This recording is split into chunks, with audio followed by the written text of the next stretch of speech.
Guerrilla cricket. Whoa. Guerrilla cricket. Whoa. Guerrilla. Take guard, man the barricades, patrol the cover boundary. At last the time is come, this is a cricketing emergency.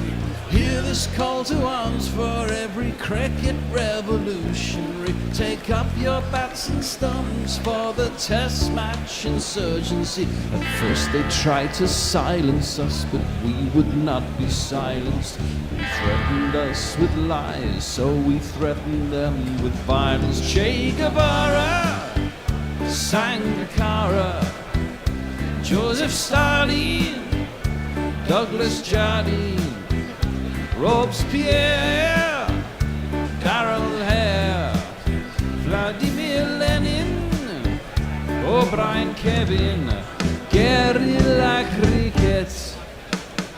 It's not about the winning, it's about how many rules you break. Even in cricket commentary, this is the best advice to take. Pick guerrilla cricket, it's the finest choice you'll ever make. There's so much more to cricket than rev counters and a slice of cake. At first they tried to sanitize us and clean up our act.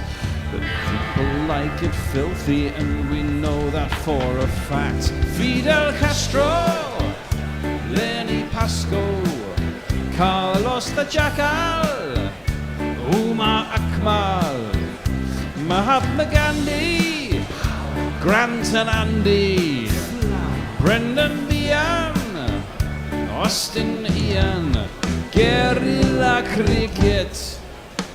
Stick with us, cause you know we're not the kind of thing that you see on the TV and the radio. So vive la revolution. First they tried to buy us, but we would not be bought. Okay, we were, but then we ran away, and we will not be caught. Would not give up the ghost when they left us all for dead. They decapitated us, but we just grew another head.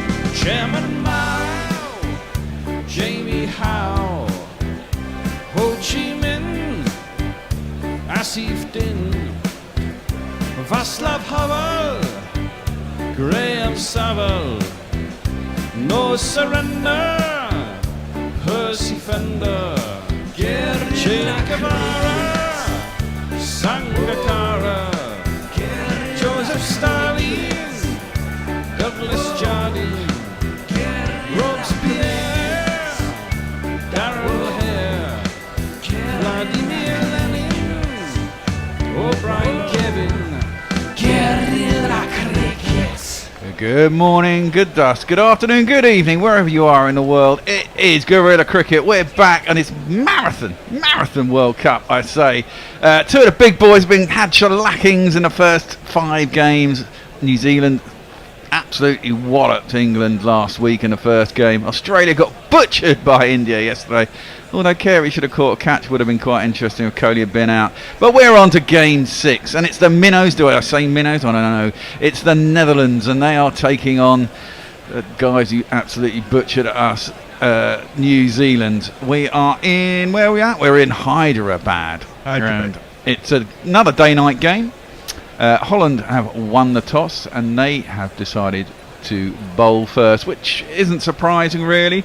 May offer their best chance of winning the game, especially when you're all at smaller side, I guess. The playing 11s are for New Zealand. We have Devon Conway, Will Young, Rachin Ravinder, Daryl Mitchell, Tom Latham, Glenn Phillips, Mark Chapman, Mitchell Santner, Matt Henry, Lockie Ferguson and Trent Bolt.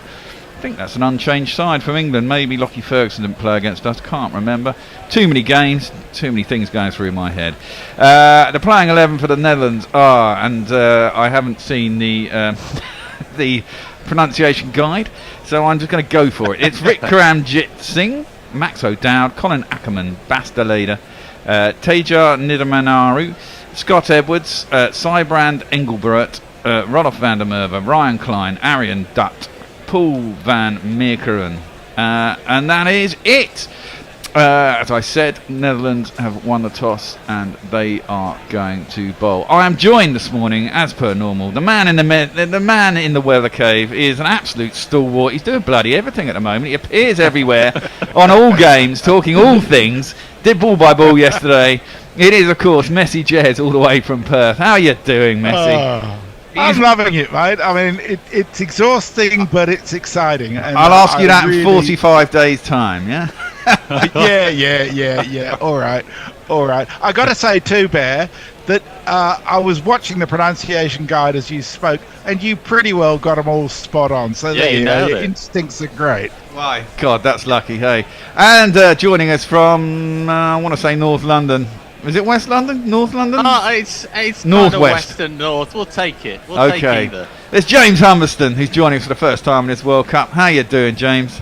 Yeah, I'm really good, thank you. I'm really looking forward to this match. I'm feeling a little sorry for the Netherlands after what happened against Pakistan, where it looked like they might do something interesting. I hope they haven't had their luck for the tournament.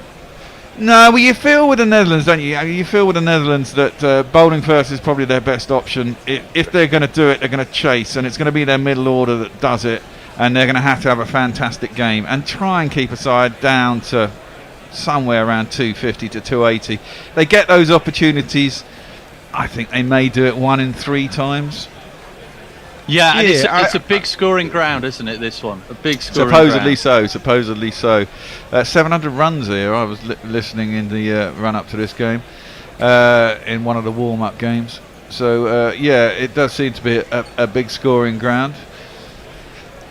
Who is going to be the men? I mean, you can't imagine. I mean, that game for New Zealand was almost a perfect game, wasn't it? Yeah, it was. Yeah. No, they were superb, weren't they? They were absolutely superb. I mean, I suppose for New Zealand, you're hoping that maybe Young comes to the party with a few runs, or maybe him and his family hope he does, because otherwise Williamson, I'm sure, will just sop up his place in the side. Well, yeah. I mean, I'm not a big fan of Young. I think he's a bit of a walking wicket. Ravinder did really well the other day. Your record in that regard's not great so far. Well, every time you say I don't rate so-and-so, they hit a ton. Well, yeah, that's bad news. But the one thing I will say is, and I said this the other day while we were on it, Ian O'Brien said, in T20s you get 1 in 5 is a perfect game or a really good game, and in ODIs maybe 2 in 5. And that game, and the thing is, you've got a tournament to go. So if there's 8 games, you might have 3 in 5 really, really quality games. And the rest are going to be battles, right? I'm not sure if New Zealand really wanted that one to be the first game in a tournament, when not so much on it. I mean, it's great to beat England, but if you'd have battled and got over the line and had one of this fantastic game 6 when you really needed it, you might feel a bit better. Maybe that's me and a bit of sour grapes, but I just think it was kind of like the perfect game. And on other days, they're going to lose 2 or 3 wickets up top, and it's going to be a struggle and I guess good to have it against England. Yeah, and I suppose the counter to that on New Zealand's side is it's a great statement of intent. But coming into the World Cup, it feels like people have been writing them off as being over the hill, and to come in strong at the start of the tournament, it does at least make us all wake up and pay some attention to them. Well, too early, that's the view. Well, I think it's partly because of the way they were pretty dismal at the end of the ODI series in England. Yeah, they were. I mean, they won the first game in very much the fashion they won on the game 1, didn't they? And then were really quite poor for the rest of that ODI series, and England were quite good. Yeah. Which probably will help England. They'll think, well, we got that one out of the way. We're a bit rusty. Mark Wood hadn't bowled for donkeys. He was pretty poor. He was. But it'll be good to get him a run out. And other than that, I'm surprised that Reece Topley didn't get a bowl in that game anyway. And enough about this one. That one, sorry. We are going to jingle up some people at the crease. It's going to be this man. Tonight, I'm Will Young. No, not that guy on Papahito. I won't sing out, score some runs. And opening the bowling, interestingly, is... Coming from the depths of Amsterdam, it's Aryan Dutch. It's Aryan Dutch. Now, interestingly, they're opening up with spin, and actually the other batsman, he's been sent off to go and get the marker, is this man.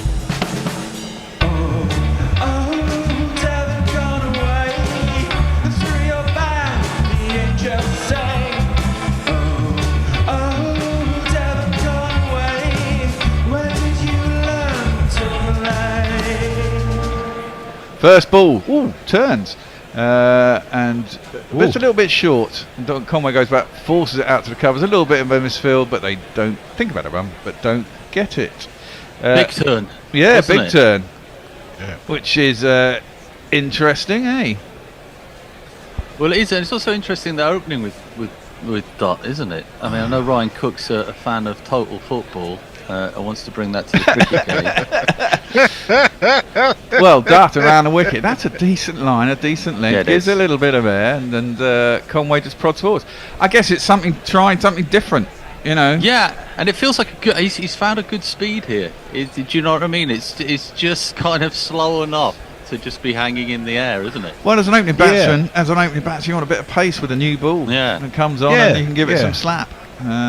Well, around the wicket, third ball. It's a bit short, a bit wide. Again, they try to cut. They got a packed offside field and can't beat cover, and there is no run.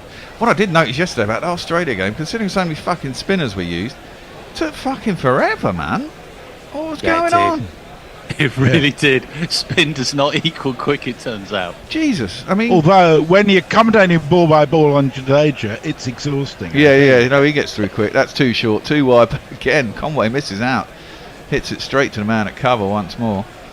Smart field this, to be fair, because they are kind of protecting that short ball, aren't they? Well, yeah, it's a sensible thing to do. I mean, if I was in this, I would probably have a sweeper out behind square as well, and probably someone out for, if I drop it short too straight, someone out deep mid wicket. That would be usually how I'd open up on a Saturday, just in case I drop one short.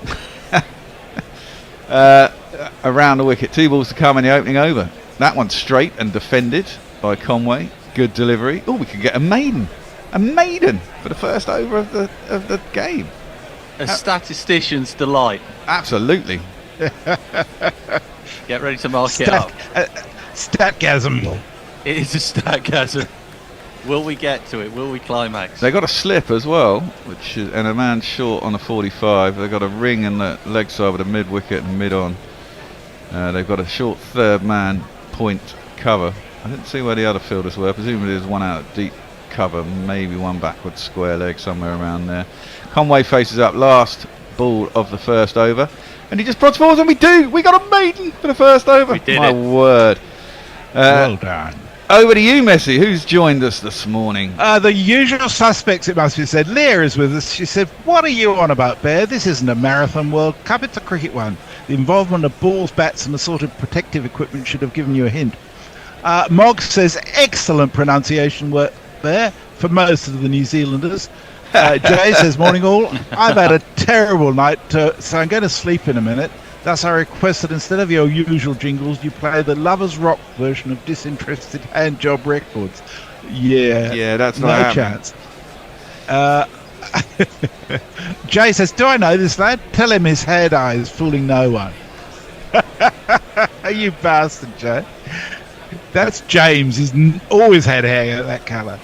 Yeah, I haven't gone the Trent Bolt route of hitting the Grecian 2000. I need a fucking haircut. My hair is all over the fucking place. The bowl at the other end is going to be... You don't know what it's like, and you probably never will, to be a guy like Ryan Klein and be so fucking good all of the time. Yep, it's Ryan Klein. Oh, we've had our first super chat. Morning, Stephen Kelk. He says some money I would otherwise have spent on beer. Buy some beer too. He says it's good to be back home at GC1. Of course, you were on GC2 yesterday. We're still trying to figure out how I can... Google are fucking rubbish. I will explain after this first ball. Ryan Klein is in. Oh dear, horrible. First ball, full toss. Gets away with that one. It's just dripping out to cover. Should have been punched all the way to the boundary. There's no run. So, because of all these bloody two-factor verification and shit. Now, and you don't even need that. If you log on to something with an IP address that says you've never recognised before, it starts sending emails back to me here. which is really inconvenient if Russ is trying to get on in Australia, obviously in Melbourne, because it doesn't help him whatsoever. So I actually managed to add him as on the Gmail for normal Guerrilla Cricket email, because I thought that's what you log into YouTube. I managed to get him as a 2-step verification on that, but he says it doesn't work with our YouTube 1 channel. Klein is in. So, prodded at. Wasn't very quick. Prodded at by Young, though. It goes through to the keeper and there's no run. So then I go into YouTube, and trying to get through the settings in YouTube is a real pain as well, because it's all really short, and then you have to go and do your Google account anyway, which is weird, because that's what I thought he'd done. Anyway, so I registered myself for 2-step verification, and now when I go to, I can't even get into my own phone number, because it gives me a 403, which is basically you don't have permission. It's like it's my YouTube channel, my Gmail, and my phone number, and yet it said I don't have permission. Ryan Klein, third ball of the over. Defended into the offside, and there's no run. And all the other options, like set up a pass key or do all these other, there's like about 5 different options to allow other people to get in. Use an authenticator app. I press on all of those, and it brings up a 403 message. You don't have permission. So what the fuck are you on? This is my account. So I got on the chat. Morning, Tony. So I got on a chat with Google. And of course they don't have a phone number, and I swear it's probably AI, although I asked, are you human? It said, yes I am. And I'm like, really? I got no response from that either. Fucking useless. Ryan Klein. Welcome to the world of the bear. Yes. Ryan Klein bowls up very full and quite loopy. And it goes under the bat of Young. He looks a bit discombobulated by the fact that this is 81 miles an hour. It looks like it's about 75. It really does, and I think you're being generous there. I like the idea that you've destroyed someone who operates the chat for Google's day by asking them, are you a human? They went to sleep that night with their head in their hands. Well, it's just I don't getting robot vibes. The thing is, if I've got a chat and I can't speak to anyone, and they come back with really stupid answers to really obvious questions, you've got to wonder, don't you? Ryan Klein in again. It's very full this time, arrowing in towards the stumps, and Young is managed to clump it up to mid on. No second maiden in a row. Could potentially question mark. Oh, exactly. Wow. How often does that happen in the World Cup? By now, TV execs all over the world rubbing their hands together with glee, saying, "This is why we bought the World Cup." Yeah, 2 maidens in a row. Well, they were on about 30 now against England, weren't they? This is true. Yeah. But I think you're right, Bear. My bugbear would be banks doing that, where, like fraud accounts in banks phoning you up and saying, we've blocked a payment because it looks unusual. Oh, they do that all the time now anyway. Klein in. So frustrating. And driven out we to did it. Cover. And we have got a second maiden. Wow, 2 maidens in a row. New Zealand none for none. Well, it's a good start by the Netherlands, right? I mean, it's what they would have hoped for. A little, every over counts. Jay says, why is Bear so hyper? Oh, he's just there. I've had lots of coffee. I've got lots of things to do today. I'm so glad Tony has actually turned up, because I've got to go and hang some washing at some point. Armchair Cricket Podcast. Ajit says, Netherlands win a good toss, but was the choice to bowl first the right one? I've got a cup here, Logan Van Beek. Sorry? No, a pity Logan Van Beek, who plays in the New Zealand domestic circuit, is out injured and can't play against his compatriots for the winter months. Aaron Dutt is in. Oh, that turns quite sharply, and Conway sort of pulls up and pushes it in the offside aerial for a little while. And bounce as well. Yep. Carry on, Messi. Leah says, cricket, the Gorillas, a drizzly grey day, and the finest cast iron Japan can produce brewing my tea. I feel ready to tackle the day. Ooh, Conway goes back, tries to cut again, and whizzes past his outside edge. Could have quite easily got a little nick on that. There's certainly some turn in this pitch. There's quite a lot of turn, isn't there? Yeah, absolutely, because he's getting away with a few short deliveries here, isn't he? Yeah, he is indeed. Well, he's got a packed offside field. Third ball of the over coming up.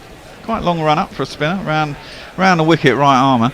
This is forced again out into the offside, and again straight to cover. I dream of a day when New Zealand score a run. Well, I'm sure New Zealand do too. Wow. Well, by this stage yesterday, India were 2 for 3, I think. Well, yeah, that was quite incredible as well. Around the wicket, given a bit of air this time by Dutt and just pushed back to him by Conway. There's no run. They've got to be getting a little bit anxious, haven't they? Yeah, I think so. Well, it's good to see this place living up to its reputation of being a high-scoring venue. Yeah, there's going to be hundreds of runs. Guaranteed. Plenty of This time is to catch called a up. platform. Yeah. Don't lose any wickets. Tossed up again, and once more just pushed out into the covers, and there's no run. It's a platform where the trainers decided not to go anywhere. Yeah, absolutely. It's somewhere in the English countryside. Chris Tabaret is watching this, going, "Yes, this is how one-day cricket should be played." I told you. Well, Sonny Gavaskar's there and doing it, no doubt.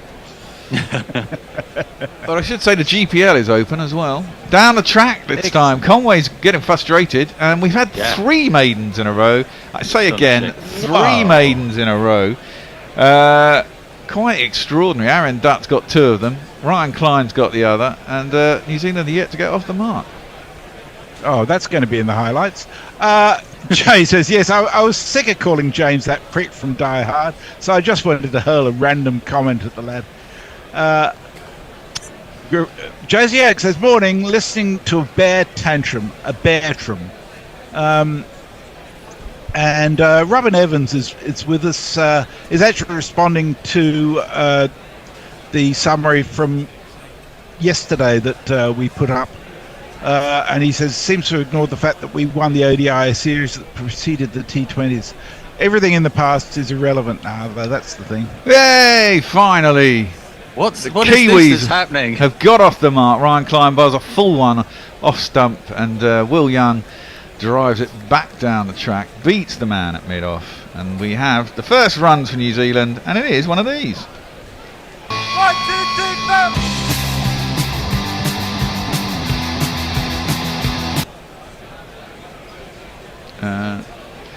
That was actually in response to a tweet from Mogg saying, come on, New Zealand, score a fucking run.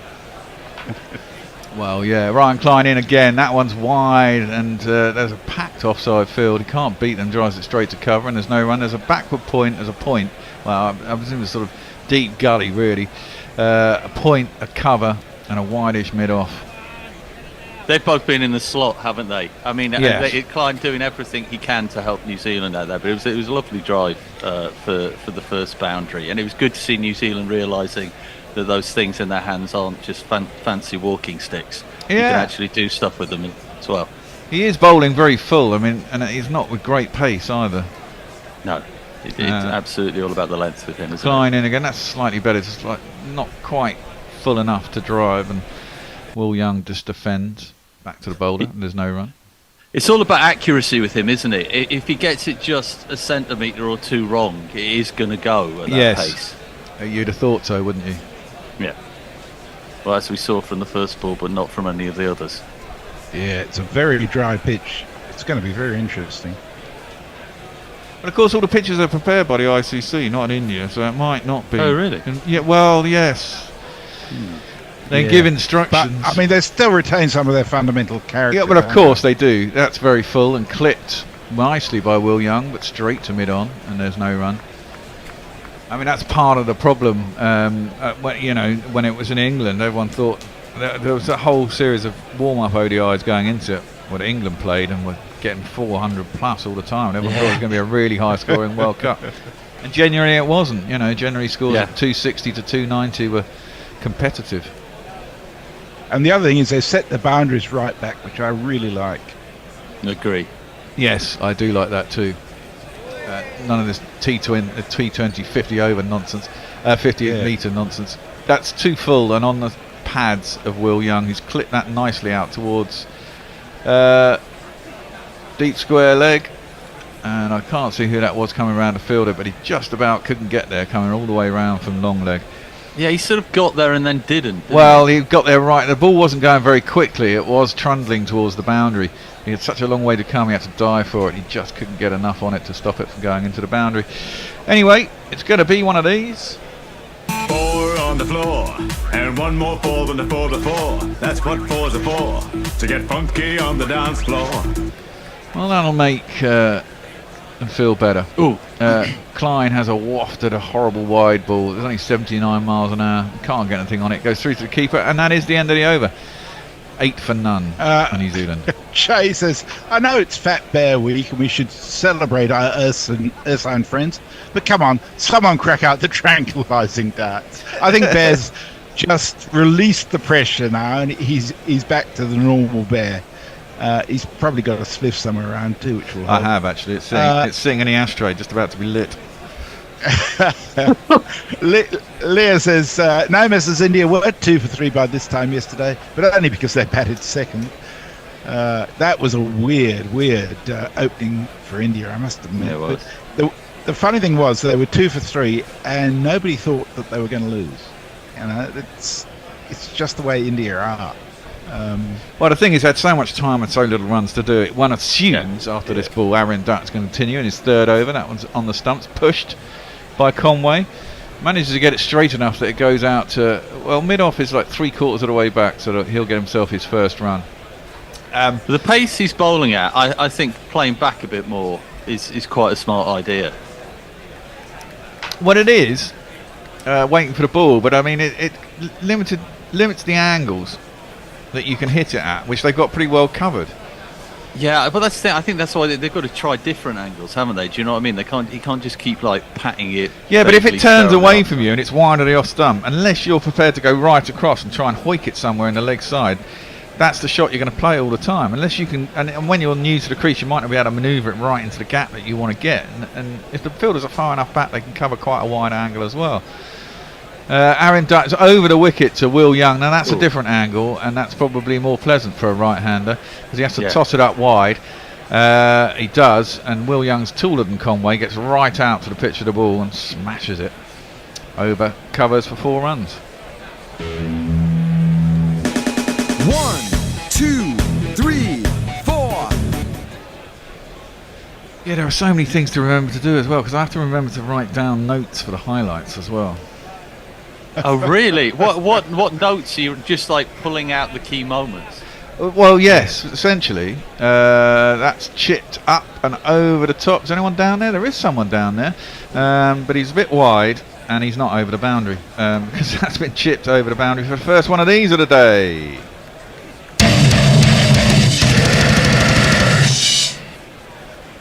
Yeah, I'm trying to limit it to wickets and things that happen, and the odd boundary if lots are scored and no wickets fall. But even if you just, funny enough, even if you just pull out wickets and events that happen, with the chat that goes around the side of them, as that's defended out to the offside and there's no run, it generally runs to 25 to 40 minutes. Yeah, it's a big thing, isn't it? I mean, it's good to see Young here being a beneficiary of the Bear curse. Doing quite well so far. No. He usually gets somewhere in the 20s and then gives it away. Exactly. So I'm still all right. Have you got a bet on Bear? Oh no, I haven't actually. I'm going to bet I'm going to bet Trent Bolt's going to whip out a couple of early wickets. So I'm definitely going under then. That was defended back to the bowler and there's no run. Although the fucking bookies will probably give you under for the first wicket. About 15.5 will be my bet when the Netherlands bat. It'll be skinny. Put it that way. Will Young is facing up. Last ball of this 5th over. Bloody hell. 19 for none now. New Zealanders, that is just defended square on the offside. And there ain't no run. Conway's 1 off 13. And Will Young is 18 off 60. Over to you, Messi. Anthony Bush is with us on YouTube. He says, morning, Grillers. Loving the World Cup coverage so far. Thank you. I also have a 12-week-old kitten listening along to get the youth interested in cricket. Good move. Put a video up on our Twitter feed. Sumia Sen says Netherlands should try to restrict New Zealand within 270 for having any chance to win. Yeah, I don't disagree.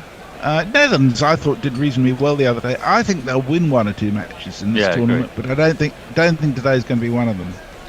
I think they'll. I'm not sure if that. Yeah, 1 or 2. I think they will get a result.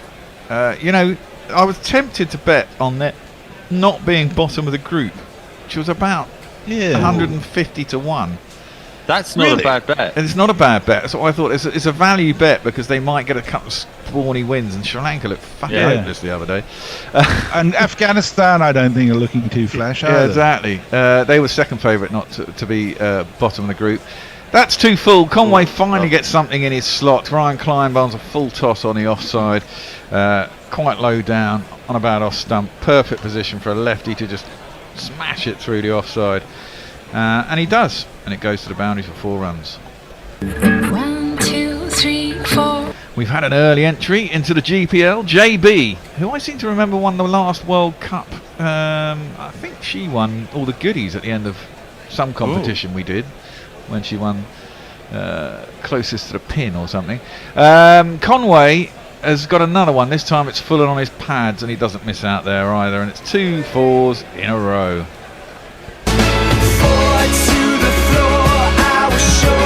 Nicely clipped out through the leg side. Pretty vacant, and Ryan Klein doesn't need to be bowling there.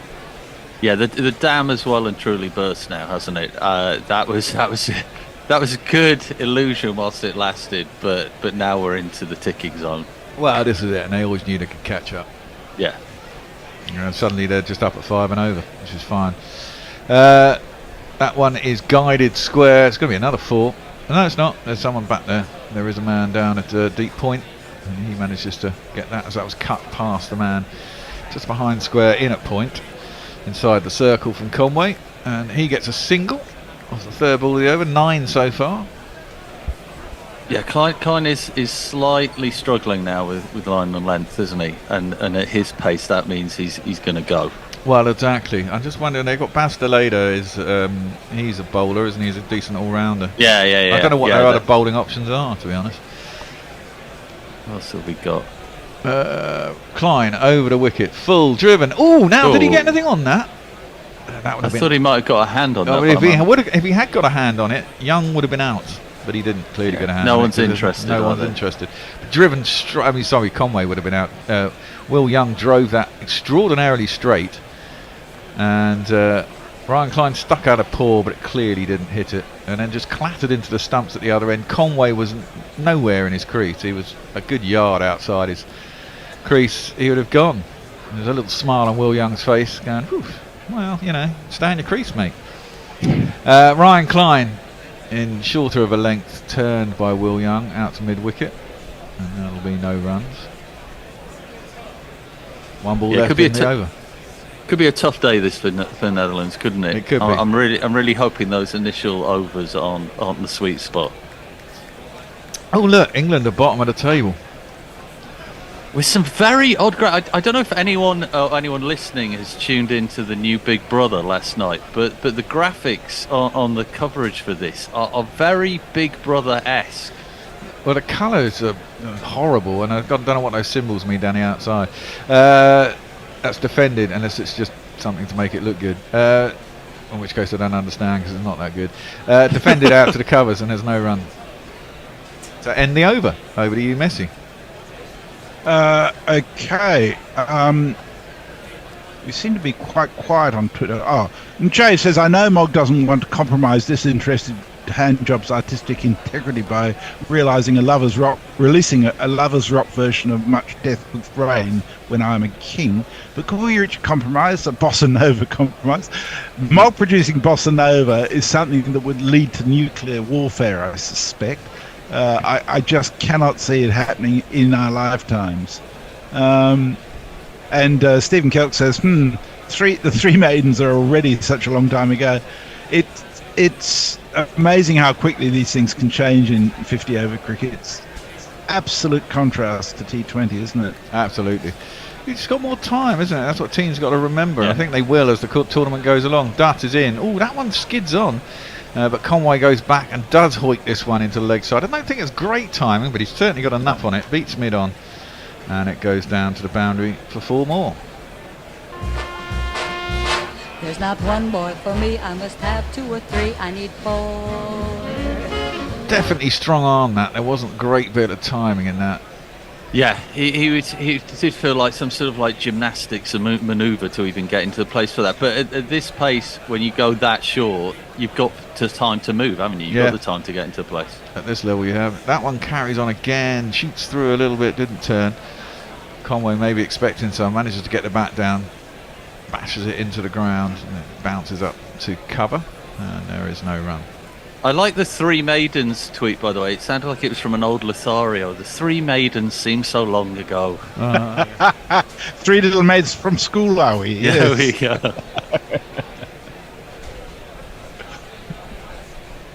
Dutt round the wicket to Conway. It's into his pads. He has a half appeal. That one didn't turn.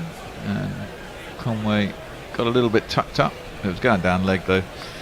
Never going to be out. No run. Dot ball. He's a tall man, isn't he? Darting it in, I think, is not a bad option at this point. He is quite tall. I just wonder, when you want spin in the middle overs, how many other spinners have they got? That one's tossed up and very full. Bump ball back to the bowler, driven into the ground by Conway, and there's no run.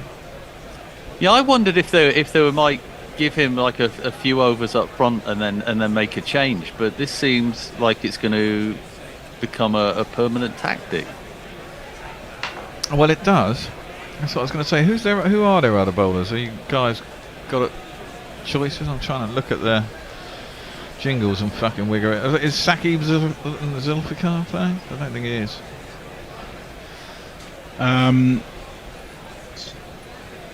Where are we? We've got delay there, haven't we? It's gonna come but at some point. he's a quickie. We've got Colin Ackerman. He bowls a bit, doesn't he? Rolf van der Merwe. Yeah, he does. Yeah, but he's not. Is he in the side today, Ackerman? I've got the side here. The bowlers listed according to Cricket Info: Van Meeker and Dutt, Klein. Hold on. And then that's full by Dutt. No, I think that's not a bad appeal actually. It's very full. I mean, Conway did come around a long way down the track, but seemed to hit in line and pretty much at ankle height as he missed it. There was an appeal, no thought of a review. Maybe it was just too far down the track and couldn't be asked. But no run. Last ball of the over is into the pads. Into the pads. I think it's missed the pads. I think that well could be 5 wides.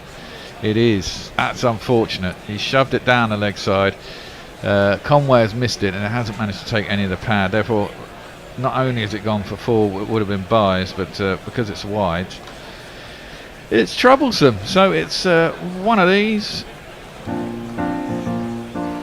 with buys to go along with it. It's a shame that he kind of like bookended that over with crap, didn't he? Yes. Really. Well, he's got 1 ball left now because of that. Yeah. Down the track and that. There you go.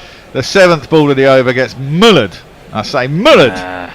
Back over mid on for a big one of these.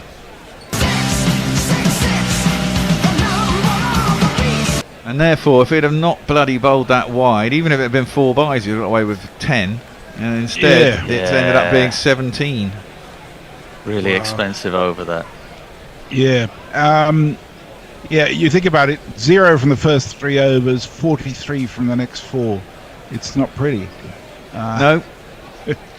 It's smart from New Zealand, though.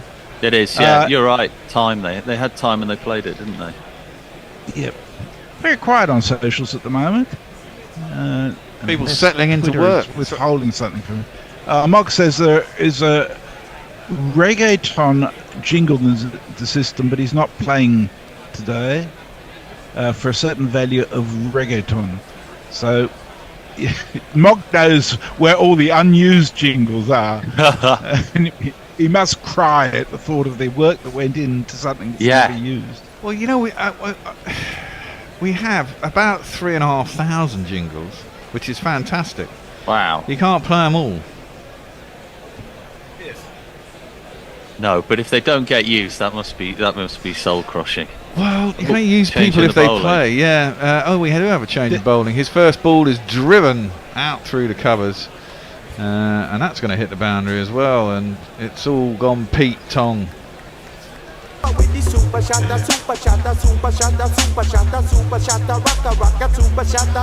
the new bowler is Van Meekeren shall inherit the earth.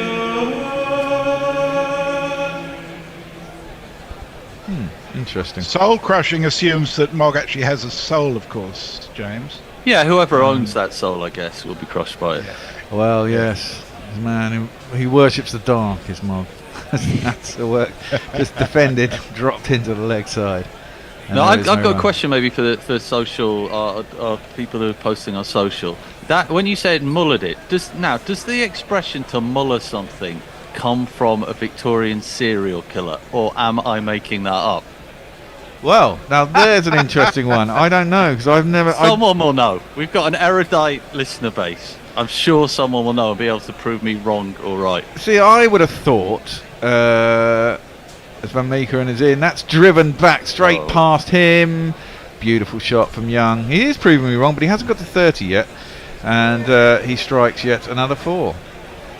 You ask where I live, is the address I give. The 4. Drilled straight back past the bowler. Yeah, shot. See, I'd have gone for a mullering somewhere 70s onwards, West German football. There must have been a fair few Muller. Yes, exactly, a fair few mullers going through German football who butchered us in various games in World Cups, no doubt. That's nicely dropped hands on it by Conway, just guides it down a third man. There is a man down there though, it'll be a single.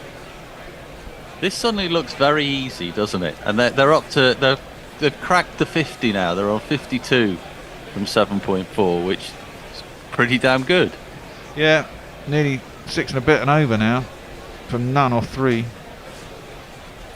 47 balls. Here you go. Etymology, it says unknown. The most prosaic theory derives it from Muller, to grind into power, which is a German origin. One theory derives from the term from the surname of the murderer Franz Müller, while another theory derives it from the surname of the German footballer Gerd Müller. Both are phonologically improbable. Well, okay, so I'm improbable, but at least he got a same here. But both our theories were in there, though, weren't they? Yeah, that's good. Van Meekeren is in, and he's across Conway, and it's through to the keeper.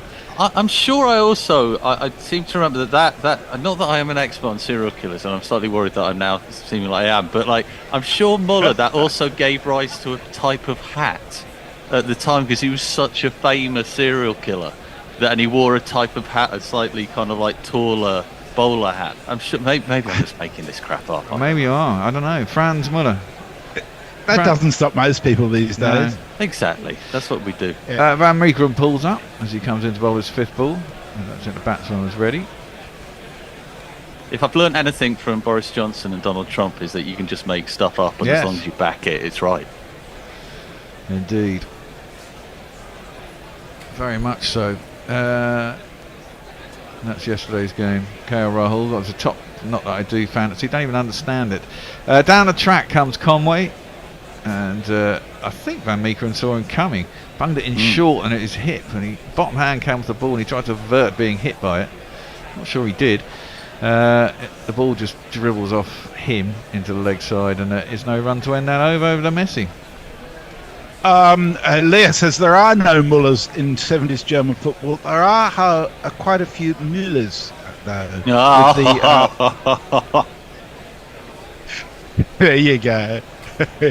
We're English, and therefore it's Muller. So, forget it, Leah. Very good. Very good. Yeah. What are the 2 little dots over the top called? I've forgotten. Umlauts, I think. There you go. I'm sure we pronounced that wrong as well. But our English version, our English attempt is umlauts. Exactly. We'll find out. We have another change in bowling at the other end. It is going to be Roloff van der Merwe. He has a jingle that goes like this.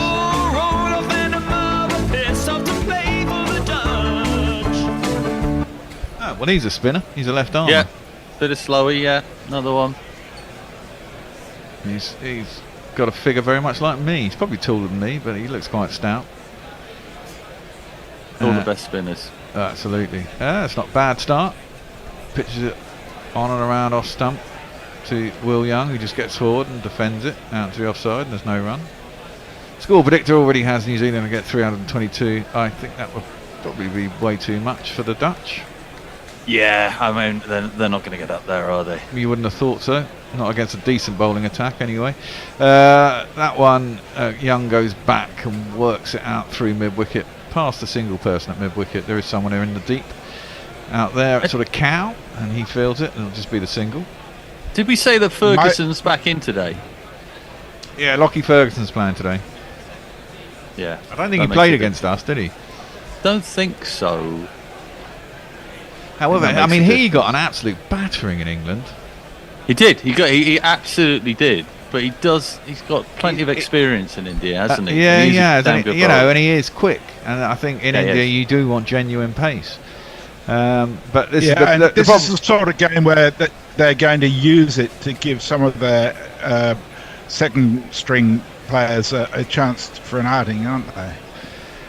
Yeah, well, I don't think. Oh, that one turns into the pads of Conway, goes back, manages to get his bat down in front of it before it cannons into his pads, which probably let out an almighty appeal. Yeah, plus he gets a chance to get some wickets, maybe. You know, a lot of the Dutch want to face 90 plus miles an hour regularly. Maybe get some confidence back up, but he got a real tap. And the problem is, of course, fast bowling, if you get it wrong, it's batsmen love it, and it goes a long way. Reverse sweep by Conway. Can't beat the man at short third man, who's on a 30-yard circle. And it'll be a dot ball. Decent start, this. Yeah, it is. Conway's off 20 off 25, and Will Young is 28 off 26. He's got to get out in the next 2 runs. This one, turns into the pads, but that's nicely played by Conway. Just lets it run off the face, very fine. Genuine leg glance, and there is no one down there, and hence it feels reasonably quick, and it gets down to the boundary for 4 runs. 2 + 2 is on man. 2 + 2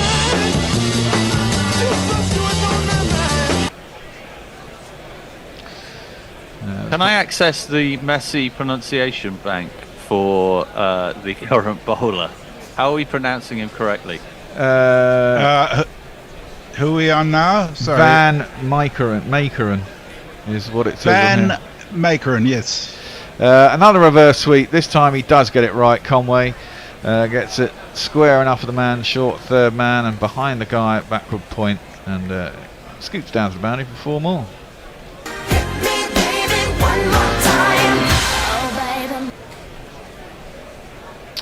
And is that the end of the over? Yeah, I think so, yeah. It is. Over to you, Messi. So Jay says probably taller than me but pretty stout. Oh, that's how I choose my stunt doubles. YouTube is very quiet. I suppose it's early in the day, and England early in the tournament. Monday. I've got a funny feeling that this is going to rev up much like the tournament. It's going to be, the World Cup's going. The thing is, it's so many games and it goes on for so long. Yeah. You kind of float into it, and every once in a while go, that's a good game, I'll watch that, and don't really watch everything. And then suddenly there's a lot of stuff and a lot of games. Short by Van Meekeren, and Young goes to pull it, misses it, and goes through to the keeper, and there's no run. Who is the keeper? Which one of them is the keeper? I don't know who the keeper is. Good question. That is a very good question. Scott Edwards is down as the keeper. Oh, okay. Captain. The Australian Scott Edwards. Is he Australian? I think the Dutch Scott Edwards, surely. No, I think it's a very, very common name in the Netherlands. Yeah. Actually born in Tonga. Oh, okay. That one's straighter by Van Meekeren, and it's defended out to mid-wicket, and there's no run. And Max O'Dowd, he's Aussie as well, isn't he? Of Aussie descent. Well, obviously Dutch descent, but I think so. Or I think so. I think he is, yeah. I've got that in my head as well, whether it's right or wrong. I think Van Meekeren and generally their seam bowlers could do with mixing it up a little bit more. I think if they start, that first delivery, it was good to go short, I think. If they start just hitting a length all the time, I think they're just going to keep going. Yeah. Well, indeed. the only information I've got is Max O'Dowd was born in Auckland. That makes him a Kiwi. That one is guided down to long leg with not much timing. It may have even come off the hip and be a leg by, but no, it's been given as a single for Will Young. Our good friend Mog. Disinterested hand job. He's super chatted us. Please do super chat us. We love it when you do. Guarantees you a read too. He says, currently Googling how to bossa nova. You're going to send me some bossa nova tunes? Yeah. Very good. I think that was what Perko did. As that one is guided by Conway down to third man off Van Meekeren. He'll get himself another single. First time we did the IPL and we really hurriedly needed jingles. I think Jeff just basically got whatever the dictating voice on computer is, either a Mac or a PC, and did some bossa novas underneath it, and that was it. Fair enough. Well, things have moved on a little since then. Well, indeed. I think we needed them really quickly, just knocked them all up in an afternoon sort of deal. That's brilliant. Dear. Young is facing. He's on 29. He needs to get out this ball for me, and that's defended out to the offside. He's not out. There's no run.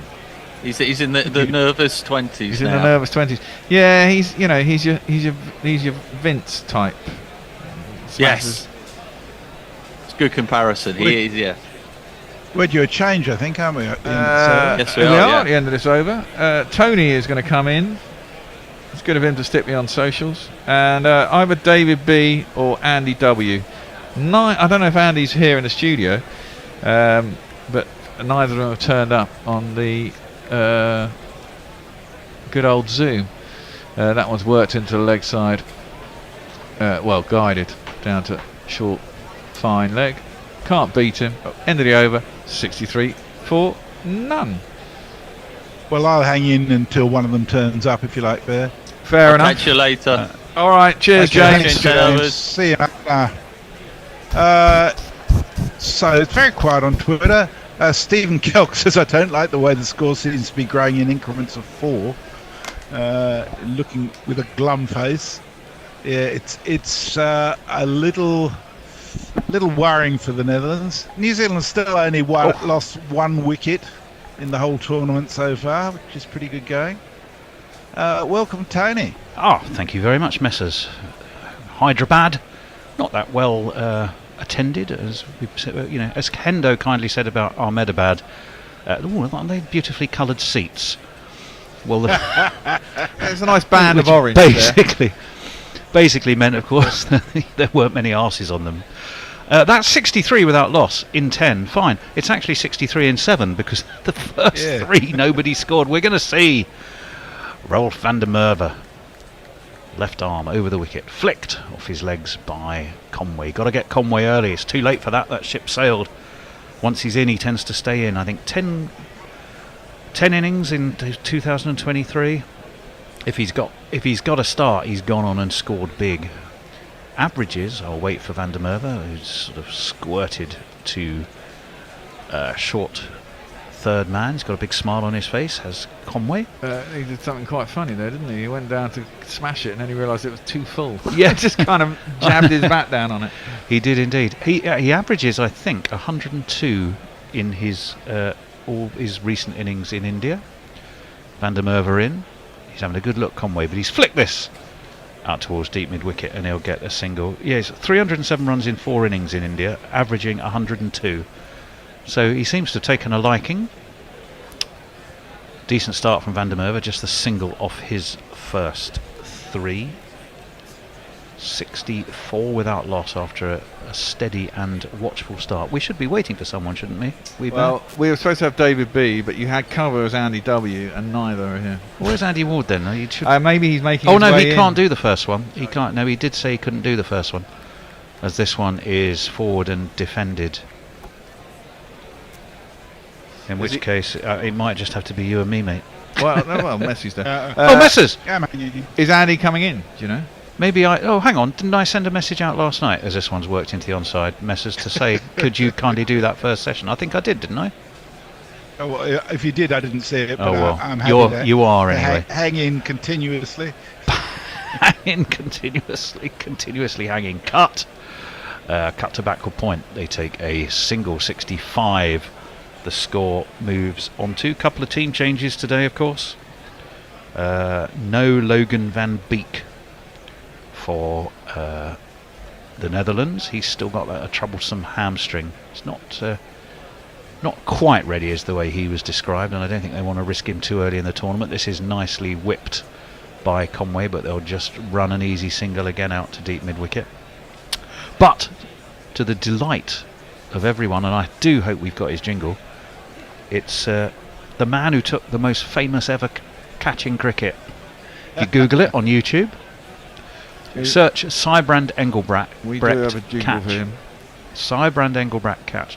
It is an unbelievable joy to behold. He literally, it defied physics and gravity. I mean, it was a catch at gully. And he launched himself to his right. I think it was against Papua New Guinea. What do you reckon the pollution's like in that lake in the middle of all that? No, it was against India. Was it? India, because it got Colliard, as I recall. That was a separate occasion. Oh, was it? Right. If you search the main catch, I'm pretty sure it was Papua New Guinea. Van der Merwe's finished his over. It just went for 3 at 66 without loss. Van Meekeren. Mutley's. Sorry. That's all right. Well, Mutley's with us. Says, hello, Wolf, Mutters. morning primates. I've actually been up since 8 a.m, but the gas man turned up just as the game started. What amazing first 3 overs. Love and Well, sausage. it was. That's short and wide, and Conway happy to sort of half swing at it, but in kind of a way where he had no real intent to hit. He making sure the bat was just fully underneath it. This tall fellow is Van Meekeren. There was no run, obviously. 63 without loss. We're watching, for some reason, we're now watching a whole bunch of highlights. I have to say... We're watching the power play highlights. Oh, are we? Yes. Which got them to what, 65, yes? Yeah, it's 63 or 65. 65, yeah. I think. It's 66 without loss. It would have been, you're right, 60... Yeah, 63, I think, because there was a couple in the last over. 66 without loss. That's another dot ball past the outside edge of Conway, who's on 31. Magnificent knock from him against England. He and Rashin Ravindra just took the game away from England. Ravindra, highest ever ODI score, or certainly the fastest ever ton in a World Cup for New Zealand. But they were just unstoppable, and England flagged. Can they do the same to the Netherlands? Oh, but he had a swing and a miss at that. And he looks back at Van Meekeren and gives one of those little nods of the head that says, yep, that was a very decent delivery. 5, nearly edging towards 6, 5.74. Their run rate. Were halfway through the 12th over. Netherlands, 4 times they've played New Zealand, 4 times they've lost. 3 of those by 100 runs or more. Form, albeit not necessarily recent, definitely favours New Zealand, who played in the last ever game at this ground, actually, in terms of ODIs. That's defended by Van Meekeren. Onto the onside, there is no run. They lost to India by 12 runs. That was this year. So if you want to know about first inning scores, that was 349 Bear, but as it was the only ODI thus far in 2023, there's your average as well. Well, there's bound to be a wicket because I've gone over the full of the next wicket, which I rarely do. At 105. Have you? Well, we shall see. City of Pearls, Hyderabad is known as. Yeah. As that one is, by the way, Tony, defended by Conway. That's all right. No run. Speaking of fast tons, I don't know if you saw that yesterday. Jake Fraser McGurk, who I did plays for 29 South balls, Australia, wasn't it? Yeah, Was it 29 29? balls for 100 for the world record in a List A game. And this was in the Marsh Cup, right? Yes, that's right, against Tasmania, and they still lost. Well, I mean, you're a follower of the Marsh Cup. Was it buffet bowling with an extra dose of village? Bowling. No, the bowling was okay, but the wicket was a road. The boundaries are relatively short, but most of them were sixes. In comes Van Meekeren. Oh, Well what over an the extraordinary shot. I'm sorry, Messrs. Conway had stepped across, and then he almost French cricketed that by closing his legs, playing the bat in front of his pads. Probably a good foot and a half away to leg, and I he think still angled it down. He was looking to to the offside. He still angled it down to third man, didn't he? He was looking to. Here he goes. Watch. Yeah, I know. I can see. He was looking to ramp, wasn't he? Yeah, he was looking to ramp, and then the ball was there, nowhere near for that to do. I mean, it's good to be able to change a shot that quick. Well, he did. It was very clever, but it was a French cricket shot. Extraordinary, absolutely extraordinary. Van Meekeren saw the funny side. I think he went too early. Smile on his face. I think he went too early, and Van Meekeren saw him do it, so he changed, and then the batsman changed too. Yeah, Hyderabad. Where is Hyderabad? It's sort of southeast of Is India. it on the coast? No, I don't think it is quite. No. Josie Oak says, I'm still laughing at Portugal winning last night, but Fiji getting a losing bonus point and knocking Australia out of the Rugby World Cup. I got to say, Josie Oak, I think most Australian rugby supporters, I really don't count myself as one, were probably quite relieved not to have to witness Australia being humiliated any further, to be honest. It's in Andhra Pradesh, is Hyderabad there. Down the track comes Conway, launches Van der Merwe, taken out at deep mid wicket. Van der Merwe Bears wicket, punches the ground. Bear is I think it was it Van Meekeren who took the catch in the end? It was straight into his hands, misjudged by Conway, and we said you got to get him early or he goes on and scores big. Not quite early, but that'll be a big relief for the Netherlands and will pump up their confidence quite dramatically, I think. Yep. And first wicket goes at 67 for 1. Oh, I've got to play a jingle, haven't I? Might help. It would. The crowd says. This Baz de Leader took the catch. 67 for 1, as the Bear said, making sure that the highlights are well and truly signalled. Yes, I've been noticing people aren't very good at it. Well, don't look at me. Most of the time I'm very good. Yeah, Okay, I lapsed then. Well, here is the other destroyer of England coming to the crease. It's the man named after Sachin Tendulkar and Rahul Dravid. Rachin Ravindra. Rachin, thank you. Rachin Ravindra. He is gonna be a star. He is Rachin Ravindra. And he knows his major role. He is there to keep control. Well, he might be keeping control with the ball. He was pretty uncontrollable for England with the bat, was young Rachin. Magnificent effort by him in Ahmedabad. Well, and indeed by New Zealand generally. It's a very pretty ground. 2004, I think it opened, the Rajiv Gandhi Stadium. And Ravindra is scratching his mark. He's got 5 balls of this over to face with a wicket of Conway off the first ball. In comes Van der Merwe, forces Ravindra onto the back foot, guides to backward point, gets himself a single. He's off and running. My fear here for the Netherlands is they're using a lot of overs by spinners very early on, and generally you want them when the ball is older. yeah. And they're gonna have used what, 6 or 7 overs of spin in the first, This one is met squarely by Will Young this time. He'll be relieved to have got some runs on the board, having he edged, didn't he? Did he edge Sam Curran? Yeah, he edged Sam Curran to Joss Butler, didn't he? Off his very first ball in Ahmedabad. But so he's got some runs on the board now, and he's stroked this quite pleasingly towards long off, and he strolls an easy single. I mean, that was a give me, that wicket, wasn't it? I mean, it was totally unnecessary. What, the catch by the leader off Van der Merwe? Yeah, Conway. I mean, there was no need to do that. Yeah, it probably was. But how? I mean, this is what England did repeatedly. As we wait for that one, comes in a bit to Ravindra, bounces high, and he has to force it out towards long on. They take another easy single. I was just going to look up anything entertaining and interesting I could tell you about Hyderabad there.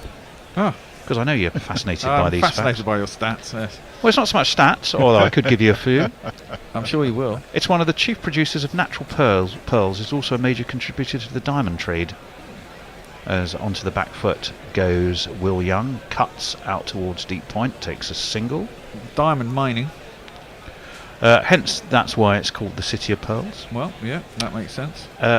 It has... They killed all the oysters with pollution, yeah. It has a breathtaking statue of Buddha, and it's the biggest single rock statue in the world. Wow. 18 metres high and weighs around 450 tonnes. You're sure the BJP aren't going to tear it down?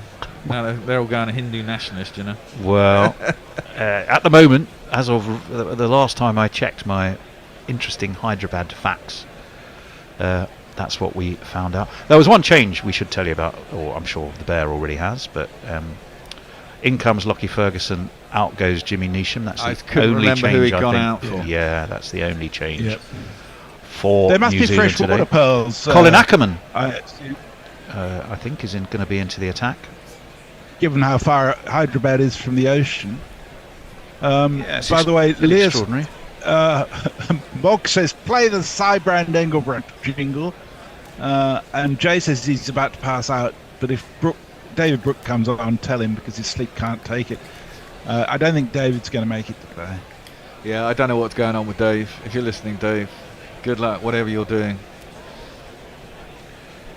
I did have Andy Ward as the sub. You're right, Yeah. for Dave. But then I think he subsequently said he wasn't going to make it. Wasn't going to come. But that's what I'm saying. Is Andy coming in? No, he's not. He's doing it remotely as we wait for Colin Ackerman. Who have we jingled up?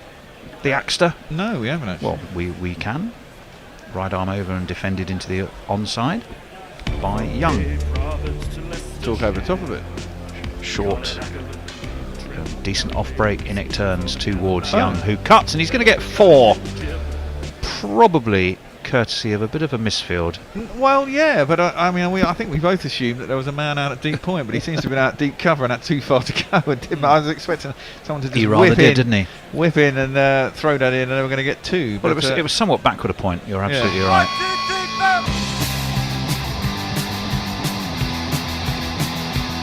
Bit of a belly flop on the boundary with a bit of Scottish goalkeeping on display. Ooh. As Young flicks this away out towards mid-wicket. He gets a single, 76 for 1. What else? I was quite enjoying telling you my little travelogue. It's got the biggest IMAX screen in India. Wow. Hyderabad. Don't ask me why. I'll tell you what they do claim. The Kohinoor diamond. If you know the famous Kohinoor diamond, 105 carat priceless diamond. Well, the one we nicked. Yes, that's exactly right. It was taken by the Brits and is still in the UK. However, it was believed to have been one of the ones you nicked. It was originally mined. It was originally mined in Hyderabad. Okay, Isn't that in the crown, the coronation crown? I think it is. There was all that chat around when a coronation was going on. Of course, we should give it back, but we won't. It's got City of Artificial Lakes. The Hussain Sagar, the Osman Sagar, as we wait for Ackerman, and this is defended by Ravindra into the offside, but he gets a single for it. And the Himayat Sagar. Is Sagar Lake in Indian? S-A-G-A-R, not Sagar. Sagar. Oh, I don't know. Oh well, it's those are the names of them. But there are 140 lakes in Hyderabad. They're the 3 most popular. As this one's defended out past mid-wicket, out to wide long on, and they'll get another single. So 78 for 1. Am I correct in saying that the ground was actually jam-packed when India played yesterday? Right from the beginning? That wasn't completely Chennai, wasn't it? It was about 33,000, and an Indo didn't think that was abject capacity. Do you know what? That was probably the worst ball Ackerman's bowled this over, as he seemed to drag it down. And it was mistimed by Young, bobbled it to mid-on, and it was a dot ball. It was Ravindra. It was a lefty. Oh, of course it was. Yes, it was. They fooled me by because it's the end of the over. The end of the over. 7 off Ackerman's first over in any case. So 5.5. It is 78 for 1 with 14 overs complete, and we will go to the lair of Perth. Rich Turner is with us. He says, "Morning all. Stokes ruled out against Bangladesh, according to Cricinfo. The dodgy hip continues." Indeed. Stephen Kelp says, Yeah, the he was- parallels between Stokes and the Black Knight from the Monty Python sketch continue to strengthen. Come back and fight, you bastard. Van der Merwe continues to Young, who defends, and there is no run. Yes, he had a short net yesterday, apparently, up in Dharamsala, and he was hobbling and wincing all over the place, and it was very short. What a surprise. That one is cut away by Young. He'll get a single out deep point. Well, in some ways, I don't mind. I mean, I want to see Brooke in the side. I also want to see him consolidate and have a good innings. We want to see his namesake behind a microphone, but I'm not sure it's going to happen. No, I don't think that is going to happen. And if Stokes is ruled unfit, presumably they can bring Joffrey in if he is fit. This one is pushed back to Van der Merwe by Ravindra. I think they have to leave the squad, don't they? They have to be permanently injured so they can't play in the rest of the tournament. I don't think. What, to bring in a that's right. travelling... Well, he is the only... Remember, he's the only travelling substitute. And that one's slightly short and pulled by Ravindra, but there's a man at deep backward square, and it will just get a single. Yeah, so I mean, I'm sure he'll be all right by game 3 or 4.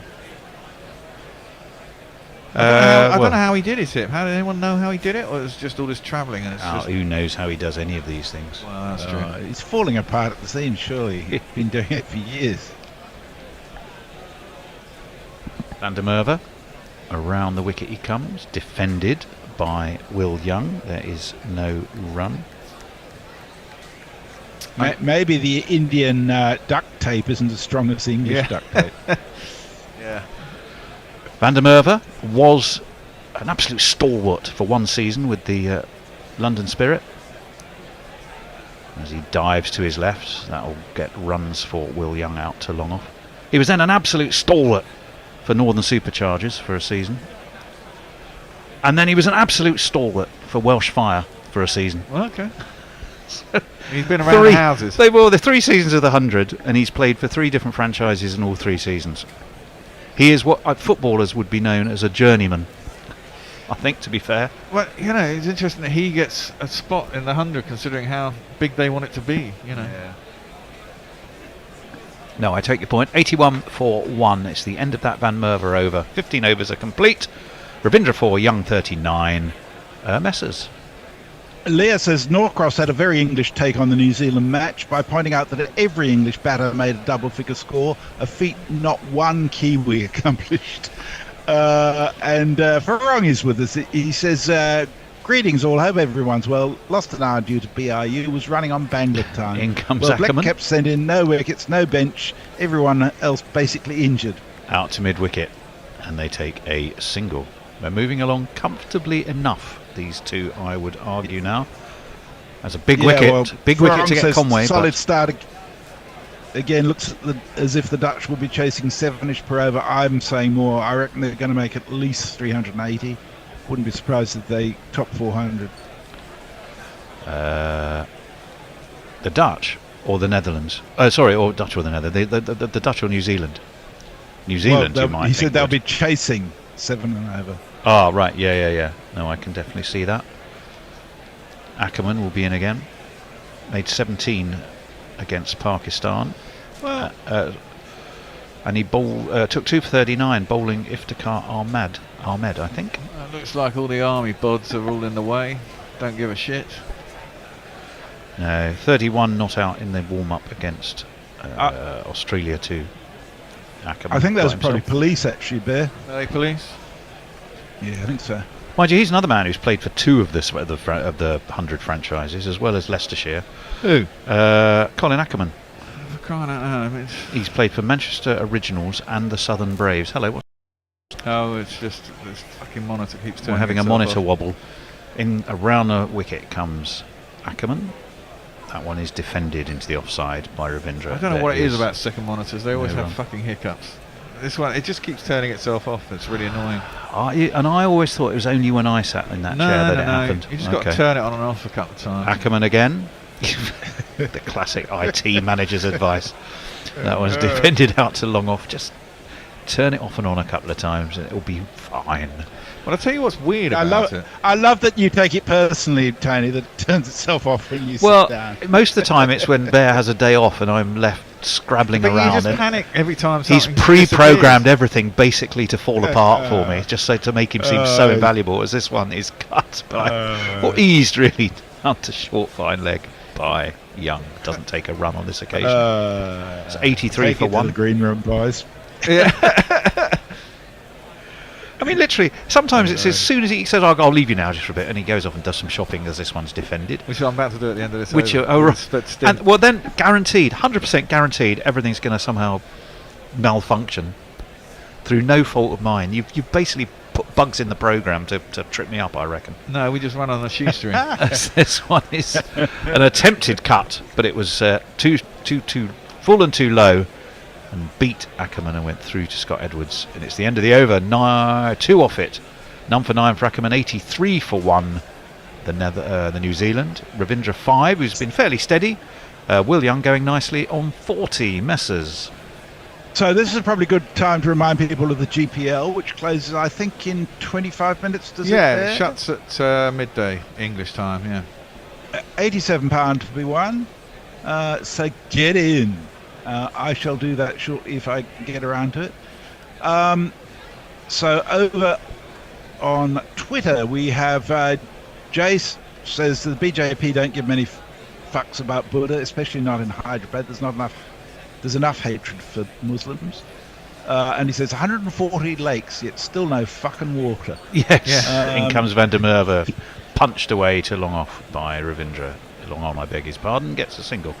Carry on, Messers. For wrong asker Gary Naylor related questions. So if Hyderabad has 140 lakes, would this be a good place for swing bowling, or the criteria must be a river and not lakes? Well, I can tell you in the IPL that streets ahead of every other form of bowling, as this one swept beautifully by Young. That's going to be 4 runs backward a square. Yeah, it will be.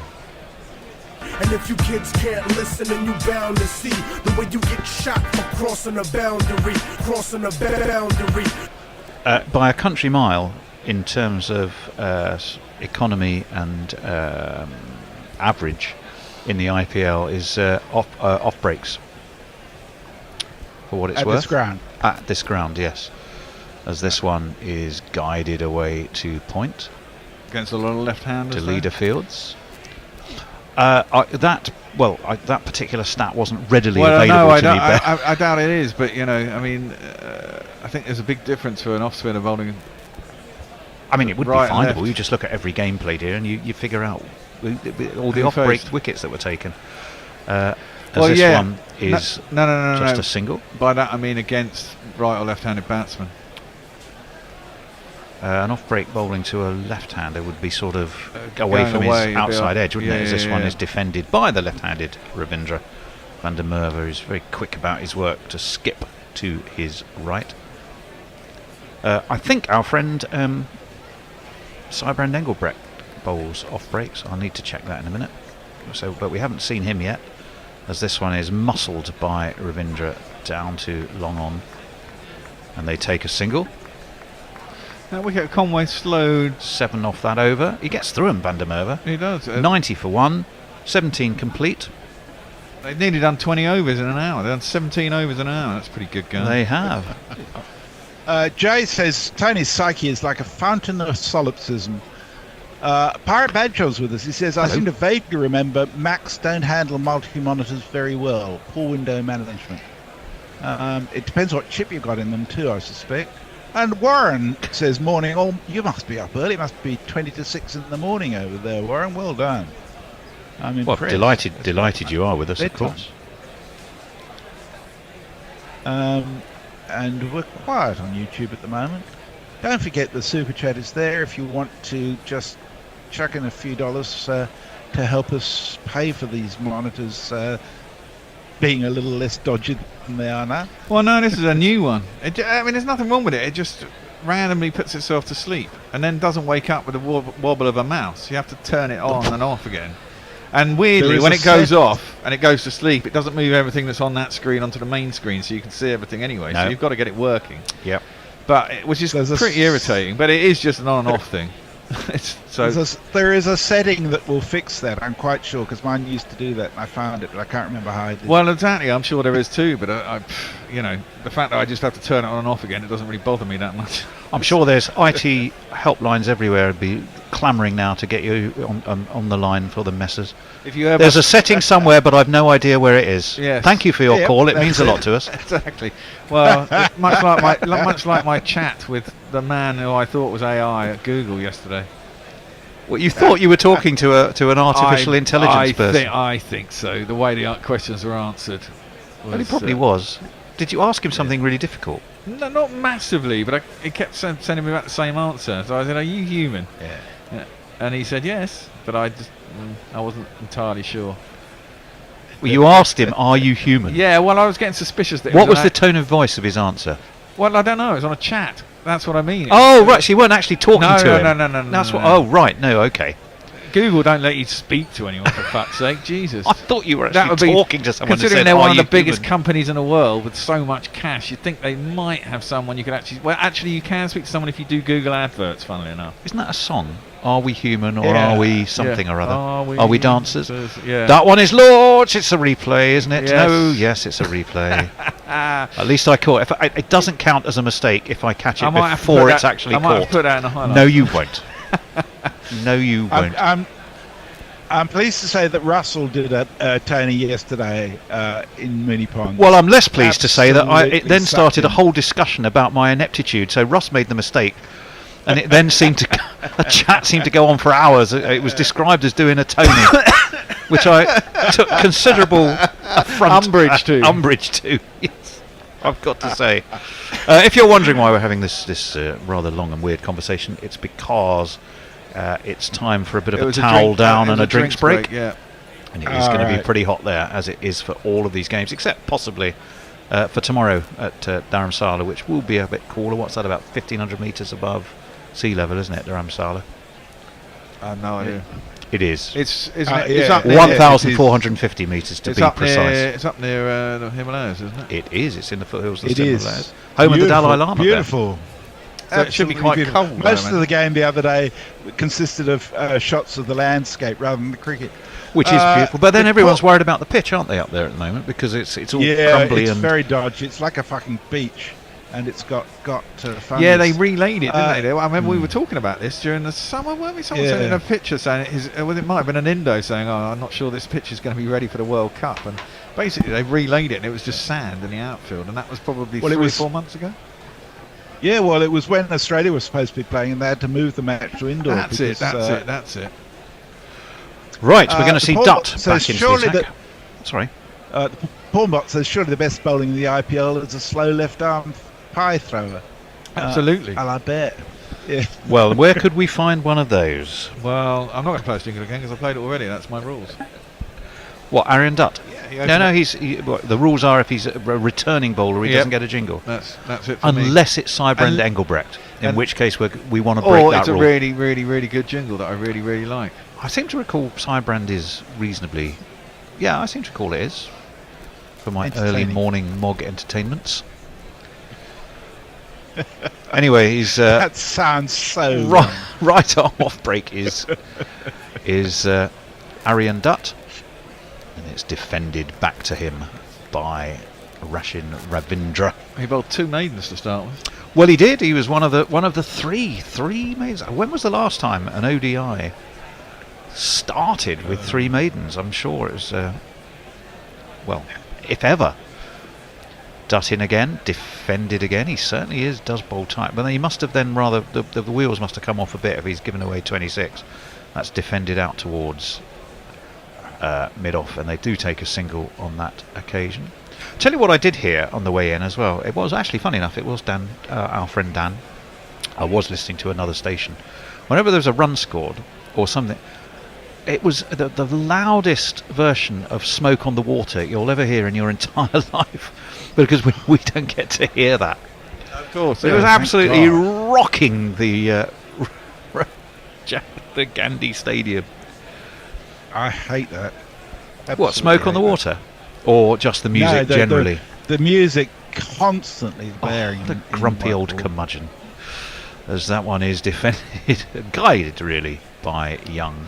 Well, in the bloody when we had it here, we had that dude who was on a platform, didn't he? He had cricket bat guitars. Oh, that was really that I've got to say was annoying. Yeah, it really was annoying. He was loving it, but he was. Well, except funnily enough, when I was at the Oval, I did think it was quite fun. Round the wicket comes Dutt, full defended again by Will Young. He's mainly accurate with the occasional hittable ball, isn't he, Dutt? I think you would describe. Yes. I mean, his last over was really annoying. He got hit for 4, I think, in his first ball. He got hit for 4 the first ball, 4 dots, and looked to get out of the over. Round the wicket he comes, forces Young onto the back foot. He just push it through, and he pushes it through just fast enough that you can't really get forward to him. And there, Young was very, very much, I think, looking to try and get onto the front foot. Suddenly realised, that's coming at me a bit too quick for that. But in that over, then his what should have been a 6th ball was 5 wide. And he comes, last ball of his over. That one is flicked and fielded very sharply off his own bowling by Dutt. And it means after 18, it's 91 for 1. And then the 6th ball, Warren with says the 7th ball, was actually smashed out the ground. There you go. 6. Yes, Messi. Go for it, Messi. The 3rd episode of the Blade Runner trilogy, Bear Runner. Mogg says, in my brief stint noting highlights on Friday, I did put in the spot where Forthy got the jingles wrong. Yes. Jay says, you bring it on yourself, Tony. This all started by misuse of punctuation. Who, me? And, what? When? Oh, goodness knows. Mogg says, Tony's early morning entertainment's the most action I've seen in years. Yeah, I have images of Mogg lying there tickling Tony's fancy in the morning. I can assure you, it's entirely musical, nothing else. 91 for 1. Baz the leader. I don't think we've had him yet. So we haven't. Hence, he has 0 for 0 off 0 there. So he gets a jingle. Dutchbird Kate tells us it's Baz the leader.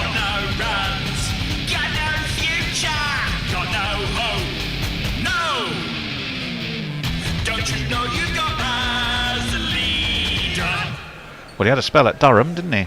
Did really well, didn't he? He did do very well. He did well against Pakistan as well, 4 for 62. Got rid of Rizwan Ahmed, Shadab Khan and Hassan Ali. And he got 2 and 2, didn't he? Yeah. Here, in fact, here in Hyderabad. So they're quite acclimatised to Hyderabad, are this Dutch side, and unlike perhaps New Zealand. In comes the leader. Defended away by Ravindra. There is no run. Played just 1 game in the Metro Cup, but he had a good blast for Durham. Average 40, high score of 58 in 9 games, and he took 6 wickets.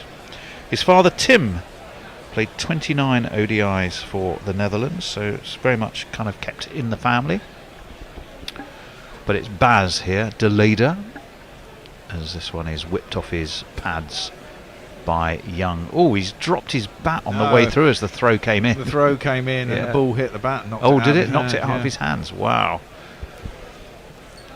Shades of 2019 and Ben Stokes, perhaps. We're going to have another look at that. He's reaching forwards. He stabs the bat in the ground and the ball hits him. Yeah. He clearly can see the throw coming in. So he does the right thing and grounds the bat. But he more kind of digs it in, doesn't he? And it could have jarred his elbow horribly. He'd have been a long way out. Yeah, he would have been. He would have been. Hands go on heads, including those of Baz De Leder. I suppose if you call him De Leder rather than De Leder, you resist any Gary Glitter-ish you don't want similarities. You don't want those, do you? No, you don't. Similarities. Score predictors saying 313. Oh, it's launched, it's up-ish, and it's up and over extra cover. It's not going to go the distance, though. It's going to plug. And it's going to be fielded out there. And they will just take 2. Will Young is on 47. He's going well. Is that a highlights package alert? It is. I've got to remember. It's quite difficult. You're writing them down in the morning session, and I'm doing them in the afternoon Well, I've got to session. go off now, I think so that's going to have to take over for me. And you've also got me on Yes. split session. So when am I going to do the highlights in the second session? I can juggle them during lunch. Okay. If I'm not quite sure how yet. This one's flicked away a bit uppishly, but 2-3 bounces before it arrives with Singh down at deep mid wicket. He'll take 2 more. So it moves on to 49. So he is on 49. Mog points out that's an old version of the delayed jingle without correct pronunciation and Darth Vader sample. Oh. Oh. See, that one, I don't remember that one.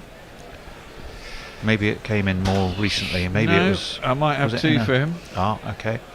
This one is angled away out to the deep cover boundary. Just a single though. 'Cause it was straight to the fielder down there. I've got 2. Let's have a look. What's this one? Got no skills, got no runs, got no future, got no hope. And this one. Got no skills, got no runs, got no future, got no hope. In comes the leader, defended to short mid wicket while you sample just about every jingle we've got. 96 for 1. End of the 19th over. I think Messers. the longer one must be the Andrew- right one. Somebody needs Andrew to be let Cook in. says those IT helplines will help you, will tell you to read the manual. Stephen Kelk says replay wicket for Tony, and Messi now adds music to his shit list, which already contains Christmas. Yeah, I insisted yesterday that Christmas could not be mentioned before December. Quite right too. Quite right too. I went into fucking John Lewis the other day and they had a whole fucking Christmas section. I was like, fuck off. It wasn't even out of bloody October. Oh, Jesus. Bar humbug. I fucking hate 96 it. for 1. By the way, Bet, if you're going up to do some shopping, you know you've only got 10 overs to do it because you're back on again after. Yeah, I the- know. Okay. No, I'm not doing shopping. I've got to go and fucking hang the washing. You've got to go and hang the washing up. Yes. Well, yes, because it's my son's bedding. In comes Dutt. Oh, I don't really want to go there as this one is guided away towards cover. They take a single off Dutt. And otherwise we'll have no sheets to sleep on tonight. Oh, we can't have that. So you've basically been doing the washing this morning, and now you've got to go and hang it out. The missus stuck it on and then said, "Oh, can you wait until that's finished and then go over?" It's like, no, I can't. I've got to go and get everyone on air, and I think I'm the only person in. She's like, in comes Dutt, flicked God, away by no secrets here. Will Young. then she Out goes, towards Ackerman. "Well, how's it going to get hung?" It's like, well, you know, I don't fucking know. You've got work, I've got work. What do you want me to do? Domestic bliss Has- in the has- bear has cave. Has the concept of oversharing ever been shared with you? Yes, it has. But it's the kind of thing that really fucking irritates me. like my time isn't worth anything. And it sounds to me like you, quite rightly, don't have a tumble dryer. Nor should you. I because don't believe in tumble dryers. Neither do I. No, well done. We're on the same page there. And you do have some nice weather to hang it out in. Well, that's the point. I think that's what you put it on. But then, you know, there's no one to fucking hang it, is there? Literally no one at home. No, well, all the kids are at school, aren't they? No neighbour can pop round. Oh, fuck that. Yeah, right. Can you go around and hang my washing for me? Dutt is in, drops this a bit short, and it's swung by Ravindra. He's not going to make it to the boundary, Ooh. though. They're going to come Out back for 2? towards deep mid wicket. They will come back for 2, and that does mean that well, they haven't said it yet. It's 100 is up though. It's 100 for 1 after 19 and a half overs for New Zealand at precisely 10:54. Yes. You don't have to say the time, 'cause then I have to cut it out. New Zealand have actually been held back quite well by the Netherlands. Well, they have in my again view. onto that forces, as we said a few times with Aryan Dutt, he forces Ravindra onto the back foot. Yeah, they keep hitting. They've got There's it no right. run. He's right in the right place, the man there, because Yeah. they just keep going back. And Well, you've got Engelbrecht, Humperdinck at short mid-off, and you've got Max O'Dowd, who's there at cover, the two of them. As this one is guided out to Baz de Leader. they've got a very who's good deeper offside at field. extra cover. And they've got really tight. They've got 4 still, even though it's out of the power play 1. You can have 4 people out. They've got 4 people on the offside. I think people have learnt that you don't have to put everybody out, or try and bowl dry. And if someone's good enough to bowl it there, the thing is, it doesn't often get you wickets. We It should just be letting keeps the someone runs in down. because it may be our next commentator, Oh, Bear. it's Tim. Dutt is in, whipped off his toes by Will Young. He will get a single, and that will bring up Will Young's 50 off 59 balls. 50 better than he managed against England, and in fact 59 balls more than he managed against England, or 58 balls more than he managed against England. But he's got 50 here against the Netherlands. Very well played him.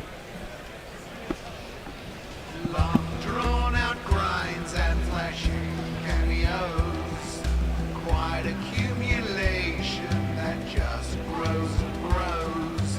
Lucky or lucky, inducing reverie. These are a few types of half century. 102 for one, and we should be handing over now. You're going to let me have to take a short natural break before you cut and run, Bear. Okie dokie. Yep. We have 3 men doing stuff. I am here over the internet. Yes, I can see you. Delader Yes.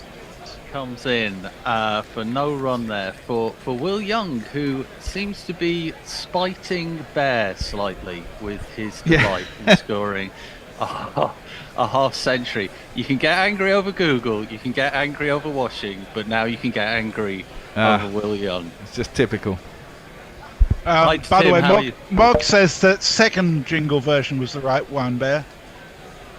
Later comes in more on the leg side this time, put away by Young, but I think just for a single. Tim, how have you been enjoying the match so far? Yeah, it's been an interesting look at the moment. I think the Netherlands should have batted first, but I think the wicket of Conway was certainly an important one from a Netherlands point of view. Yeah, absolutely. That, I mean, if he'd have got going, it would have been a bit of a nightmare. As Van der Leyden comes in again, half pitches it this time. Ravindra tries to hook it away, but gets it all wrong, and there's no run. De Leyden with his floppy 90s hair, looking slightly distressed and sweaty as he comes in there. Why do you say you think the Netherlands should have batted first? That's interesting. I think in these conditions, on these flatter pitches, not necessarily flat, get the runs on the board, put pressure on. As De Leyden comes in again, this time it's pitched up. It's driven away by Ravindra, but again, no run there. Obviously, it isn't an exact science, but we've seen the ball do slightly more in the evenings in this World Cup. Not every game, but it's been a bit like that.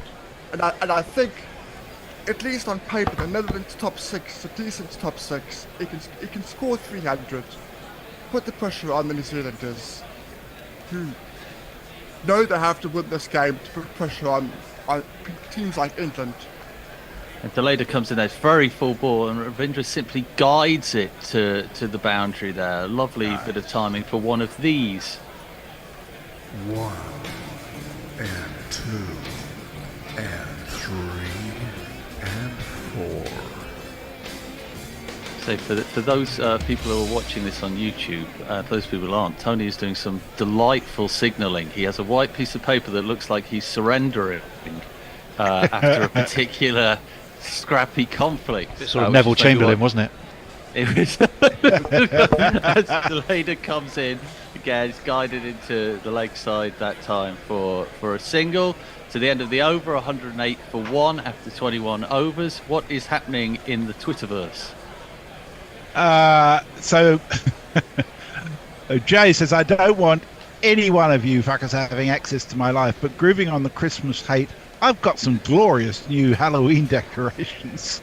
There's a considerable discussion over on YouTube around the C word, i.e. Christmas, and how quickly it comes into the stores. And Stephen Kirk says, it's Tim Duckworth-Lewis. Tim, there was a question to you yesterday after you'd left being on air about whether any other Guerrilla Cricket South Africa commentators were coming on for any of this series. Are you aware whether they may be or not? Paul or Simon? I'd have to say that I doubt it. Our relevant priorities are elsewhere at the moment, particularly with our domestic cricket going on at the moment. Right. as Ackerman starts a new over there. It's patted down the ground for a single by Ravindra. And Tim, how are you feeling about South Africa's prospects in the World Cup? Got off to a good start? Quietly optimistic after the first match. I'm not prepared to go any further than that. But it ticked all the boxes, that game against Sri Lanka. Well, Ackerman's just gone in there, and Young has simply lifted it to the long off boundary for one of these fellas.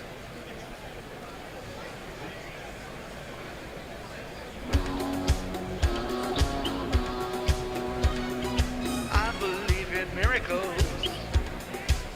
Since you came to bat, you 6 Ackerman in again. This time only a single for Young, taking himself up to 57 now off 62, going very well. Got through the nervous 20s. On for a big score? Question mark, Young. Well, it's Bear said he would be out in the 20s, so almost certainly get 100. I mean, he could go double 100 on the basis of that, I think.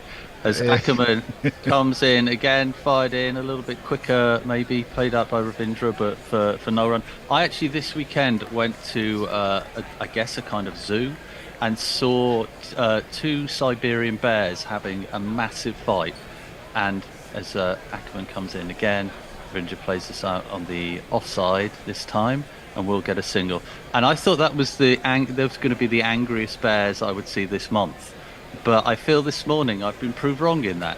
If we can get this clone bear, then we could replay that. Again, I have photos that I could send in, so he could do a recreation. But let's see how it goes. Young steadies himself, getting ready. And actually, we have the 50 partnership of only 58 balls there. It sort of feels like it's just happened in the blink of an eye, really. As Ackerman comes in again, it's down the lakeside this time. He tries to whip it round, Young. But there is no run there. At the end of the over, New Zealand 117 for 1 off 22 overs at a run rate of 5.32. Well, very quiet on Twitter at the moment, but I would say, oh, bugger. GPL's just closed and I missed getting it in, so there's no point reminding you about that. Kieran Roseblade says it's messy dancing. Well, I was sort of, because as was mentioned, we can see Tony in the studio doing his DJ thing when the jingles are playing, and it's quite exciting watching Tony get into the groove, and I was going there with him. It's mesmeric, isn't it? I feel like Diplo has entered the room as Deleda enters the attack once again, and no run off it as Ravindra pats the ball back to him. Yes, I wonder what Tony's DJ Tony's feels not right. There used to be a DJ called Fat Tony. That's not right either. Have we got any? What would it be? The Bishop. I think we just invite our listeners to come in with yes, monikers for our DJ Bishop and see what happens. As Deleda turns round, tongue out, comes into bowl again. This time whipped into the lakeside and fielded just for a single for Ravindra. They're keeping those singles ticking, aren't they, Tim? They are doing that quite well when the boundaries aren't coming. They are getting themselves into a position to score that big score that you're asking for. Not taking unnecessary risks, just getting that foundation set so they can go big later on. Yeah, it's always as Deleda comes in again here, goes wider of the crease, but the result is still a single, this time to Young, 2 off the over so far. And I'm about to say something incredibly patronising, but I think as a batsman in the top 3, when you're playing against an associate nation, to keep that mentality going of not taking risks and playing the situation, I think is probably harder than we imagine. And I also wonder in these instances, and not just in terms of what you say. I'll come back to you after this ball. Yeah, Deleda again, another single coming from it with Ravindra. Back to you, Tim. But New Zealand know what's going to happen with the field in this situation. Netherlands just do what most teams do in this situation. They take out all the attacking fielders and they just try and restrict. I think Netherlands just put in 1 or 2, just for a couple of overs. If the guy gets hit over, put in a short cover. If he gets hit over his head for 6, so be it. Bring in the mid on for a couple of balls. If he gets hit over his head for 6, so be it. But give the batsman something else to think about. Yeah, I think that's absolutely right. Deleda strays down to the leg side, and Young is able to grab a couple there. Yeah, I think I suppose it's the old football thing, isn't it? If you're playing against Man City, do you just defend for 90 minutes, or do you try and do something different? Because if you defend for 90 minutes, you're just going to lose anyway. I think there has to be a little more spontaneity and groovy cricket positions here at the moment. As Deleda comes in for the final ball of the over, Young attempts to sweep it but gets the timing terribly wrong here, leaving New Zealand on 122 for 1 off 23 overs. Kieran Rosebay, it's exciting watching the dancing from this end. Bring out the pole. I've retired in that regard. I'm afraid, Kieran. And Warren says, I'm going to vote for the bear in the domestic bear week. It's interesting what you say, James. The same sort of thing was happening yesterday between India and Australia. You had KL Rahul and Virat Kohli very, very comfortable, milking the field, and felt like Cummins was just setting a formulaic field. There was no sense of that Stokesism, if you like, the madness of field setting, which sometimes is needed in white ball cricket. Well, at the moment, the fielders that they need to be in the stands, because Ravindra has just smashed a 6 off Ackerman's first delivery. Massive, absolutely gigantic 6.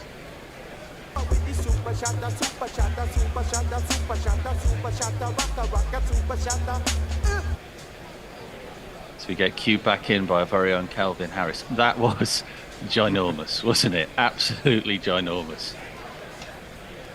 I mean, he's got it, Ravindra. I thought he was impressive when he was in the tour in England, maybe without the kind of reward that he deserved. As Ackerman comes in again, darts that in a little bit more, but Ackerman can still push that out. Ravindra can still push that out for a single. He's now got 30 from 33. Yeah, Bear, actually now with that tweet coming in, I'm now thinking that rather than Bear being the best aggressive bear this week, Bear should take on one of those aggressive bears.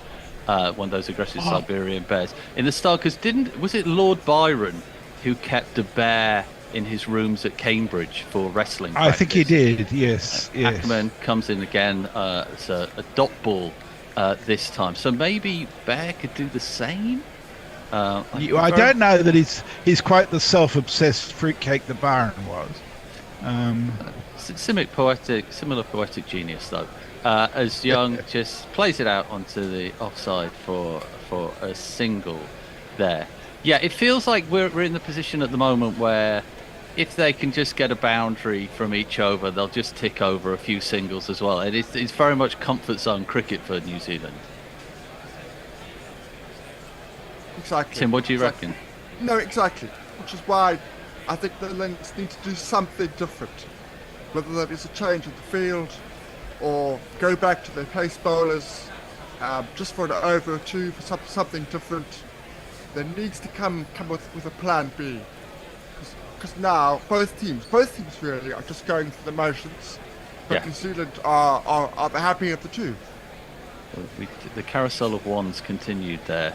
And this time it looks as though there's going to be another one, maybe 2, as the milking... Like Jeremy Clarkson's farm, the milking continues on TV. As New Zealand are now at 132 for 1 off 24 overs. What is happening in the Twitterverse? Well, Jake Grover's come up with a handle for Tony. He says, DJ gay porn star who now teaches erotic massage. Possibly a bit of a mouthful. Possibly. Come on, listeners. We need some more handles for Tony as the DJ. Mouthful of what is now concerning me. Snappy and to the point. Yeah, I feel like I can't see the flyer for the gig that manages to incorporate those many words. I think snappier could be good, unless it's an acronym that we're not spotting at the moment, or an initialism where it adds up to something, but it didn't sound like it did it. No. So the go on, sorry, Messi. Jay also says the bear is still in line to fight Kieran Pollard. The Grizzlies can wait. That's interesting. Cage fight? There's a whole series here that we could do. In the way that YouTubers now are the mainstay of boxing, maybe this could be a new thing. That's sort of a YouTuber, that we're on YouTube, so maybe this could be a new avenue for him. If you've got any other suggestions of who Bear could fight, well, he could take on the winner of Elon Musk versus Zuckerberg. Zuckerberg, yeah. Yeah, is he on their radar at the moment? He might be. After the Google rant, he could be. Someone's listening. Yeah, someone's listening somewhere. Any suggestions of anyone else, social media or otherwise? KSI does a lot of fights. Logan Paul, I could see both of those being possibilities. But maybe there's a kind of making the weight involves, does he smoke a spliff or not beforehand? That could change the result quite dramatically, I think. As Van Makeren comes in to Young here, plays it off his pads. Is it going to go? It's just fielded, I think. I don't think the body was on the boundary sponge as he fielded it. Saved a 4 there, just a couple. Yeah, they're looking good here, New Zealand. I do agree with you, Tim. Something disruptive has to happen. We're just checking again. Yes, no, he fielded it well. I mean, I'll be honest with you, he did everything he could not to field it well. He went down and then seemed to lose use of his hand, or rather seemed like sort of like Bambi on ice. I don't quite know what happened there, but the end result was a good one. As Van Makeren comes in again, this time it is driven. But this time, actually, it's a dot ball here. What have they got there? My question would be on the Dutch and doing something different. I think I can see like it could be a fielding position, but what other bowling change could they make here that might mix things up a little more? We've just got Van Makeren back, but who else have they got in the back pocket, do we feel? I was going to say, I think Van Makeren would be the one. He'd be the one that you'd want to come on and just restrict the rotational strike, really. If he can restrict the rotational strike, make the New Zealanders make a mistake, that's something. That is something to work with. And he comes again, and he is restricting the rotation here because it is another dot ball. I think it's fair to say our demand would be for Sybrand Engelbrekt to come on. That's what the moment we're waiting for. That feels like there's a generational moment in every tournament when a cricketer steps up with a name that can only be admired, and that moment hopefully will come soon. As we see the two slightly bizarre mascots of this tournament, Blaze and Tonk, they are called. Good old Blaze and Tonk. Lovely to see them at the ground today. As Van Makeren comes in again, it is very full Yorker length, but it misses the stumps, and there is a sigh and a smile, a sad little smile from Van Makeren. Then he's doing well. He's doing, Tim, exactly what you were talking about. Just creating a little bit of doubt in the New Zealand batter's thoughts, which is all you need in a situation like this. Obviously, what you want to top that off is a wicket. Yes, that would be very nice, wouldn't it? It's we're getting a reminder here that Engelbrecht's one-day international debut is today at the mighty age of 35. Van Makeren comes into again, strays onto the leg side and can just be steered away for a single by Young then. Yes, although very beautifully it came up on our chat as his odd debut today, which I think is as appropriate as his one-day international debut as well.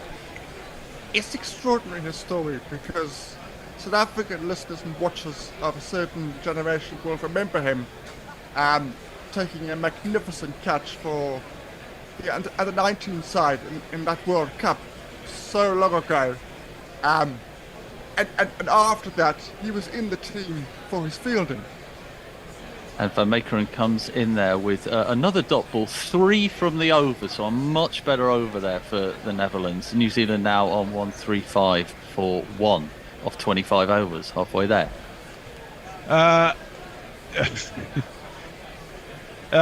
Jace just says Tony is called DJ. There you go. He also says, I think if you drug tested either the bear or Pollard, the fight would be a non-starter. Leah says, yeah, Zuckerberg apparently started training in jiu-jitsu. He'll probably kill that slobby Elmo fuck. Also, influencer boxing sucks, and so does Jake Paul, which is very true. Stephen Kelk suggests just Bear versus Godzilla. Yeah. Could maybe more short Bear. fight. Bear versus Godzuki might be a fairer fight for those fans of the 80s, the 80s version of Godzilla. That whole, do you remember that whole trend where all those cartoon characters started to get a little bit boring, so they started introducing nephews and cousins of sons of them. Obviously, the classic being Scooby-Doo and Scrappy-Doo, our very own Sam Curran, getting into that at an early age. But that was an odd thing, wasn't it? Really? Yes, I just can't see Bear in a fight. Full stop. I don't know if anyone disagrees with that. No, I think Bear's just more likely to pull your plug out in some way. I could see him in a fight with a washing line in about an hour's time, entangled in the washing, getting very resentful. I think Bear would be very good in a shouting fight, where basically the one who shouts loudest wins. Yeah. Yes. You fucking asshole. Yeah, I think he'd be very good at that. We are seeing a bowling change now. Singh is coming on, and do we have a jingle for him? This is, I think, his first over today. Vikram Singh.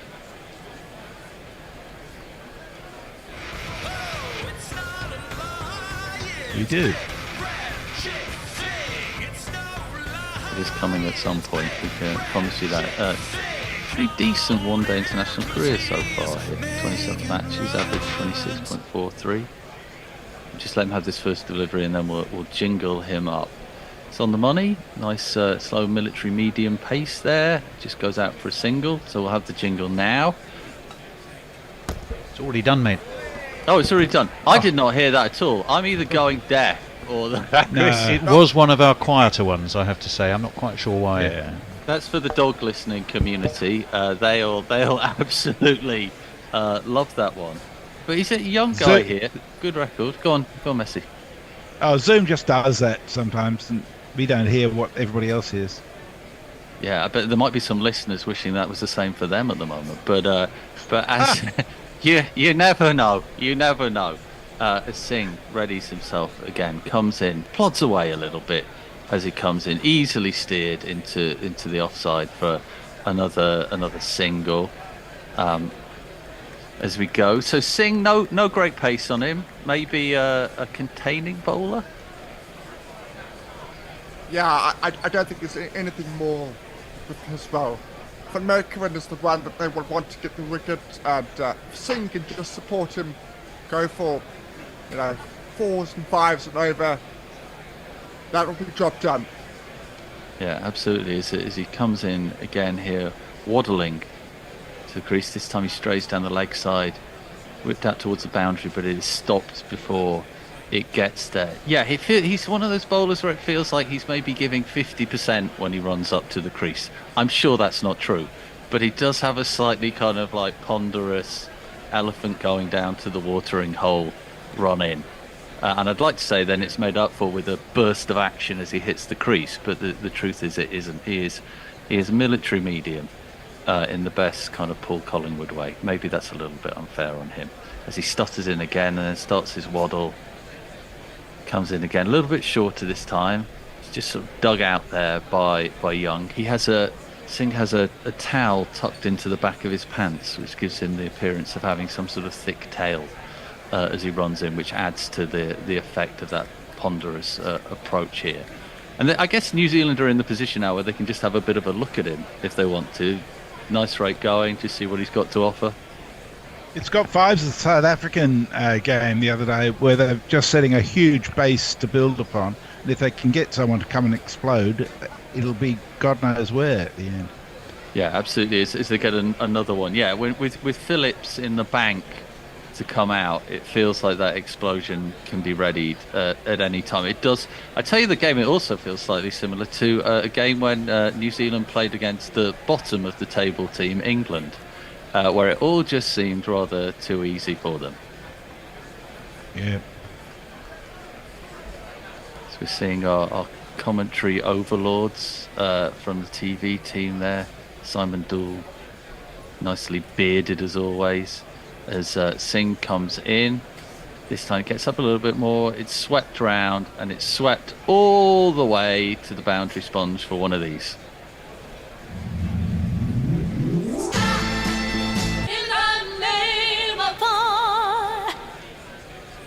And we are cued back in by DJ Tony.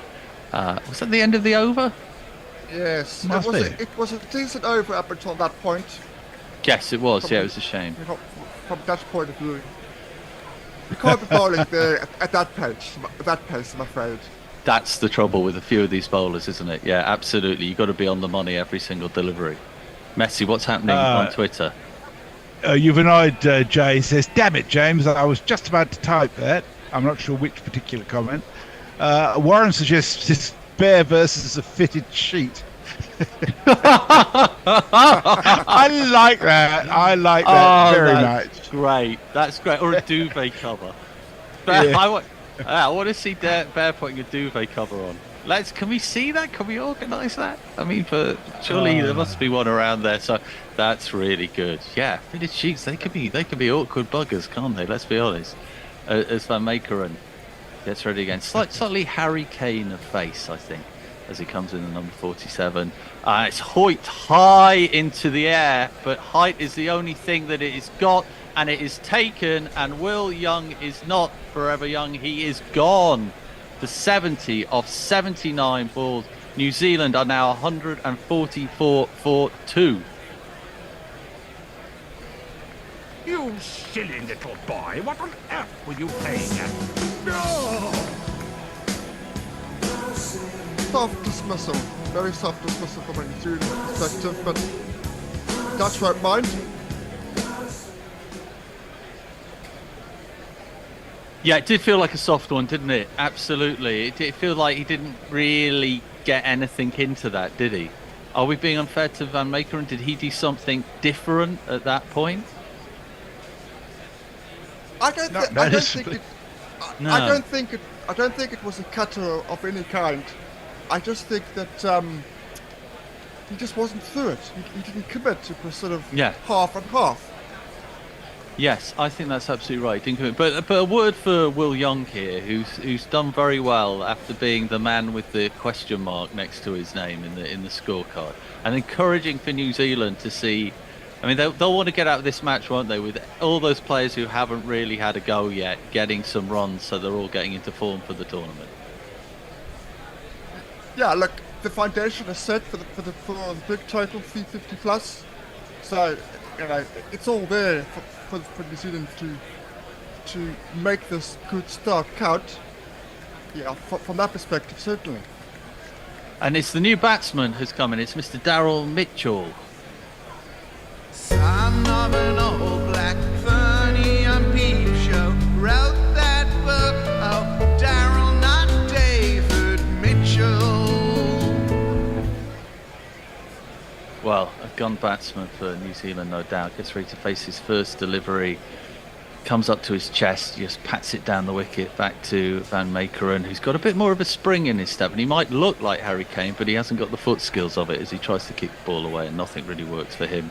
There, but he'll be very happy to get that. Now we're seeing a replay here, and what happened is that it got quite high on his bat, and that's the reason it went straight up into the air rather than straight down the ground as it has been going recently. So maybe just an extra little bit of bounce there. So props to Van Meekeren, who celebrates that like Henry VIII at a banquet. He looked very, very happy with himself, and quite right too, as he comes in again. This time, just heads towards the leg side a little bit more, just patted away by Mitchell, but there's no run. Mitchell looking up into the skies as though he's going to be carried off by a hawk any moment here. But Mitchell, I mean, when you start looking at this and the players getting into form, they've got a damn good batting lineup, New Zealand. They have. There's a lot of depth there, isn't there? And, you know, and Kane isn't there. Yeah. But also, their problem is not their batting. Their problem for me is their bowling. Despite what happened against England. Yeah, Van Meekeren comes in again there. It's just a single there.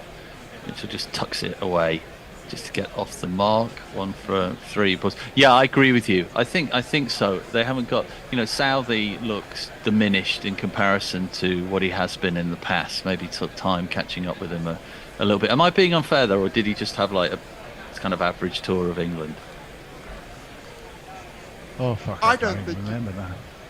I don't think you're being unfair. I think he has come to the end, and the fact that Jamison and Lockie Ferguson have not taken that mantle in different instances is a problem. Yeah. Van Meekeren strays onto the leg side. It's just turned around the corner by Ravindra, just for a single there. So only 2 runs off the over so far. The change of Van Meekeren, Tim, as you were saying, has worked out exactly as predicted. Yeah, it couldn't have worked out better for the Dutch. But now, if you want to have a sizable influence in the game, strike again. Have a double strike. Yeah, I think you're spot on there. This is, they don't want to let another partnership build as they has. As Mitchell faces again, just squeezes it out to mid-on, who comes in, makes the throw at the stumps. It's not there. Everyone's got their hands on their heads like sugar bowls.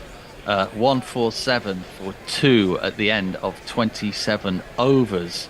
Over to the Twitterverse. Our wonderful Vittler and friend Brian in Brisbane has joined us. He says, morning all, has Netherlands lifted their game after the subdued last game? No evidence to suggest they have, really. He also says, somewhat uncharitably, haha, bottom of the ladder England. Yeah, glass houses and all that, Brian. Australia may be there by the end of the week. I think. Let's be honest. Everyone should be enjoying England being bottom of the pile. I always remember talking about Harry Kane. That when in the World Cup in Russia, when he was the Golden Boot winner, when it was announced that he'd won the Golden Boot in the final, everyone just booed because it was England, and it was the one moment that brought together these two warring sides. Was just booing England because everyone hates England. Why not? We should all enjoy that. As should tell you that Klein, straight of back, powerful looking guy, comes back. He's bowled 3 overs so far for 17. And looking back, jingle him.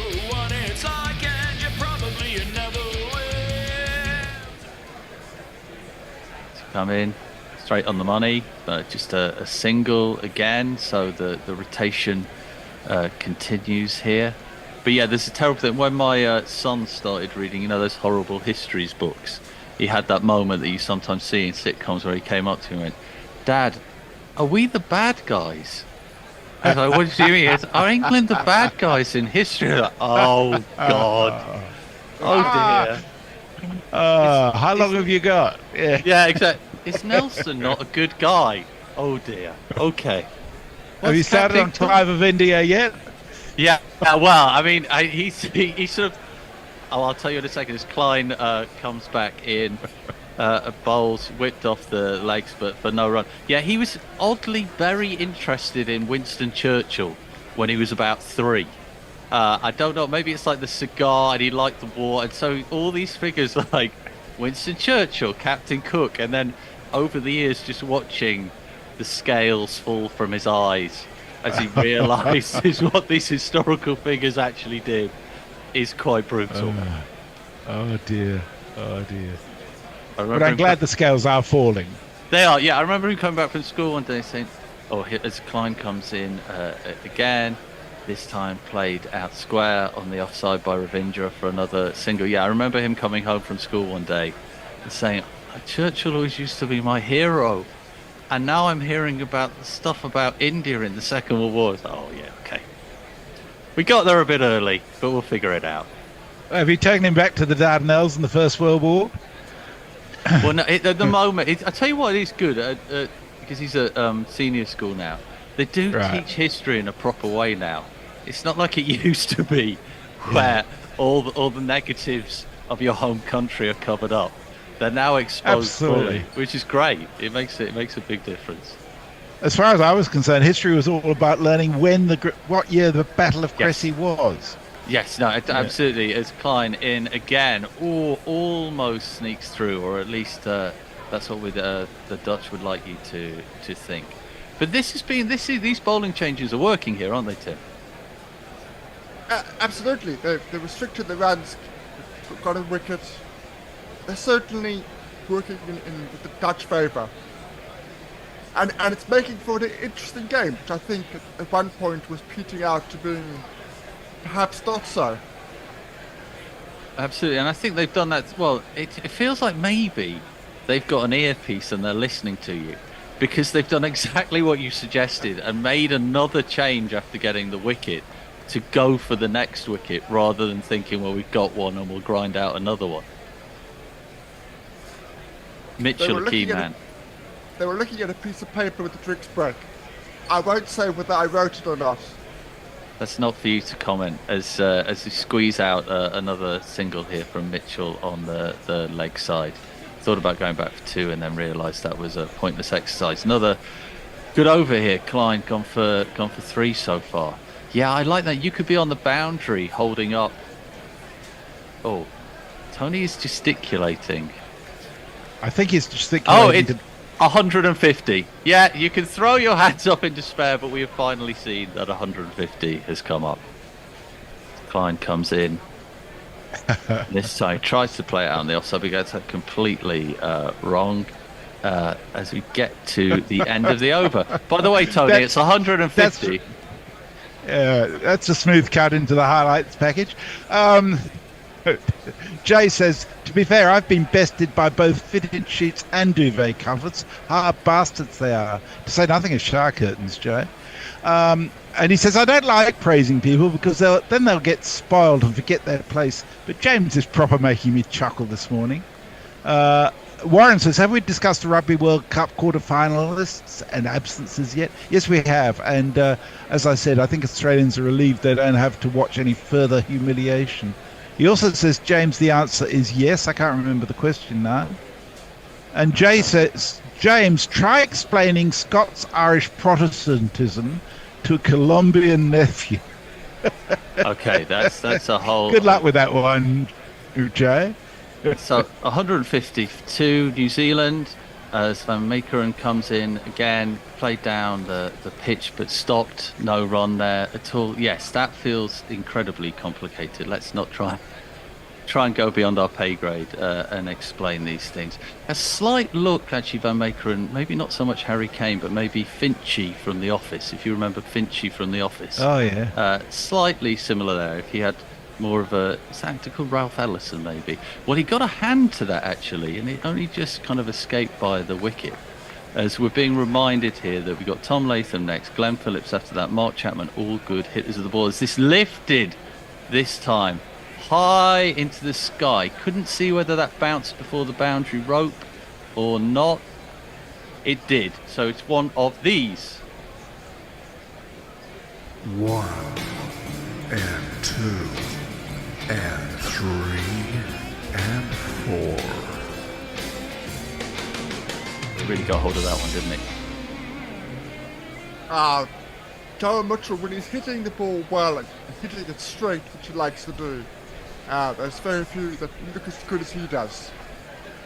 Yeah, he's a delightful batsman, isn't he? I mean, obviously he's always done well against England.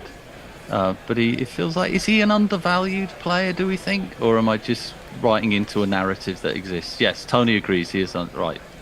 There's two of us that agree. Anyone else out there, I hope you do as well.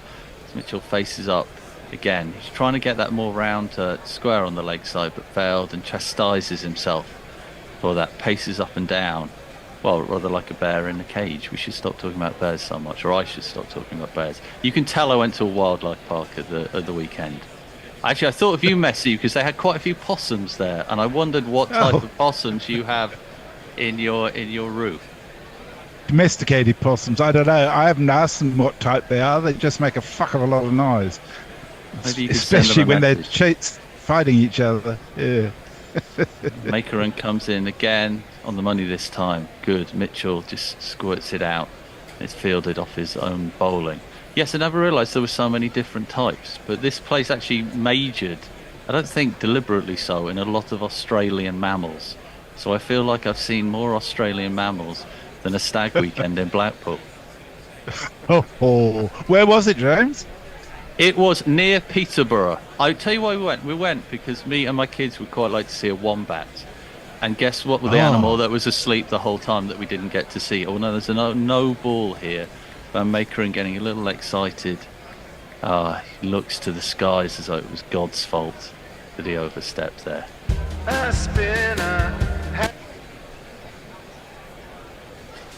Wombats are... Don't get so close to crease. Don't get so. Well, that free hit, he's not going to want to belt another no ball because that got, to use the expression from before, mullered into the stands there when Mitchell his helmet wobbling on his head for one of these. A 6. Oh dear. I was about to tell you that wombats are surprisingly boring, although larger than you think. The most interesting of those animals, surprising perhaps, is the echidna, which is absolutely great. Yeah, that's bigger than you think. Is that right? An echidna as well? Yeah. You think hedgehog, and it's like twice the size of a hedgehog. And Makeren comes in to try and make up for that mistake. You simply, as he squirted off into the onside for a single for Mitchell, you simply must not bowl no balls here, right? Because you're going to get punished. I don't know why no balls are ever bowled. It's a massive gripe for me. Continuously seeing bowlers do it in practice. If you do it in practice, you're going to bowl no balls. But yeah, they're very expensive, particularly in a World Cup game. Yeah, against a class player like Mitchell, he doesn't miss out on stuff like that, does he? So we get towards the 6th ball of the over. New Zealand are currently on 162 for 2. Get ready, Ravindra facing for once here. He sweeps it round. Probably only going to get a single there. But that's an expensive over for the Netherlands here. They are New Zealand now are 163 for 2 of 29 overs. Mog says, what are these sheet things of which you speak? Jay says, Messrs, you're literally a fanatical Jesuit agent of Opus Dei dedicated to not singing the Psalms. Well, if you say so. The Paul Mott says, I hate to break it to you, Messi, but the possums aren't fighting in your attic. Oh, you can witness this. I think they're doing a whole lot of shit. Jay says, now lads, all right, he didn't know his great-grandma and great-grandfather. I just try to be a hippie liberal uncle and then scream, do you sing the Psalms on random occasions just to make him aware of his heritage? I'm sure that works really well. I'm Reno Ovo's with us. He says, morning, fantastic GC. Sadly missed another start of the game and another GPL, as I did. This time taking Mini Ombre to visit her possible school, of which she christened with her face on the concrete playground 10 minutes of arriving. There is no doubt she's my child. Oh dear, that sounds painful. That does sound painful. Klein making in up for again. it all day. Yeah, Klein again just squirted out onto the leg side by Ravindra there. Ravindra, by the way, hasn't seen much of the strike recently, but is on 40 from 43 balls. And Mitchell, even though he took a few balls to get going, is now on 15 from 13 as the accumulation continues. So the old school thing, isn't it, is at the end of 30 overs you should double it, which would give them a big score. But I would imagine they'd be hoping for a few more than that, right? Well, our own Katie did the maths. This was 6 years ago, and said double after 32. So Ooh. it would be more. Yeah, I think they'll be hoping for a lot more here. They are absolutely in a gun position, aren't they? Yeah. It's all about wickets in hand. Yeah. South Africa wickets in hand against Sri Lanka, and they made that count. Flying on the spot there. No run for Klein that time. For Mitchell that time. I'm still predicting at least 380. Yeah, I think they could go there. But you're right, Tim. It's about the amount of wickets, but they've got a hell of a lot of wickets in hand at the moment, worrying for the Netherlands. Mitchell practicing forward defensive shots. I'm sure he's not going to be playing too many of those. I know Ian Smith is on comms on TV, but I don't think the barest of margins is going to come up to that. I've got a small feeling that could be right as Klein comes in again. It's just scooped over his shoulder there by Mitchell for one of these fellas. And if you kids can't listen, then you bound to see the way you get shot for crossing a boundary. He looks in good form here, doesn't he, Mitchell? The margins for error for Klein are so minimal when you're bowling at that pace. That wasn't a bad ball. It was a fraction short, and Mitchell, class that he is, was able to detect that. As he comes in again, it's down the leg side this time. They're inevitable. Now they're running, and how many are they running here? They've got a couple there. Yeah, he's lost his head a little bit, but it's wide.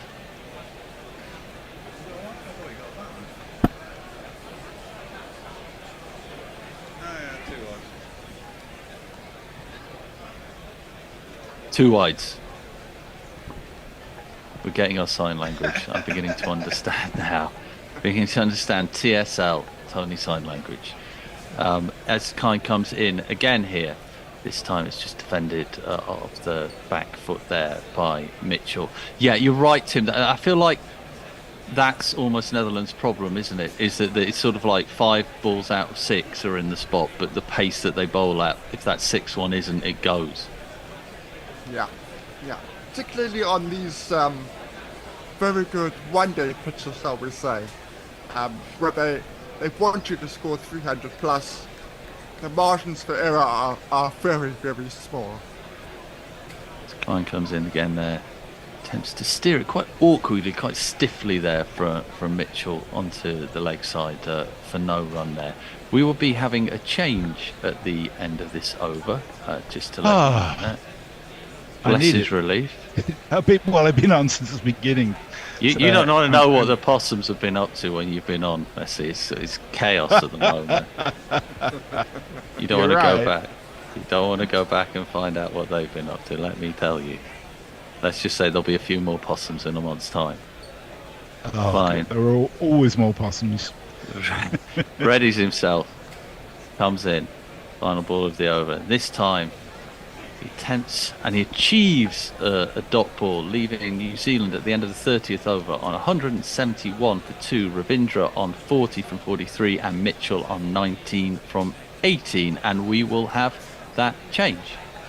Well, thank you very much. I'm going to take over. I made it. I got my washing up. And I got back with an over and 2 balls to spare. Amazing. Excellent. And in my absence, on tweets. And in my absence, Tony has overcome a technical hump, which I'm very proud of him for. Very patronising way. Now what you got to do? That's the one. Press the button. There we are. How was Will Young out? He was caught at long off, I think, by Baz Deleda from Yeah, it was Baz Deleda. Yeah. He tried to smash it up and it just sort of like hit the top of his bat rather than the middle. So he just spooned it really. Okay. So they're looking like a big score here of over 350, isn't it? And more likely to be. Oh yes, I'm just seeing a replay now. Completely mistimed it, didn't he? What do you reckon they get? A 380 from here? Yeah, it's going to be a dominant score. You sense. You do indeed. Are they having a drinks break, or are they just having a break because I've decided to come back? They were worried you hadn't got the washing out. Well, there nearly wasn't enough space on the line.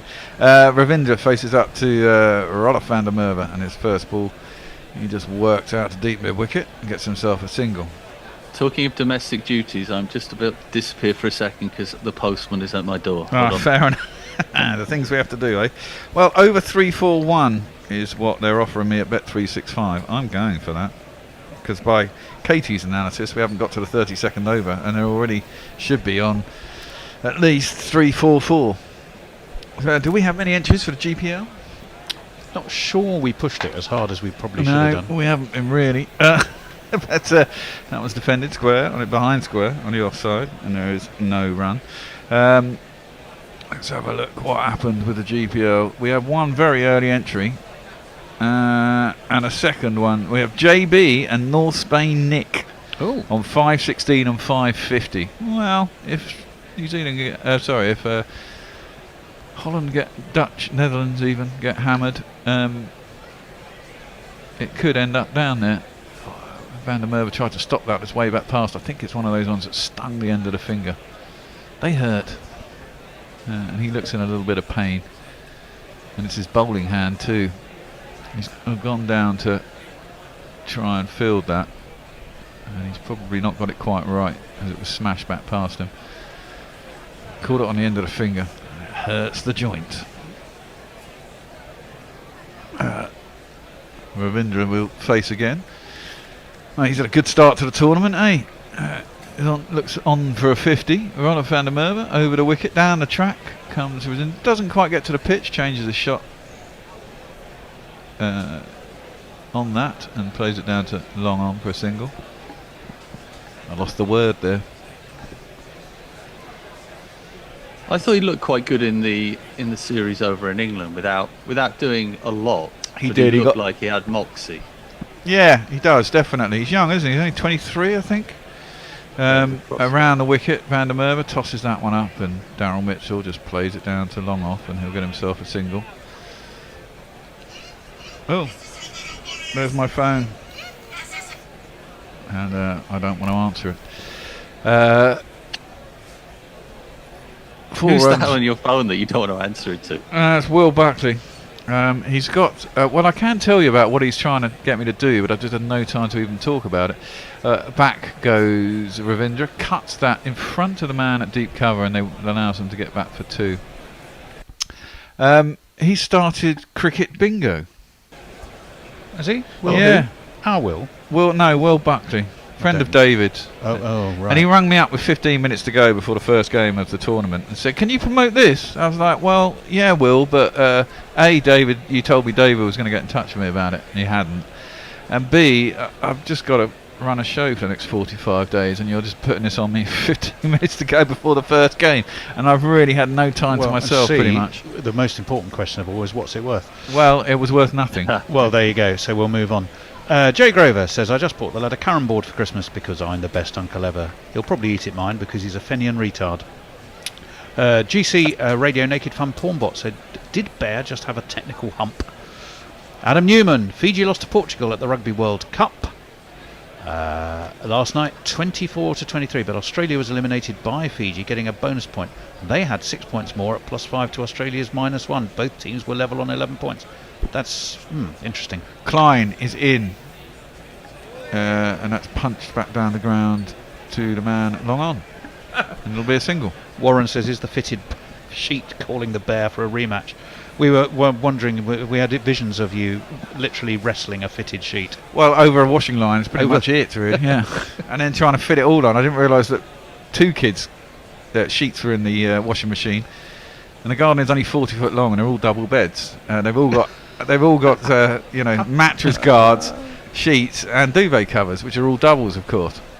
That's hit him right on the foot. Probably, maybe in front of leg stump, maybe not in front of leg stump. Or was it on the full?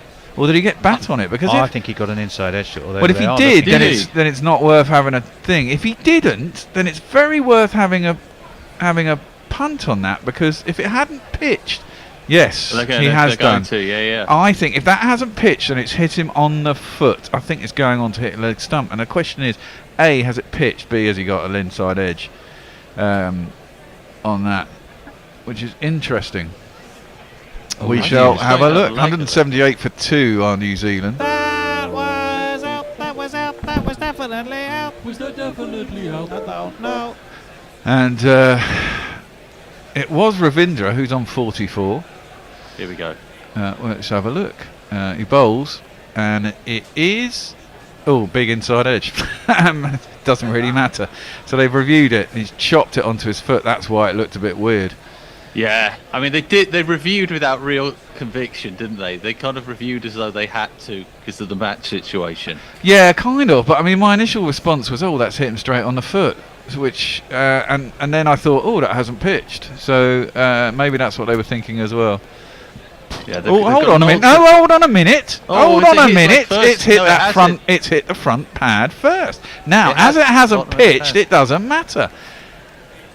Impact doesn't matter. It's hitting. It's fucking pitching in line. That should be out. That's nonsense.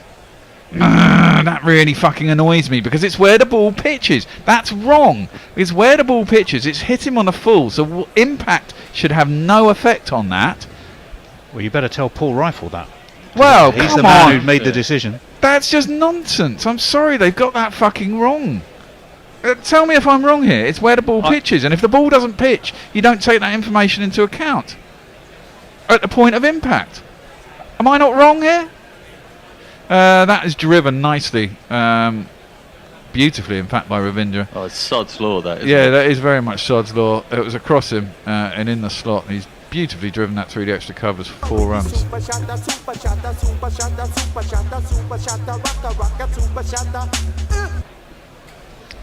I think that's disgraceful.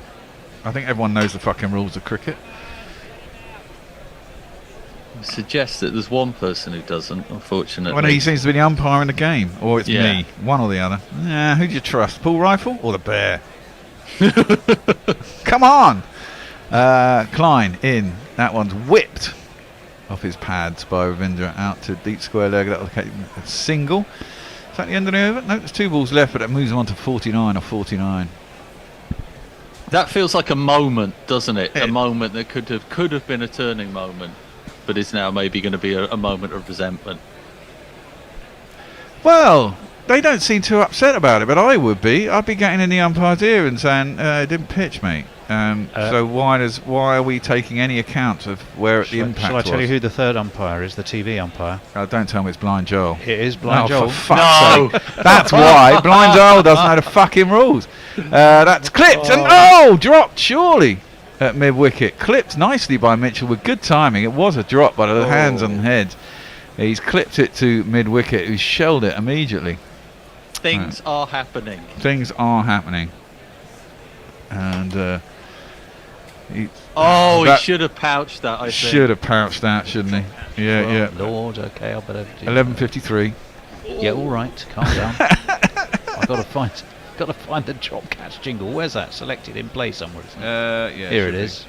There's several. Way up in the sky, little darling. And if it falls, I'll pick it up. Just pick it up, mate. Just pick it up, mate.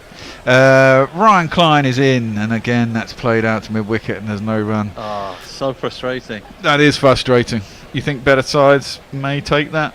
It's quite a straightforward catch at this level, isn't it? It was, yeah. So just to be super clear, you have to look at 3 things. You have to look at where the ball pitches. You have to look at impact and potential impact and whether it was going to hit. Right, those are your 3 things. Yes.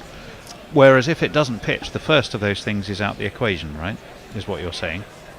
Yeah. So if it doesn't pitch, that's out of the equation. I'm not sure about the in-line because I think. Yeah, I suppose the in-line it's is still got to hit in line. Yeah, maybe I'm wrong. Maybe Rifle knows more than me. Well, so it didn't pitch, so it doesn't matter. Yes, actually, but where was the impact in line? Okay, actually, they didn't have where it pitched on. I think they were saying lights, impact was umpire's call. Yeah, they were saying impact was umpire's call. Okay, so the impact was umpire's call, and the umpire had given not out. You don't get your. You only needed 2 out of 3, but you've actually only got 1 out of 3.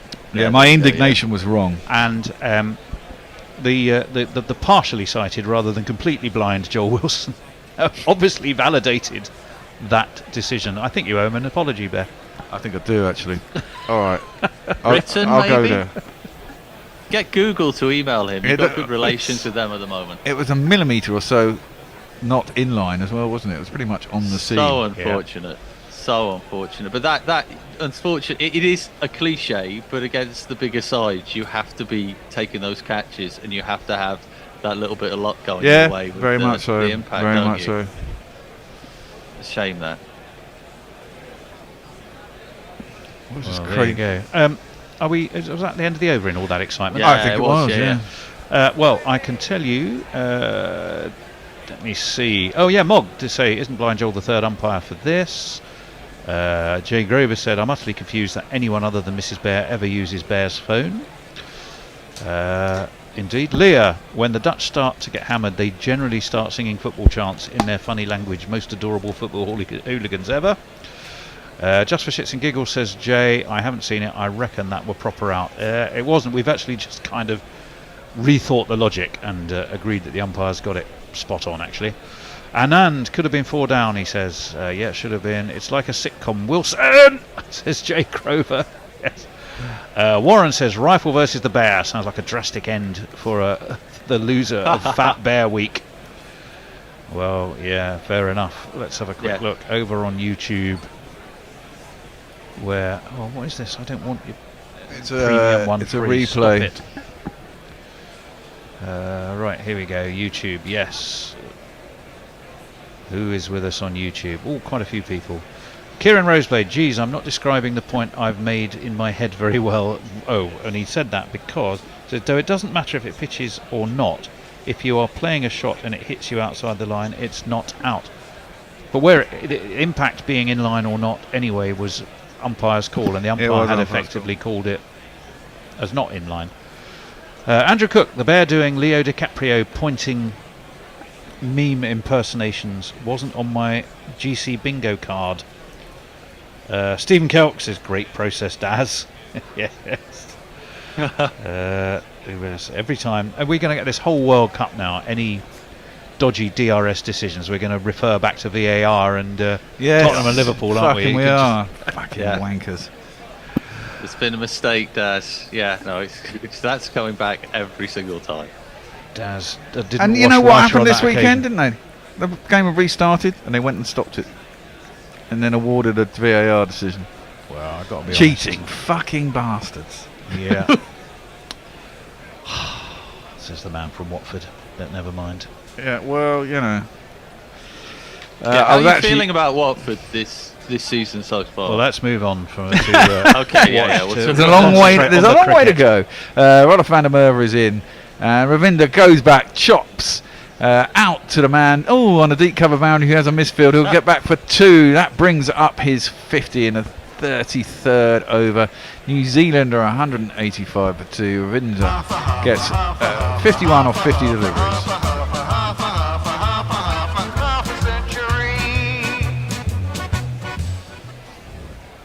And well batted him. So his average at this World Cup is now over 150. About 170, isn't it, at the moment? He's doing great, isn't he? He is. Well, he was backing down the bottom of the order. And when that's down the leg side, and he's gone. Oh, immediately, next ball. Van der Merwe bowls it into the stumps, into the pads, turns it, goes to turn it round the corner, does Ravindra, gets a little tickle, and the keeper, who's the keeper? Can't remember. Max O'Dowd, no, it wasn't. It's the other one. It's the skipper, Scott Edwards. Yeah. Takes it down the leg side. He immediately goes up and he's very excited. Knows that there was some bat on that. He's just gone to run it around the corner. Gets an inside edge. It's good keeping, actually. To be fair, it's very good keeping because he's gone down the leg side, followed the ball, got himself in line, and it's just gone into his gloves. And they're very happy. And Ravindra has to go.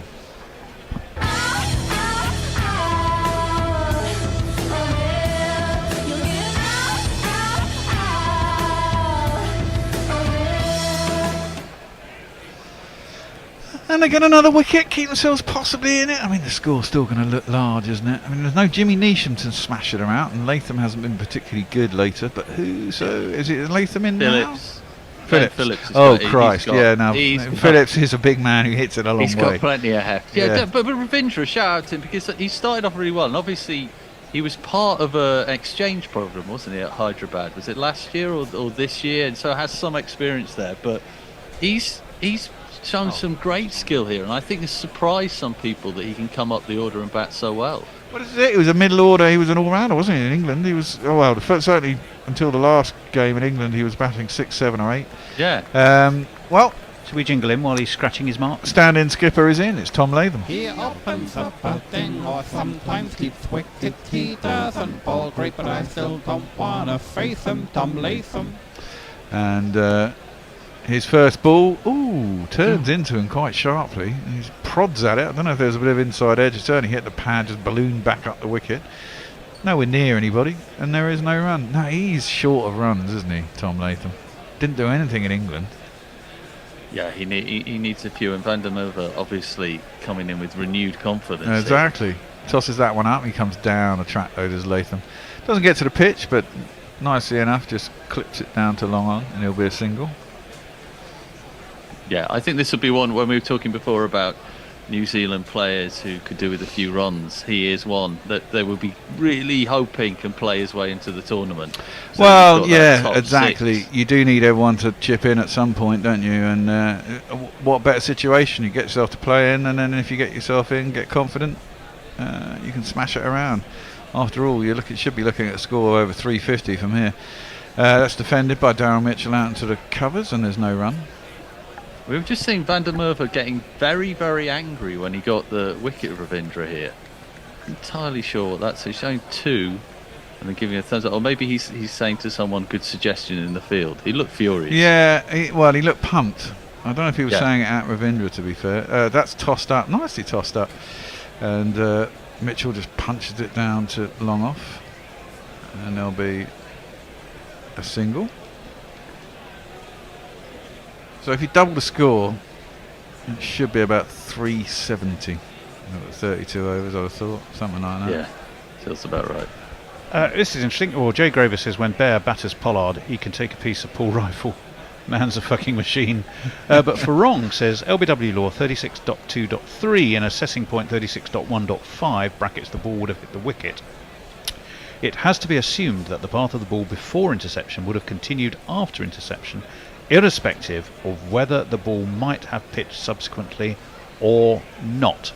But that to me still says, whatever, if the umpire had made the assumption not out and it couldn't be proven that that was the case, then not out was still the correct call. Yeah. I got it wrong. I my point was, and they didn't include actually in the 3 things, did they? That where it was pitching. That's why I was getting so irate.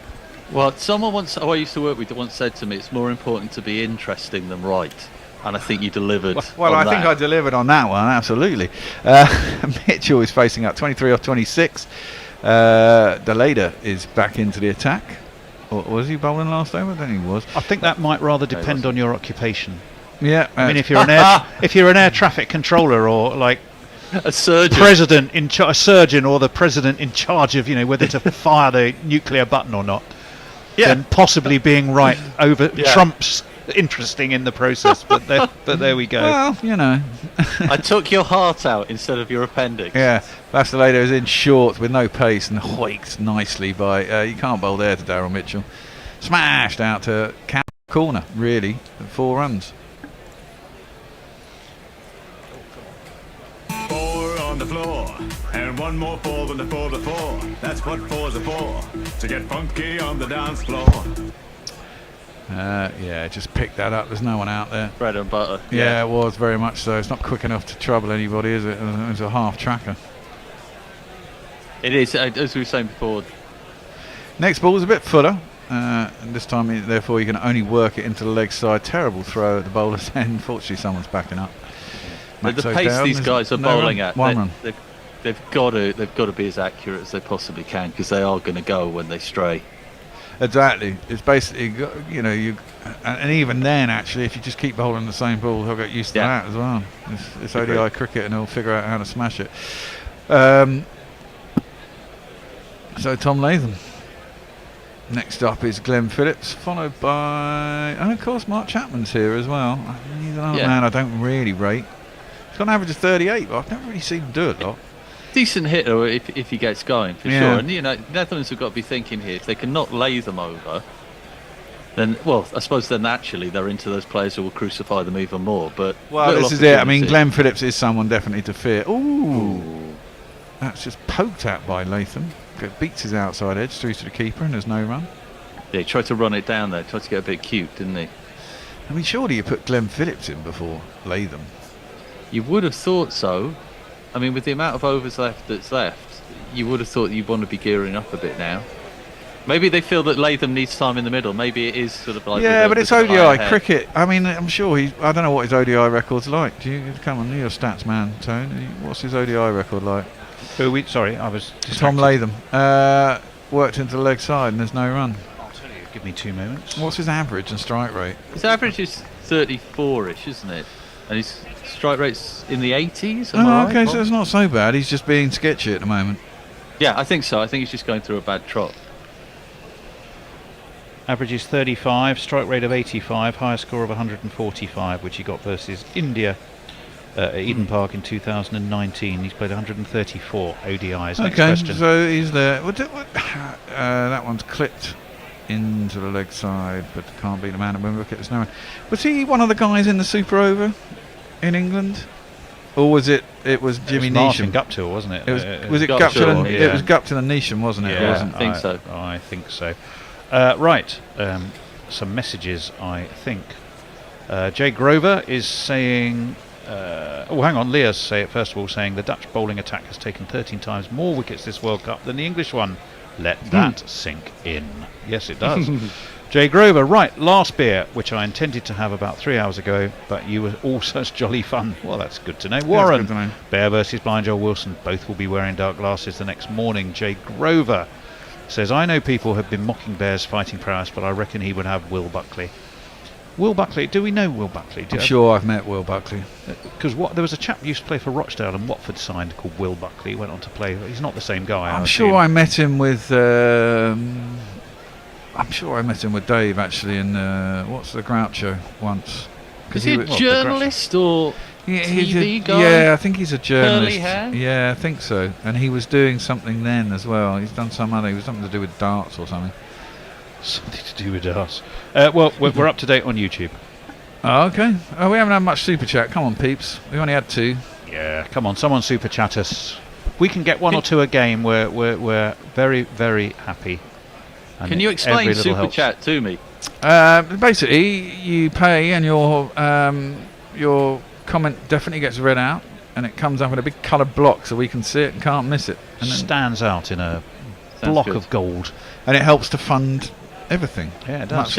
Much like Let's Patreon. Go super chatters. Monitors that don't go on the blink. Exactly. Oh, that one turned and prodded at by Mitchell. Catches the outside edge of the bat. Goes down towards short third man. It will be a single. We see some find it very funny, Mitchell there, but it was a pretty decent delivery.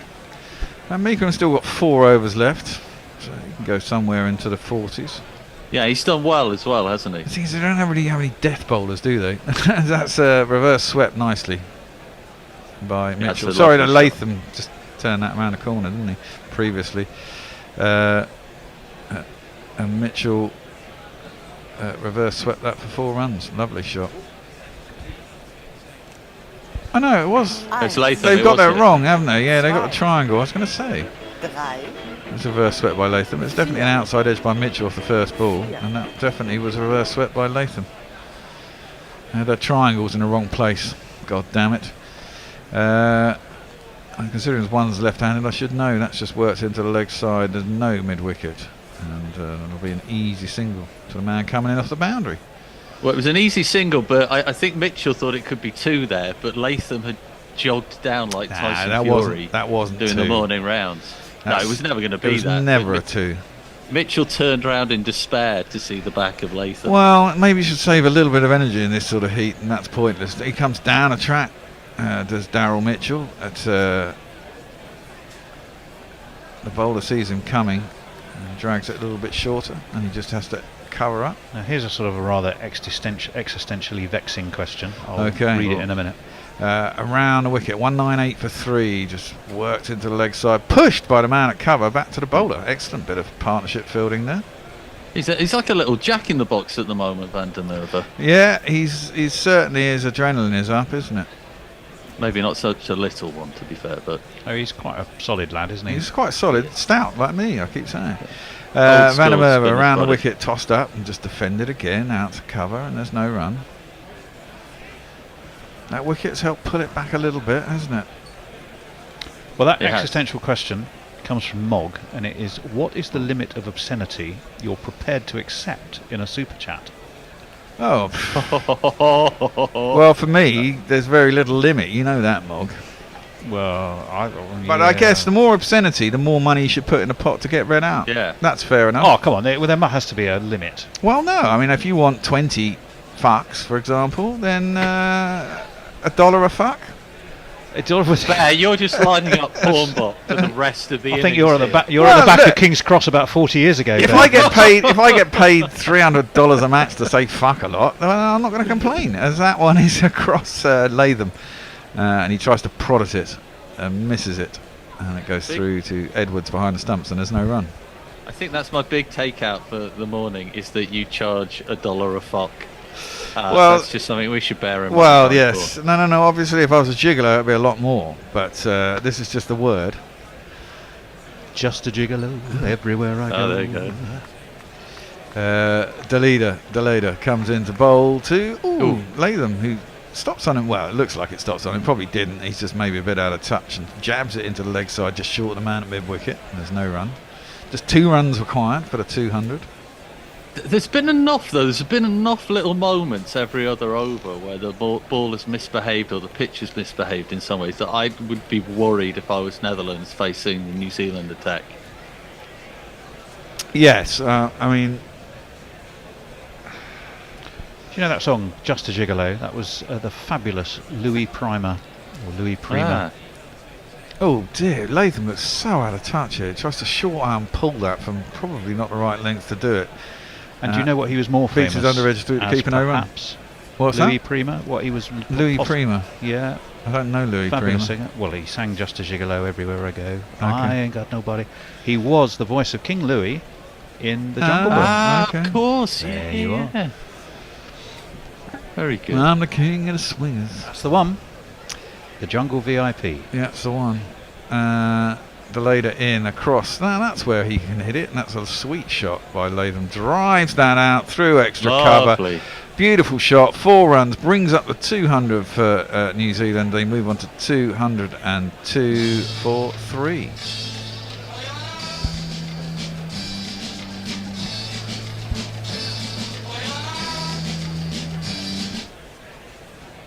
That was a really nice shot by Latham. He can certainly hit that shot, but most left-handers can't they? So it's not really a big deal. Yeah, but I think if he should almost restrict himself a little to proper cricket shots for a while. Oh dear, well that was, Ooh. I mean that was a fucking lucky one, wasn't it? I mean he jabbed, that's ugly, he's jabbed at that as Latham managed to get an outside edge. It's gone wide enough for the keeper, gone through where first slip would be, and it's a second 4 in a row. He's getting lucky here. What do I do with this? What do you mean? No, 2 fingers, and you can, right, it's a 2-finger swipe on this. Ache. You must have that on laptops, don't you? No. No? No. I'm sure more recent ones do. No. See, it's good. This is getting to be like a Pornbot special. Yeah. Yeah, steady. At the moment. But he's either dross or brilliance at the moment, Latham. Oh dear. Well, he's certainly seen it now, hasn't he? I mean, that one's a bit dross by Deleda. It's down the leg side. Second And four, I missed it. It's 3rd in a row. Just tickles that down the leg side for 210 for 3. Oh, it's the 3rd one. Yeah, it was the 3rd one. Just going bananas. Here we go. Or not. Yes, No, we it do. doesn't matter. 3 in a row. Aye, indeed, 3 in a row. And the score scuttles on to, what's that, 210 for 3. He lost his head a bit then, did old Bass, didn't he? Yeah, 16 overs to go. And that might well have given him Latham some confidence. I've been just gifted 3 floors. Thank you very much. See how Harriet Atkinson is listening, and she's just given us £3 via super chat. You see, Hey. And my guess, she didn't. Not an obscenity in sight. I would. Not an obscenity in sight. That's Thank you, from Harriet. Mob. That's slog swept by Daryl Mitchell. Lovely shot behind square. Van der Merwe gets hit for another 4. First over. That's 4 fours in a row, isn't it? Just another score. It's just another 4. I mean, this could be perfectly teed up. You know, these two get a hit on, and then one of them maybe gets out in the 42nd over and give Glenn Phillips the last 8 overs to go absolutely ballistic. Just prodded into the offside and not picked up. There would have been a chance for a run out if not, but Daryl Mitchell just prodded it in the offside. They run through for a quick single. Yeah, there was a little moment there, wasn't there, when they got the last wicket where it felt like they would slightly had like maybe a toe on New Zealand's throat, but that's just gone now. This just looks simple. Well, again, yeah, doesn't giving it? 4 fours and 4 balls is, Yeah. you know, it's just turned it back over the other way, isn't it? Yeah, very happy to hit the occasional boundary and just keep it ticking. Yeah. Van der Merwe over the wicket, and Latham suddenly looks a little bit more confident in his footwork and goes back and across and just works that out to deep mid wicket for a single. Yeah, there's a single to find wherever you like at the moment, isn't there? Yeah, but Latham was looking troubled in trying to find them. He was jabbing at the ball. All of a sudden his feet have suddenly got moving, and he's thought, I'm in double figures, I'm nearly at 20. Always looks a bit better then, doesn't it? Yeah, you're almost at a Will Young. Yeah. As you said, if he gets a decent innings here, it'll just juice him up for the tournament. Not sure. Yeah, go on, Pat, sorry. Oh, I was going to say, I'm not sure Latham gets a lot of IPL action, so he doesn't probably play in India as much as some of the other players. Did Daryl Mitchell play in the IPL last year? Did he get into the IPL? Anyone you know? You might know that. I don't know. Think he did. On the back foot, Mitchell up to long on. He'll get a single. I think he deserves I've got in my mind an IPL he was contract. a reserve and trained very hard, and then didn't get much game time. Maybe I'm wrong. Okay, maybe he'd be a little bit used to India. Down the track comes Latham. Tries to work it into the leg side. Gets a big leading edge that balloons out through cover. Whenever he tries too hard, he's screwing up, isn't he? He needs to just stick to those basics and trust his instincts rather than try and force the hand of what's happening. I have no IPL stats for him, which suggests he probably didn't. Okay, fair enough. Oh, now he's got that one. Has he got too much? No, he's got enough on that. No, I think he's got it perfect. Yeah. It's gone a long way. Yeah. For a minute, I thought he'd put it straight up in the air, but Darren Mitchell's come down a track at Van der Merwe. I think it went higher than he wanted it to, but it certainly got the distance. Goes back over the bowler's head. 6 runs. Oh, I say, chap, give me any lift. 2-2-4 for 3. Looks in good nick, doesn't he, Mitchell? Yeah, he's a dangerous man. He really, really is. I think it's because he looks so inoffensive, facially, that you don't appreciate how destructive he can be. Yeah, well, as as an England fan, we played New Zealand a lot over the last 2 or 3 years, and he's done pretty well against us. New Zealand every rugby time. coach. He's going to be made of stern stuff, isn't he? Indeed. Joe Grover, I'll take it all back. The Groucho is a known haunt of hard men like David Brooks and Will Buckley. Mog says tag 10:11 p.m. as a bit for the highlights. I think that's a threat as to the obscene super chat coming. He also says, well, I better wait for Deleda, who is around the wicket to Latham, who just defends it back to him, and that ends the 37th. Oh no, it's not the end of the 37th. It's the beginning of the 38th, and there's no run. The cricketing gods are being a little crueler to Deleda today.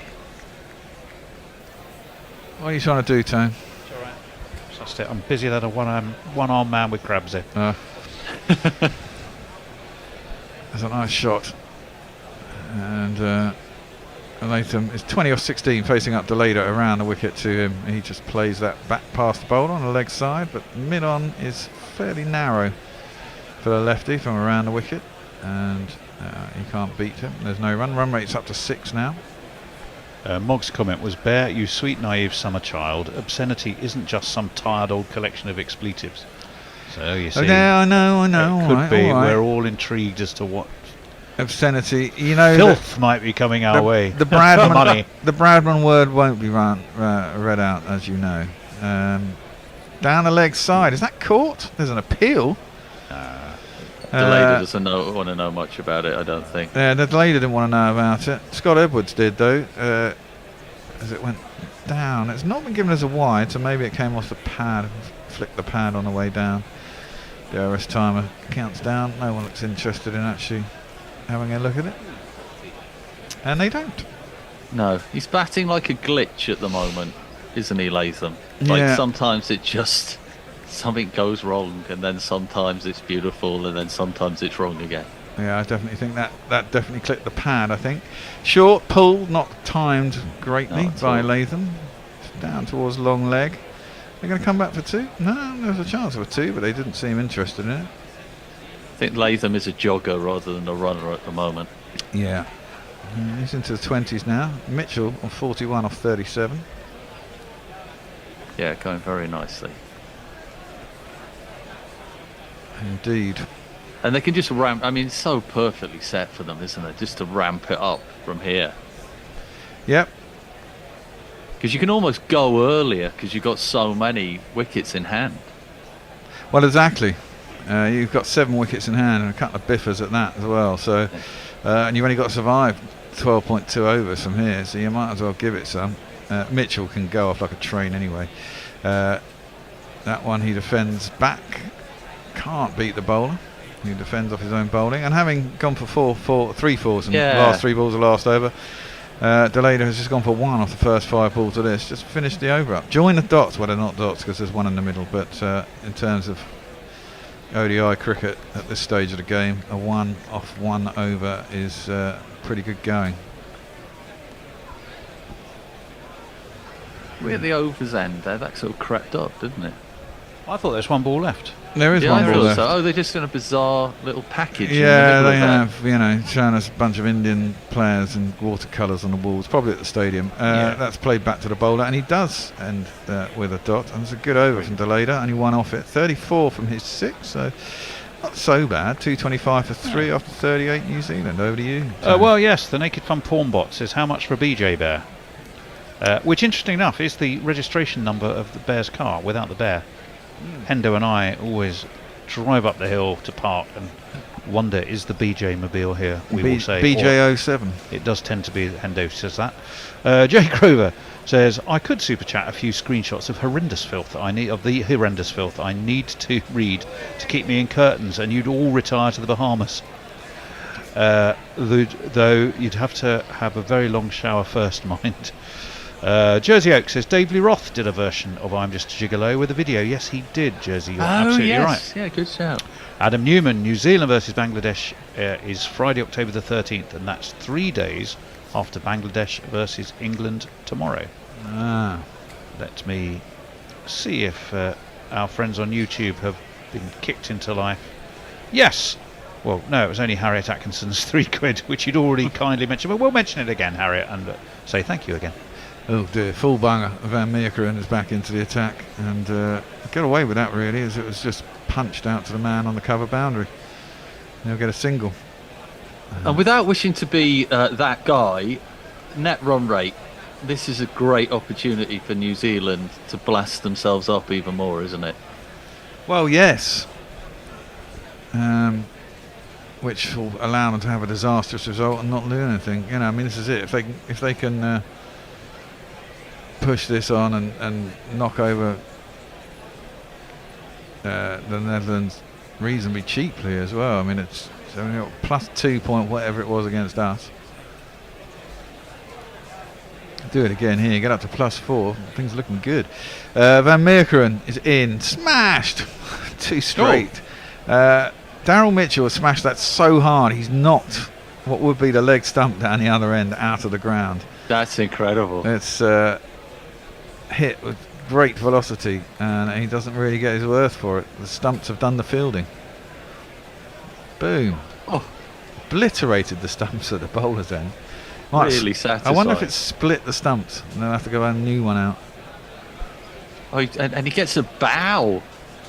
for his trouble from the bowler. You don't see that too often. Well, presumably because he's thankful that it wasn't actually at him, because he wouldn't have time to. I thought he was paying respect to well, him. a bit of that too, but I think he's quite thankful that it wasn't at him, because I don't think he'd have got out of the way of it. Jesus. He's had some extraordinary reactions to even attempt to catch it. That's a decent ball, slower, loopy. Drops on Mitchell. He can't do anything with it, and there's no run. I think it goes back to that thing again, isn't it? It's like they mustn't miss their lines and lengths because they're not quick enough, but they do need to do something, put some variety into it, don't they? Otherwise they will just keep going. Yeah. Well, exactly, and they don't really have as much variety as you'd like, really. No. I mean, you weren't on for the Sri Lanka game, were you? That was full and up to long on, and it'll be a single. When their bowling attack looked real lightweight. Yeah. It's quite shocking how lightweight it was without any mystery spinner there. I mean, they had a couple of decent spinners, but there was no turn, and they were quite ordinary looking without any help from the wicket. Yeah. Yeah, it's a surprise, that, isn't it, for Sri Lanka? Yeah, well, I guess Hataranga's out, isn't he? And the other one is, is it Chimara? Oh, I can't remember what his name is.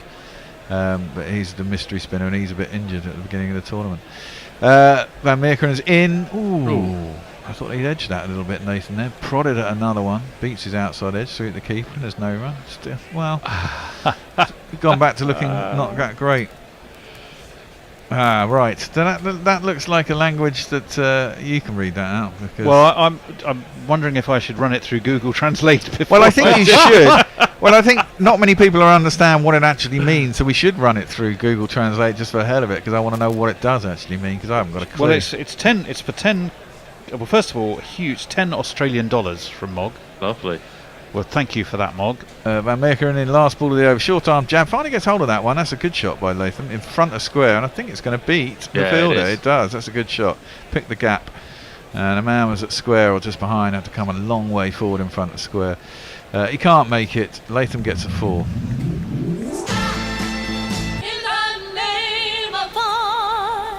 $231 for 3 at the end of the over. Coming in. I can't copy it and cut and paste it, so I'm going to have to type it in. So give me Okay. a second. Well, I'll read it out. This for $10. He says non est hoc fodissima res umquam scripta. Anyone know that classics? That's that foul. Sorry? Are you a classics man? Foul. No, I mean, God, no. But that doesn't sound too rude to me. See, this is where we need Forthy. Forthy would know what that means. Yeah, we do need Forthy, in a second. He should be on in a minute. Oh, is he? Yeah, he is, yeah. Okay. In fact, he's on in an overs time. So, Forthy? He hasn't appeared yet. Oh, he hasn't appeared yet. You can do, Google his equivalent, Forthy Translate. Yeah, exactly. He did say that when he went to Italy recently that he didn't understand a word anyone said but could read all the Latin. Ryan Klein is coming back into the attack. He's going to bowl at Darryl Mitchell. He's on 42 or 42. He's got 4 overs left. He's gone for 34 in his 6, so not too bad. Yeah, he started off well, didn't he? And then he was a bit patchy second spell. 10 overs left. I need 100 runs in 11 overs. I need more than 100 runs in 11 overs. I need something big to happen. Klein is in, skewed off the outside. I got away with that, Darryl Mitchell. Could have gone anywhere, and there's quite a packed offside field, but instead it's gone past the man at point, and it's got enough on it to get it to the boundary. 4 runs. Oh, so much to do, Tone.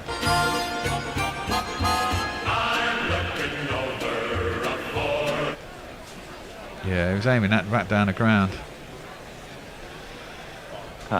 Have you seen Messi's translation that he's done for us of the tweet?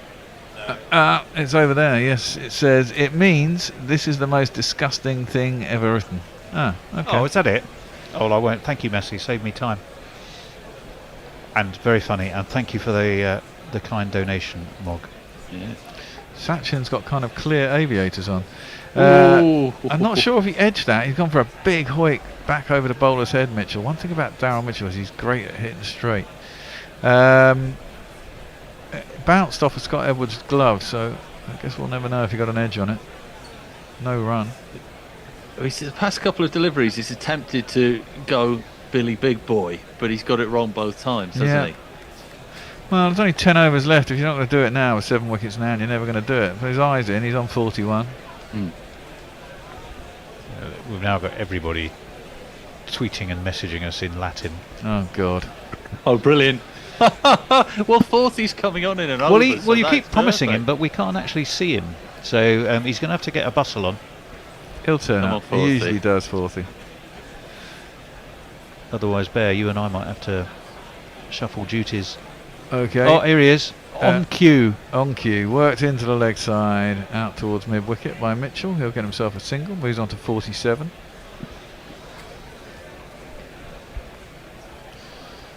And 3 balls are left in our little stint before we have a switcheroo. Who's it going to be? Forthy?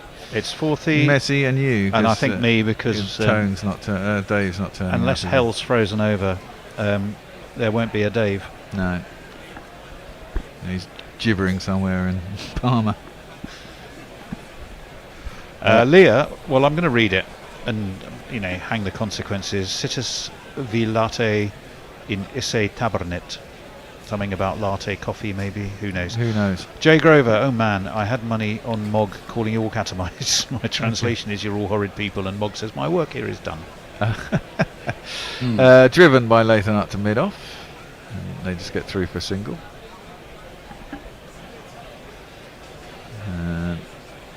Should bring Darryl Mitchell back on strike. 2 balls left of our stint. Maybe he'll get to his 50 before we trundle off. Well, that's possible. Stephen Kelk wants all the commentary in Latin as well. Oh, fuck off. Fuck us off us. Ben McCormack says it means it's not the most disgusting thing written by an umpire. Mitchell. That's Fuller. He jabs that out. Great timing, though, down to long on. They're going to try for 2? No. Mitchell wanted 2. Latham's not having it. Indulgem est in travelum. That'll be a single. Essexum. Moves on to 48. He's not going to get his 50 whilst we're on our slot. Yeah, Latham, when he runs, really isn't that communicative with his partner, is he? He's an ultimate back turner. Yeah, he is a little bit, isn't he? He's doing a bit of a Joe Root here, though. I've looked up, and I thought he was really scrabbling and scratching, and he's got 27 off 23. Yeah, that's fair. Yeah, that's nice. He plants his foot across, punches it, but straight at the man at cover. No run. End of our stint. 238 for 3 after 40 overs. Mitchell's on 48 or 46. Latham's on 27 after off 24. Forthy is going to join us. I imagine it should be Messers. Yeah. And you lot cannot be fucking trusted. 10 overs, that's all I left you for. 10 overs, and you end up talking in fucking Latin. I don't know what's going on. we need. Someone mention Latin? Yes. With you. We were waiting for you to do the translations, mate. So you're here now. Yeah. My Latin is a little rusty, but throw something at Well, you might want to quickly look at Twitter, because, in case it is something utterly foul and obscene, have a look at Leah. Well, we worked out Mogs, and it wasn't too bad. Surely Google Translate is your friend here. Well, okay, here's one then. From Jersey Oak, which was hoc est honus testium. Hoc est is this is. What's the last word? Honus testium or onus testium. Boring or this is boring. This is the honour of witnesses, maybe. Anyway, replays as I steady say, as you a little go. rusty, and if it's not Golden Age Cicero, I'm a bit lost. That's a pretty limited Latin you got going there. I dabble in some Silver Age Tacitus, Messi. AI tells me that means this is the burden of the witnesses. Oh, I think I got that more or less right. So I'm going to get burden of proof. Massive pat on the back. Now, are we back live? Yes, it's a wicket. In which case, Van Meekeren in, and Mitchell has played on. The 4th New Zealand wicket has fallen. He's fallen. Put away that 50 jingle. Mitchell has fallen for 48 off 47. New Zealand 238 for 4.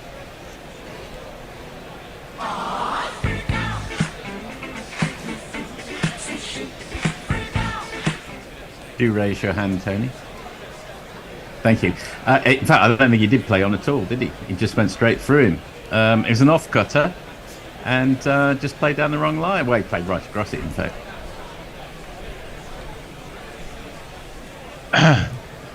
Yeah, it's all. Are we on jingle? I don't know. A little confusion. Tony's shaking his head ruefully, rather like Daryl Mitchell, who's making his way back to the pavilion. And Glenn Phillips joins us at number 6. Well, New Zealand just have to be a little bit careful here, Messi. Well, Tony has some more technological hiccups he's trying to sort out. Oh, there he is. I'm trying to get the highlights reel sorted. The highlights notes. I see. I'm just saying, New Zealand just have to be a little bit careful here, don't they? 238 could go one of two ways from here. But you're right, we should jangle up Mr. Phillips. Here he is. Feared by the bad, loved by the good. Glenn Phillips, Glenn Phillips, Glenn Phillips. There's rather a good book by John Lanchester called Mr. Phillips. I can recommend John Lanchester. So, literary corner done with. In comes Van Meekeren again. Ooh, just hurries up Phillips' first ball. So much so that there's an appeal, but the appeal comes in from mid-off and from no one else. So I take it that probably wasn't too serious an appeal. Just having a look at the replay now, it was a little high and going down the leg. Was Mr. Phillips the one about the ship that gets hijacked, Porthy? Oh, that's another. That's a film involving Tom Hanks. It is Tom Hanks, yeah. That's right. Yeah. Somali pilots, right? So pirates, not pilots.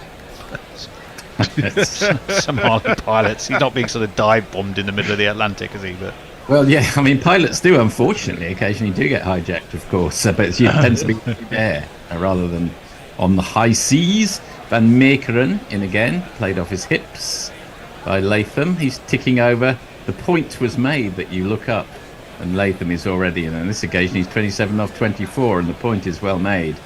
New Zealand full replete with these players who aren't showy, but are amongst the best in world cricket. My sense is that the Kiwis have actually dropped the ball a bit here. They've been so busy holding on to the position that they haven't actually been scoring a lot. Flicked off his toes by Phillips down to the man at long leg, who's 10 yards in off the boundary, so he restricts it to 1. Oh, actually, that was Latham, my apologies. Phillips will be facing his second ball now. they have a man in Phillips who can very rapidly accelerate them along. So with 10 overs, best part of 10 overs, 240. Yeah, I mean, score predictors saying about 329. I could still see them getting there and a bit beyond, to be honest. Yeah, that's true. Glenn Phillips has that one is pulled by Latham to Basdel leader, and I take it not on the full. No, so that's so he's just gone for the one run. I'm just having a look at that Mitchell dismissal again, and the off gutter meant that the ball, which would normally have sailed past a fifth stump, actually clipped the top of middle. Van Meekeren in for the last ball of his 8th over. Fuller, driven by Phillips, past the man at mid-off, and it's gone for one of these.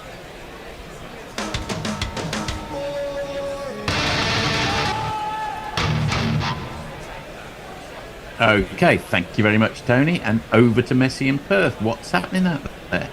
Well, all this Latin shit's sort of got a bit carried away. Josie Oak tells us as hockest honest testium can also be translated as this is a load of testicles. No.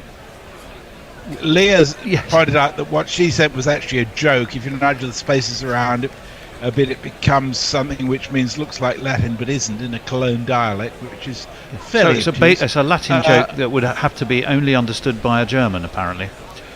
And only in the people who are watching guerrilla cricket as a vanishing small area of the Venn diagram. Exactly. Very obtuse, I think, rather than fairly obtuse. Whereas Mog goes with something, says, translate this one then, champs.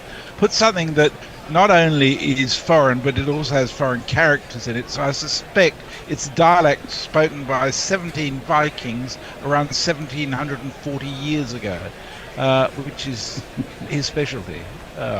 Indeed it is. Yeah. The leader, poor man's Jack Callis in some ways, into the attack. And that's played out by Latham on the offside, no run. He looks a little bit like a slightly sweatier Jack Callis, but when I was watching him bowl, he slightly reminds me of Neil Foster, the old English bowler from the end of the 80s in his delivery stride. That's a memory.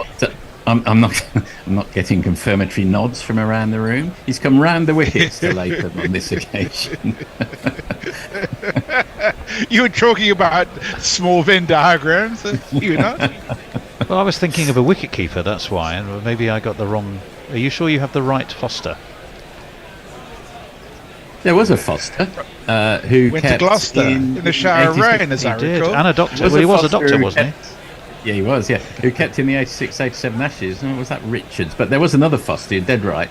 But not Neil Foster. You remember him? Yes, but I thought he was a wicketkeeper. Away. No, he's a bowler. Do I mean Neil Foster? I'm doubting myself now. Gotcha.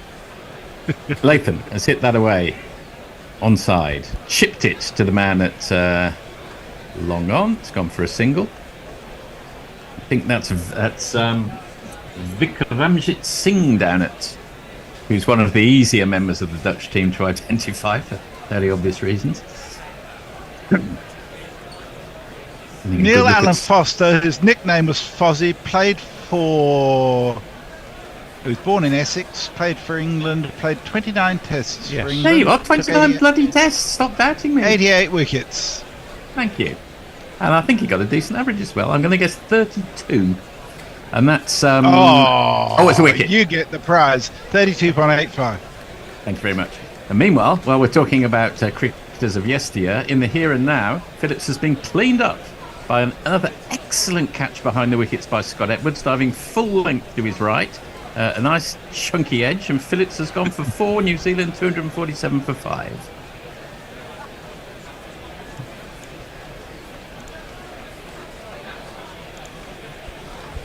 And Delader's looking like it's going to burst. Another one bites the dust.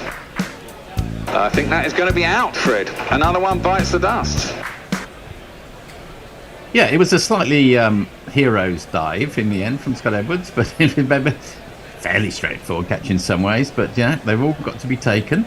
And here we are, 5 wickets down, 8 overs to go. I'm not saying that New Zealand aren't clear favourites still, but they've certainly let a position which at one point looked reasonably unassailable gradually slip away a bit. Anyway, Mark Chapman comes to the wicket. They've also been robbed of one of their proven power hitters, although they do have, more in the hutch. More in the hutch. Who do we have? Mark Chapman, don't we? Where is he? Where are you, Mark Chapman? Here he is.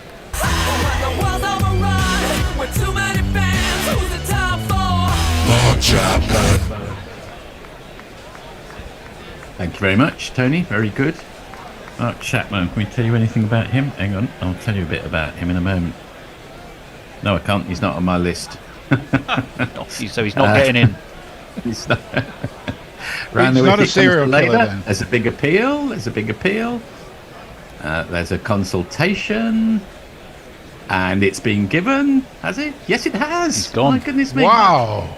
Mark Chapman out. First ball. Snaffled They're going to down review, the though. leg side. Snaffled down the leg side again. Second time this time to the fast bowler, so he had a little more time to see it. Chapman is on his way. He's gone for a golden duck. Lader is on a hat. Well, they're reviewing, Dorothy, so give it a moment. Okay, fair enough, New Zealand. That'll teach him to kill John Lennon. That's all I can say.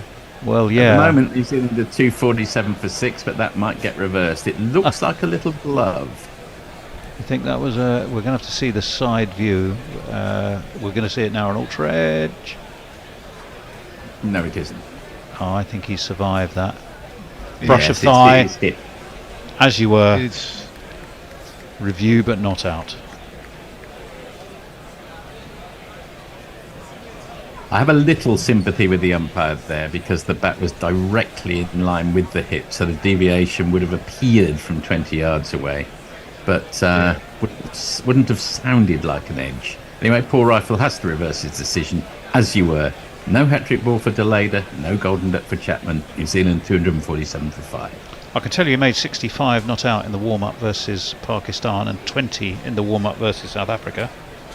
Thank you very much. Putting his assassin's creed to one side and performing for New Zealand. Tucked away on the onside. He comes through for his first run. It's ball in Hong Kong. It's a very successful over for Deleda. 1 wicket, 2 runs conceded. He's 1 for 36 off 7, doing a splendid job for his side. New Zealand 248 for 5 at the end of the 42nd. Qualifies for New Zealand through his dad, although born in Hong Kong. Okay. You've traumatised Jay Grover, I'm afraid. Have I? Yeah. Says, hooray, 40. Let me see him on YouTube. Oh, God damn. Deep breaths. He loves I respect your design choices, Ian. Super chat alert. Double times 2. 2 super chats, misses. Excellent. Double super chat. Disinterested hand job, aka Mog, $5 for your trouble. And Sally R56, imagine, has given us $10. Sorry, no Latin, but a thanks and cheers for the irreverence, humour and company, aka boring message. It's lovely to have you back with us, Sally. I know you've been recovering for a while, and it's just great to see you with us again. Thank you so much. Dutt back into the attack, and he's spot on the money straight away. And defended, big forward defensive from Chapman. He's bowled excellently in his first 6 overs. He's none for 33. He actually bowled excellently in the first match that I was commentating on over in Mooney Ponds, and he was entrusted to open the bowling then as well. Comes round the wicket again, and Chapman gives himself a bit of space, backs away. A little touch of jeopardy in that shot, but he gets it away for 1 on the offside. He moves on to 2. So this last couple of wickets really, as they so often do, slowed momentum. Dutt in again, fires it in middle and leg, just tucks it off his legs. Edwards has to come from behind the stumps to do the keeping, and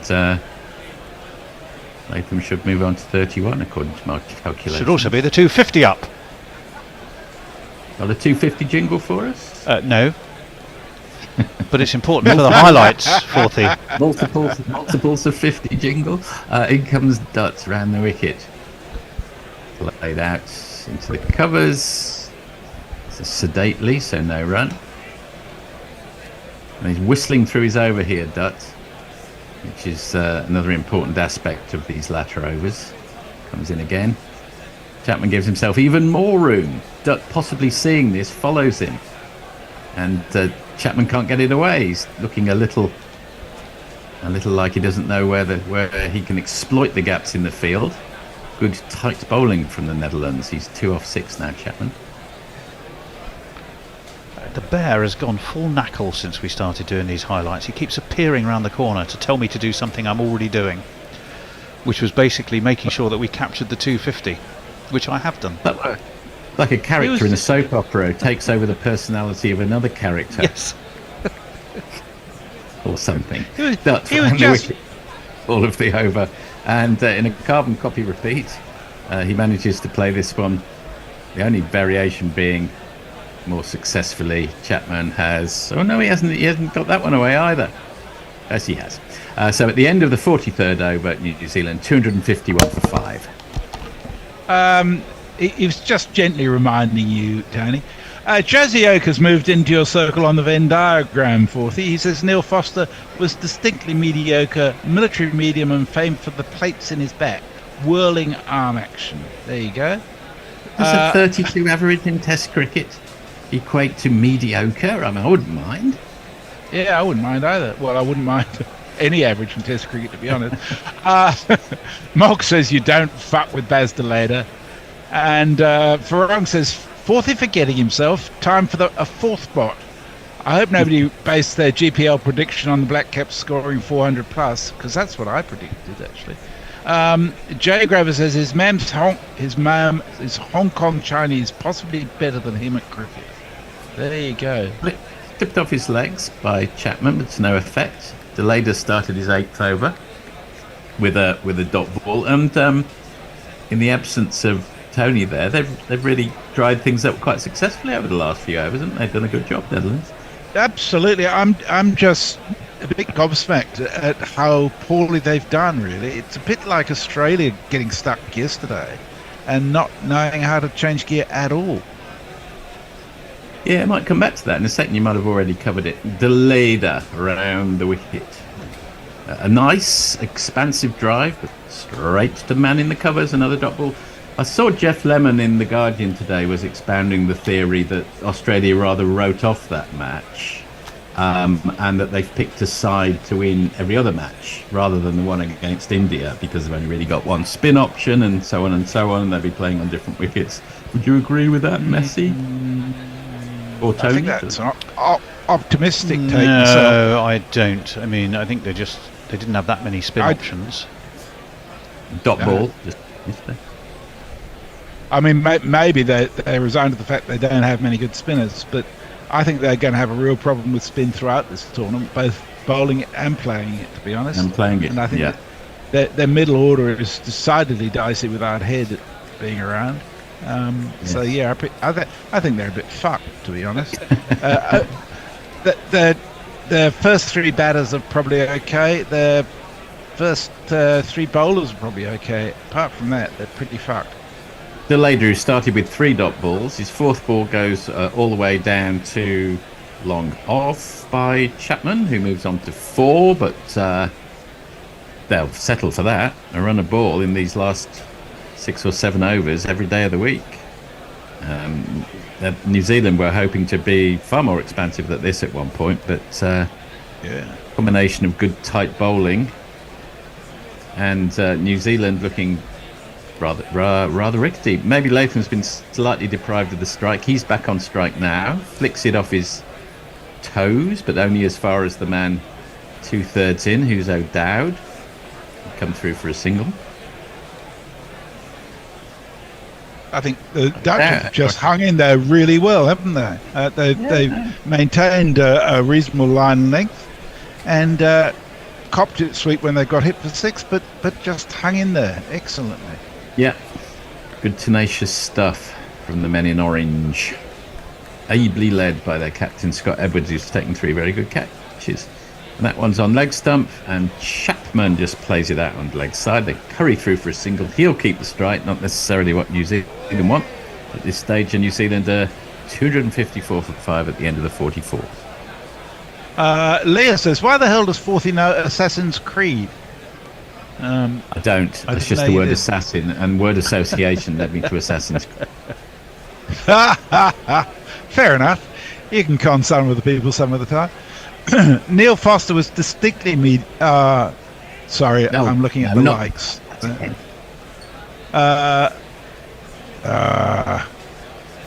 Yes. I'll just see if there's anything over on YouTube. I believe there is somewhere. I'm reading something. Kieran Roseblade says, when is more into Hutch batting? Never heard of them. And William Presley says, how many will they get? Well, that's a very good question. If they get 300 now, Dutt has come around the wicket. Okay. Chapman has given himself a huge amount of space, ballooned it up into the air. The catch has been taken. New Zealand are now 254 for 6, 1 ball into the 45th over, and New Zealand are rather combusting here. So is Tony. He's gesturing at the bear in such a way as to explode shortly. I was gesturing at the commentary team because there was a wicket going on. I think that was a Roloff van der Merwe underneath it. Wait for confirmation. But it turned far more than yes, it was. It turned far more than they anticipated. Chapman obviously felt he had to get on with it, as indeed he did. But he's gone for 5 off 13, which is no great contribution. The man named after a ferry.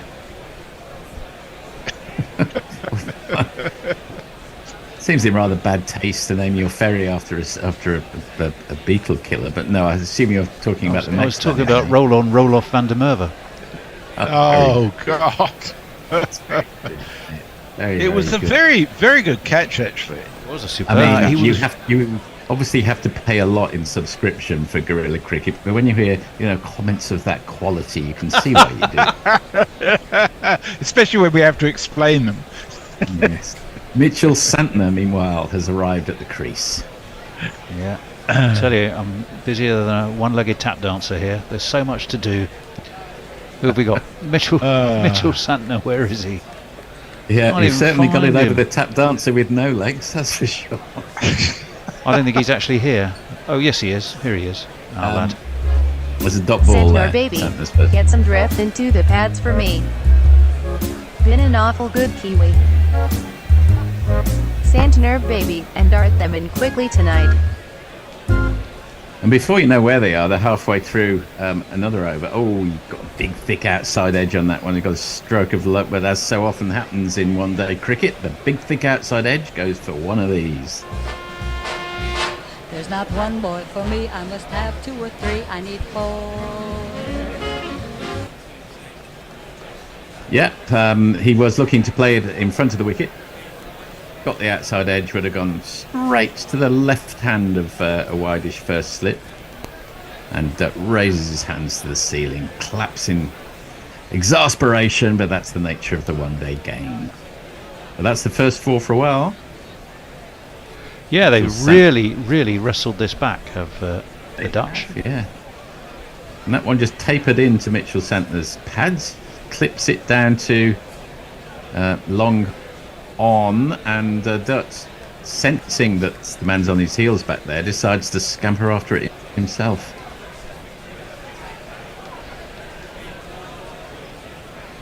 They've come through for 2. Yes, they have. Santner moves to 6 off 3, I think that is. Dutch round the wicket again. Just having a look at the last 28 balls, 22 runs, 3 wickets.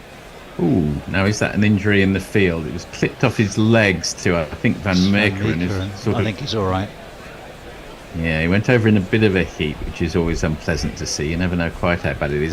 He's grimacing, but he's getting back to his feet now. Not sure. Do you see where it hit him? No. Sure.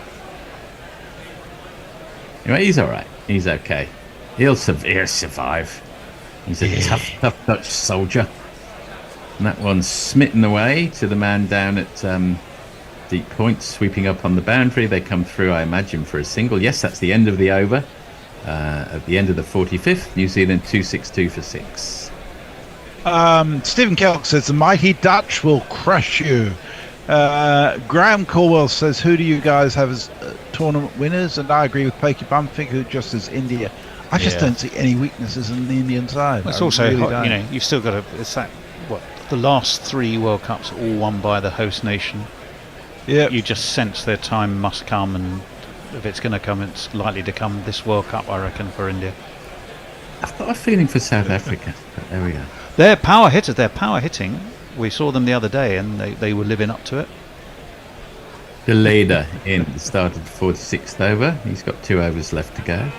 And that's right up on the toes of Latham. Plays it down to the man, I suppose, roughly at Cow. Comes through for a single. Score ticks over to 263. Latham to 34. Got that 2 and 2, didn't he, Baz de Leder, in the game against Pakistan? Yes, he did. Yes, he did. 4 for 62 overall, and he made plenty of runs as well. Baz de Leder ought very clearly to have been man of the match in that first match. He got we got 67.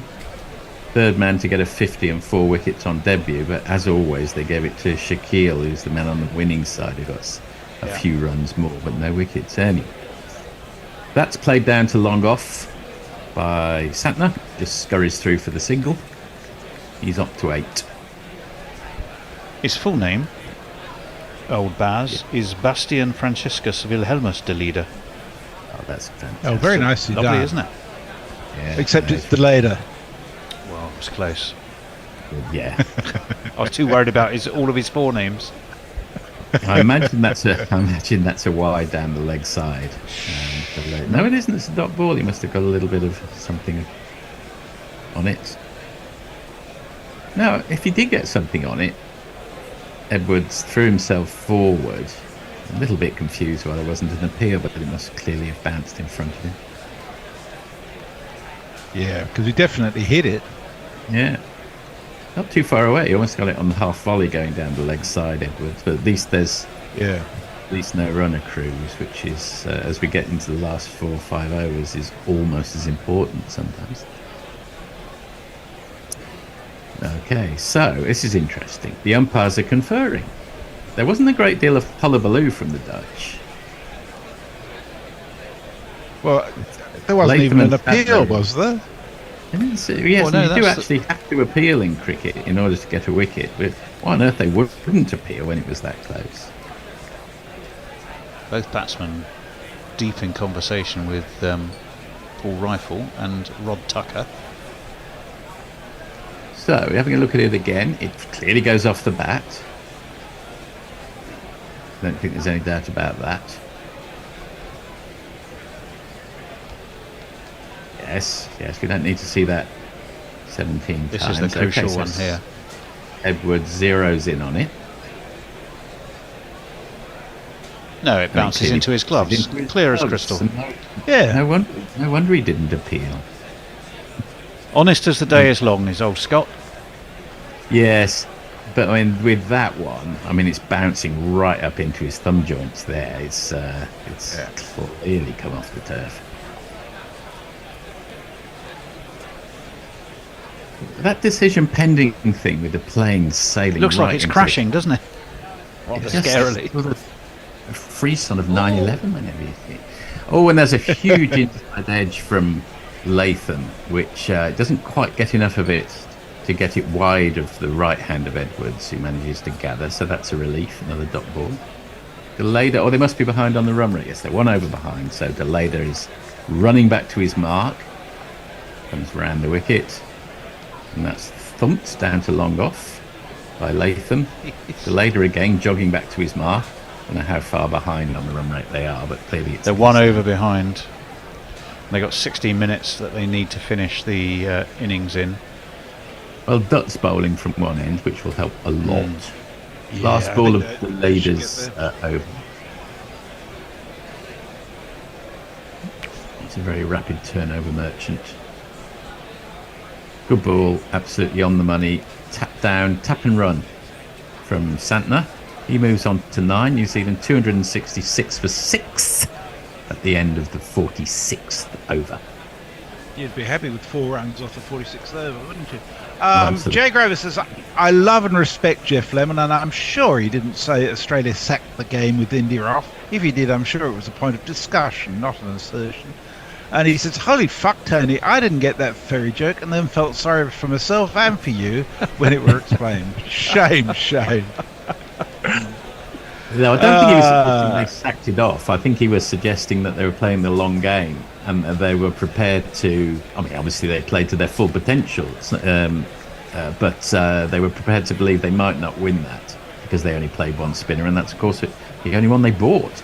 That's first ball from Dutts of the 47th over. Fails to penetrate the inner ring from Latham. Fairly expensive, isn't it, ODIs? That just says, sorry, where else would you get cricket commentary referencing roll-on, roll-off ferries? Excellent stuff. Thank you. In fact, there was a run, my apologies, off that first ball. And Santner plays that one. He did penetrate the inner ring, so to speak. Don't get the pawn butt started on I think Santner, that ship, to carry on the ferry analogies, probably sailed the second you said it, Forthy. We'll see. Santner gets a single off the second ball. Latham. I like watching Dutt. Yeah, so there's another one. Santner. He's moved on to 11 off 8. Latham's 36 off 37, just slipping behind the 3-figure strike rate, but not far off. He'll be hoping for an assault in these last 3.5 overs, but they're leaving their assault late. So 3 singles so far. Latham goes for the sweep. successfully connects. I think that one is... No, there's a sweeper out there. They've come back for 2. He had Nicholas Pooran's number last year in a series against just, the West just Indies. the one. Just the one, you're absolutely right, yeah. So Got my him. feed occasionally lets me down, so I have to make a stab in the dark, which isn't always successful. Rather like Yeah, I know Mark that Shaw. one. Yes. Rocking onto the back foot this time. Santner manages to get away, hopefully for just the single. And Dutt's got 1 ball of his 9th over left. Last 41 balls, 33 runs and 3 wickets. Netherlands would have bitten your hand off for that 41 balls ago. Dutt in for his last ball, as I say, around the wicket. And big extravagant sweep from Latham. But there is a man down there specifically for that shot. Latham will, I imagine, keep the strike. 6 singles off that over from Dutt, which is fine for a 47th over if you're the bowling side. And after 47, New Zealand 2-7-2-6. Just ideals with us. He says Van Meekeren has shown in any international team, been awesome the last 2 tournaments. Well, I mean, there's a lot of competition, but he's certainly a prospect for a lot of teams. Not a great deal of hullabaloo from the Dutch 40. Such a surprise. Yeah, they're understated. And Polonius says, will you stop talking about stabs in the dark, please? Yeah, well, yes. I've got to use the more judicious metaphor, given that Mark Chapman's no longer at the crease, so not a problem. The poor man's Finchy from the office, as I think James commented earlier, is back on. Callum Van Meekeren. He's 2 for 42 off his first 8, so he's done a pretty good job so far. Oh. Can he finish? Oh, massive. That one goes a little wider. Latham has given that the most massive wahoo, and it has gone all the way for one of these. Oh, I say, chap, give me any lip. Great over cow. The invitation was there, a little bit of width, and he was able to free those medium-sized levers. I'll tell you who he's also got a slight hint of, Van Meekeren. He's got just a hint of Overton about him. Yeah, no, I agree with that. In fact, I think I made that Overton Finchy connection during the Ashes, so not surprised. Big thick inside edge to the man at sort of leg gully-ish, and that's just gone for the single. Did you see that film The Witch, which had the actor who played Finchy, the horror film? It's really quite scary. A devil inhabits a goat. Not my genre. But he's the lead in that, and he actually does a very good job. Can't remember his name, unfortunately, which is slightly taking the edge off the cinematic reference. Billy something. Oh, of course. Yes. So it's not men looking at goats, men staring at goats. No, I didn't really rate that one, I must admit. Flicked off his hips by Santner to the man. Oh no, I think he's racing around. No, he hasn't. Thought for a second he'd found the gap. But the man just appeared to the left of screen from nowhere, sweeper herring around the boundary. And has only gone for 1. And Latham's back on strike.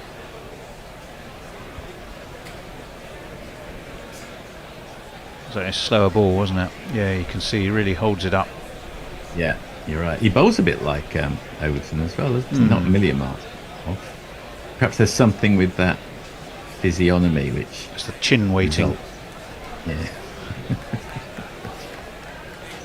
He's in again.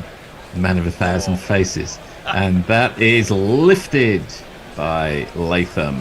Doesn't go quite all the way, but it is one of these. I'm four.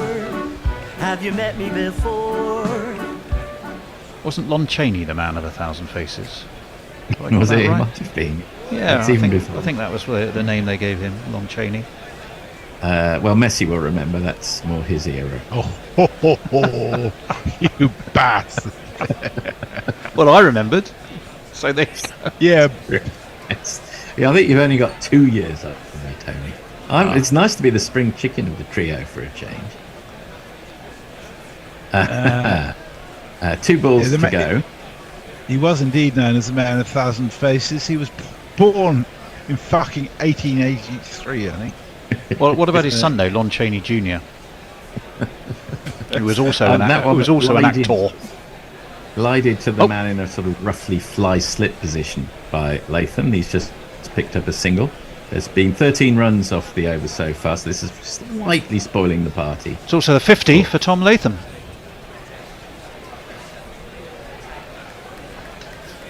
Or 43 balls, so not a bad knock. Not exactly electric, strike rate of 116, 69 minutes, but nonetheless vital. Yeah, not bad. I mean, vital. it's above his historic strike rate of 85.2, Tom Latham, but he is playing the Netherlands, of course. And that one, Santner gives himself room and manages to get it away down to wide of the man at third man for another one of these. So that's been a slightly disastrous over for the Dutch. 1, 2, 3, 4.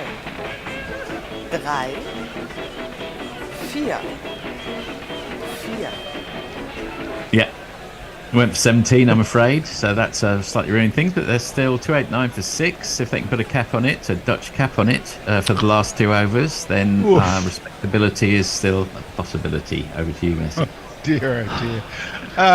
Jerry Grover says, Delader's full name is so mint, I want to burn it for heresy.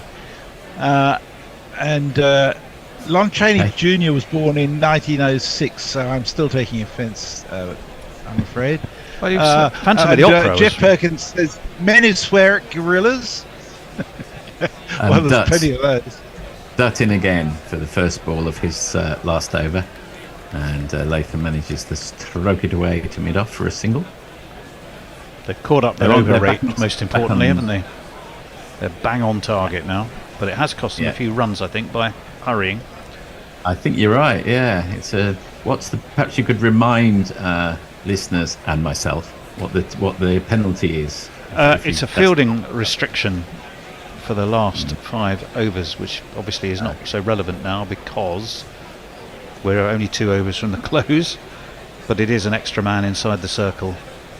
That's a bit philosophically confusing. If you get to the end, how can you then have the restrictions retrospectively for the 5 overs? That's any over swept away by Latham for a single. Sorry. So if you reach the time restriction without having completed your overs, any overs from there on, you have to have an extra man inside the circle. Yes. But when is the time cut-off point? We've just reached it, right? Oh, that's gone. That's in again. I don't. Oh, and he's gone. He's gone for all the tea in China. Latham sachet down the wicket, beaten by the turning ball. Dutt probably saw him coming and cleverly pitched it a little shorter, bit the outside edge of the bat. New Zealand 293 for 7 off 48.4, and Latham's gone for 53.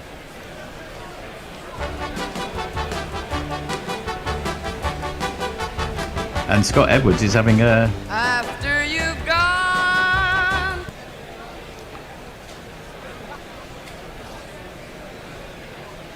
Another one, another milestone followed fairly immediately by a wicket, but at this stage it was a classic spinner's delivery in the death overs, wasn't it?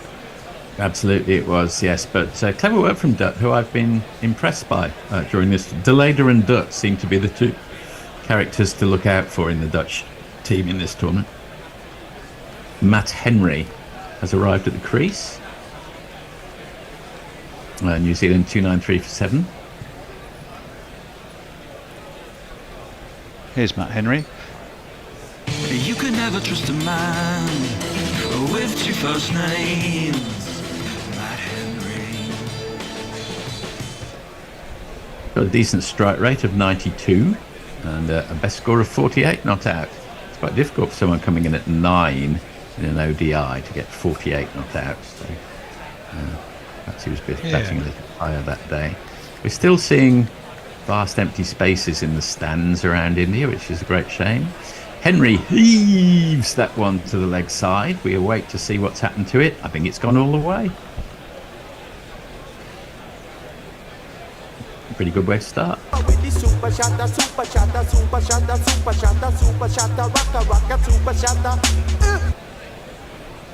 Matt Henry currently has a strike rate of 600. Well, at that rate, he could reach his 48 fairly soon. That's very true, yes. Rapid calculation suggests he will, yeah. That would be, well, yes. He'd have to somehow get down the other end. Anyway, that one's pushed wider by Dutt. A massive smear goes down to long off. Henry will keep the strike, and 300 is up for New Zealand. They're 300 for 7 with 1 over to go. He got that 48 not out against Pakistan in Wellington in 2016, did Matt Henry. Okay. So a little while ago. Anything? Anything? Yeah, indeed. Just Ideal says very late spring chicken for thee.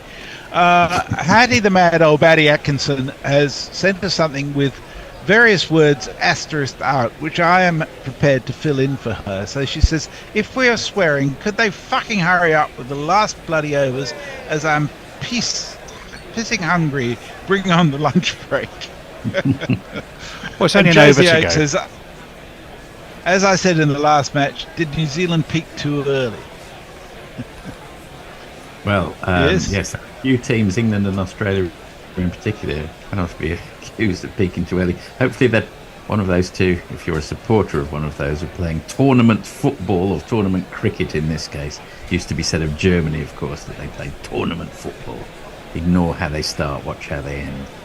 Well, but, Graham Caldwell says, do you think England will bounce back and make at least the semi-finals? I've got a suspicion neither Australia nor England will make the semi-finals, which would be really that's funny. Definitely how we're feeling after the first match, but this is a long tournament.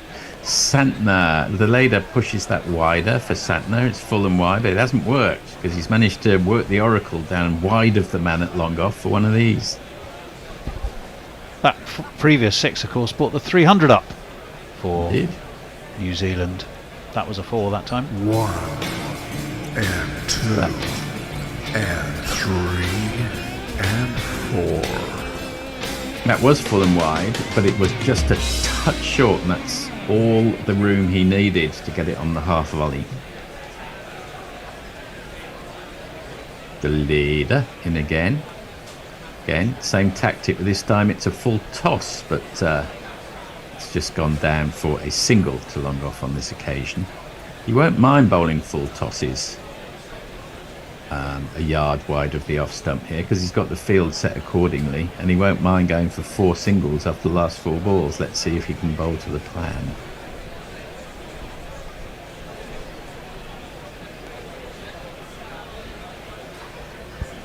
Well, they've certainly done pretty well. They've scored 52 in the last 5 overs, which is what they really needed, actually, New Zealand. Yeah, no, it's just a little blip between about overs 40 and 46, which stopped the score getting completely out of hand. I'm almost certain it's beyond Netherlands, but we shall see. Ooh, and the leader gets Henry in a little bit of trouble there. He was almost fending it away down to the man at long leg. They come through for a single, hurried him up. Sees the funny side.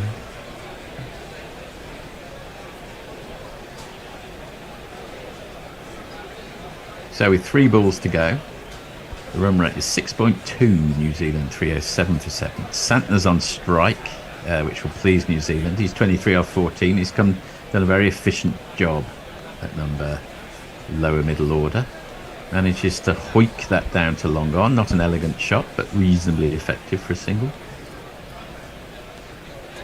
Delayder's pulled this back reasonably well. Last 3 balls have gone for 1. Quite often, I noticed in ODIs, the last over is a bit of a damp squib when you're expecting massive fireworks, because sides are so used to sort of bowling to a plan right at the death. 2 balls to go. The leader's got the best economy rate of all the Dutch bowlers, too. He's in again, this time over the wicket to Henry. It's a slower ball. Henry has been duped into playing too early, but his hoik high into the Hyderabad air hasn't fallen quite for the man at long leg, and they come through for a single. Last ball. Well, it's considerably less than I predicted. So what did you go for, Messi? Well, I was saying 380 plus when we were around 25 overs. So I think the Dutch have done reasonably well. Oh my goodness, what an extraordinary last ball. It's a waist-high full toss on the offside, which has been scooped by Santner for 6. The no ball is a disaster in every sense. Because they'll have to bowl it again, and it's gone for 7 runs. And it's a free hit. And it's a free hit. So apart from that, how did you enjoy the offer? Etc. Yeah, he was trying. I'm not sure what he was trying to do. Whether he was trying to perhaps just pitch it up outside of off stump, but he was looking for a sort of wide Yorker and just completely got it wrong, didn't he? He's done it again. He's been hit full toss. The free hit's gone high. It's high buds. Sky, it's gone, I think, all the way. It has. So those last 2 balls have gone for 13 runs, which has certainly ruined Delader's figures. He finishes on 1 for 64. Henry finishes on 10 not out. Santner on 36 not out. At the end of the first innings, New Zealand at 322 for 7, which they might at one stage have been a little disappointed by. But I think on balance it'll be far too much for this fledgling Dutch team. Let's just celebrate that last 6. Yeah. But I think there was a lack of discipline there at the end by the Dutch or the leader in particular, because they'd done so well, and to give away effectively 13 off 2 balls at the end was pretty poor. Can you just put the time in there for that 7 and 6? It's 120. The first one, again, it was 2 full tosses. The first, he was trying to, I think, go for the wide Yorker, which is a legitimate tactic. But the second one, again, he just overpitched it. 13 off the last 2. Yeah, they'll rue that even more if it comes back to bite them, won't they? They will. I don't think it will come back to bite them, because I think they'll probably get scuttled for about 170. But you never can tell. Strange things can happen. We're looking at the Hyderabad skyline. It looks absolutely beautiful with a pink. It's either a sun descending, which I think it is. Don't suppose there's a pink moon, as Nick Drake once had it in the sky. Anyway, we're putting that to one side. I imagine that we will now take a little break. We will. We'll do a quick reprise of the scorecard, I think, shouldn't we? 322 for 7 in the end is what the Kiwis made. Slow start. 3 consecutive maidens. You really don't hear that very often. An acceleration in the middle, and a bit, apart from those last couple of balls, a bit of a frustrating stop-start conclusion. I think you're right, Forthy. I would go along with the summary that probably, if you'd have said you're going to get them, you'll get them for under 350. Do you want it? They might just have taken it. Yeah, just about. But they'll never chase down 322, and I hope I'm proved wrong. It's pretty unlikely, but you're right. It is now time. We're going to have a little break. What have we lined up, Bear? Which highlights are we playing? Oh, we're going to play the highlights of yesterday's game, which is fabulous. That's a good idea. Our highlights are our lunchtime highlights.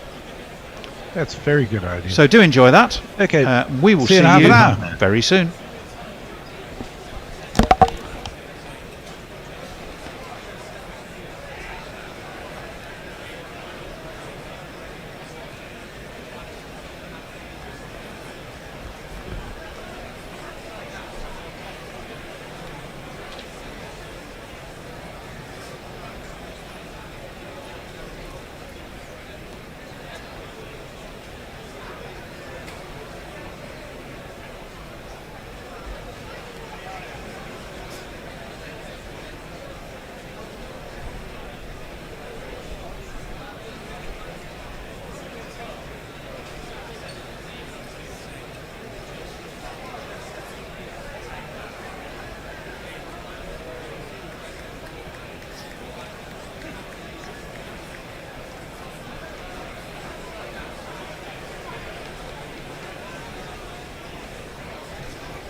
is part of the Sports Social Podcast Network. Gorilla World Cup, the highlights. Gorilla World Cup, the highlights. If you wanna know all the news and more, this team right here gives you more than the score. All the action, the wickets and more. Gorillas call it. And welcome to the Box of Dreams, where we're bringing you India versus Australia, game number 5 in the Cricket World Cup 2023, coming to you from Chennai. In the Box of Dreams with me, I have an India Dutta and Messi Jez. And hello, Stefan. Hello. Welcome. And we're looking forward to what should be a very good game of cricket and what should hopefully be a sold-out stadium. Well, they were selling tickets until half an hour ago, so. Yeah, for the locals to walk up and just walk in to anything empty, hopefully. But yes, the one thing you can say about the cricket so far this series has been, I've been surprised, especially last night. I'm a Sri Lankan supporter, and our bowling was atrocious, and I never expected us to get to 329 or 326. But we should talk about the two sides squaring up today. So the Australian 11, Australia won the toss. They're batting first. So starting off with Warner, then Marsh, Steve Smith, Marnus Labuschagne, Glenn Maxwell, Alex Carey, Cameron Green, Pat Cummins, Mitch Starc, and that's about where I'd say the batting talent stops. And then you've got Zampa and Hazelwood. While India will be fielding first, Rohit Sharma, Kishan, Kohli, Iyer, Rahul, Pandya, Jadeja, Ashwin, Bumrah, Yadav and Siraj. So there's quite a difference in the makeup of the two attacks today. There is indeed. My judgment is that the loss of Shubman Gill as a result of having dengue fever changes this game very considerably, though, because at the end of the day, he is the form player in ODI cricket as far as batting is concerned, and it gives Australia a slightly better chance. My view is that Australia's batting depth is going to be exposed, or lack of batting depth, to be honest, but I'd be interested to know what Anindo thinks. I mean, there's no doubt about the fact that, sorry for my voice, not too well today. No, I don't think there's any doubt about the fact that India's going to miss Shubman Gill. He is probably the number one ODI batsman in the world today on current form, and his absence will be felt. However, I think the fact that they're bringing in Ishan Kishan to open, you have a left and right hand combination, and Ishan's actually played extremely well in all the chances that he's been given over the last few months. He clearly does not fear what he's been asked to do, and the rest of the squad, I think, is pretty much what you'd exactly expect it to be. And you were talking about, Messi, the fact that Australia's tail starts early. India's tail, in that case, starts midway through the batting lineup. Well, speaking as an Australian, I can attest to the damage that Jadeja and Ashwin can do between them. So I'm not sure I regard them as tail. Yeah, but Jadeja's not been in great batting form in recent times. True. And Ashwin's just come back into the team after a 2-year layoff from ODI cricket. But this is his home ground. It's tailor-made conditions for him. I think Ashwin will want to make sure that he's standing up and he's really making a statement here. I hope so, at least. As play is about to start, and Bumrah comes in, that's pitched in, and there's a swing at it by Warner, and it's just gone behind. No edge in it whatsoever, but a stupid delivery by a stupid man. As Bumrah in again, and that is edged and caught. Always, yep, definitely out. And Marsh is gone for a duck. It was a good catch at first slip. It was Cody.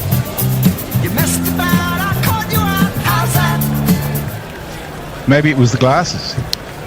Maybe it was. Performance enhancing glasses. And it's a very... Yeah. Like, there was no need to play that. It was coming in. It was played late. Excellent catch. Great catch in the slips, but very poor shot selection from Mitch Marsh. Was, I think, heralded as the hero of Australian cricket over the last few weeks. But the ball just held its line. That's all it did. Bumrah now back into the attack, going to Smith, and that's driven by Smith cleanly and perfectly. Goes down to long on for another one of these. The way you get shot for crossing the boundary, As Hardy comes in, and that is full, and that is driven by Warner all the way down the ground, and that is another one of these. It's Nissan She. It's Nissan She.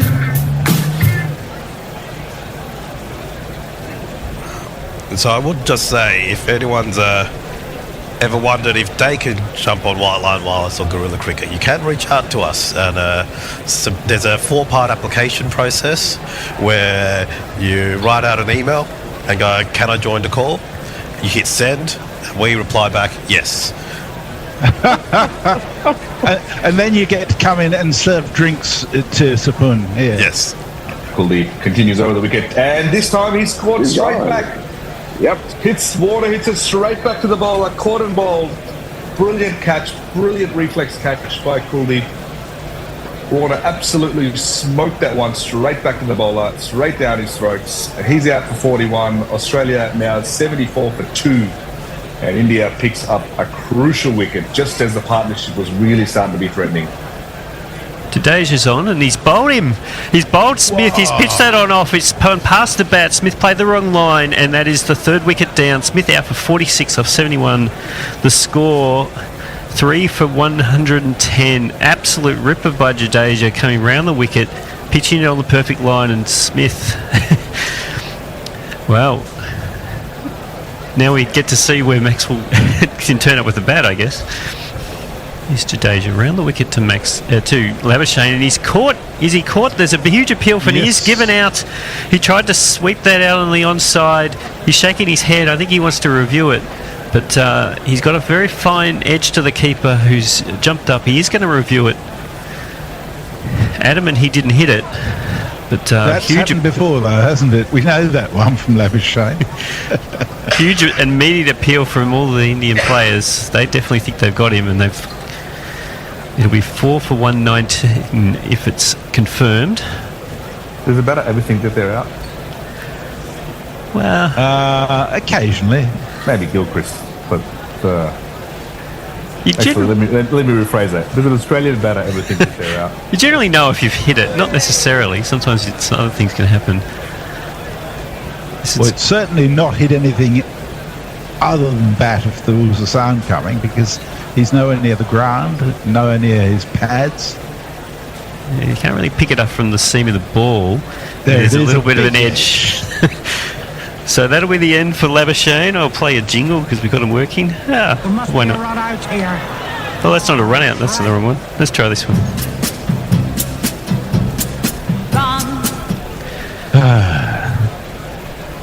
There's a leg slip in, which is interesting.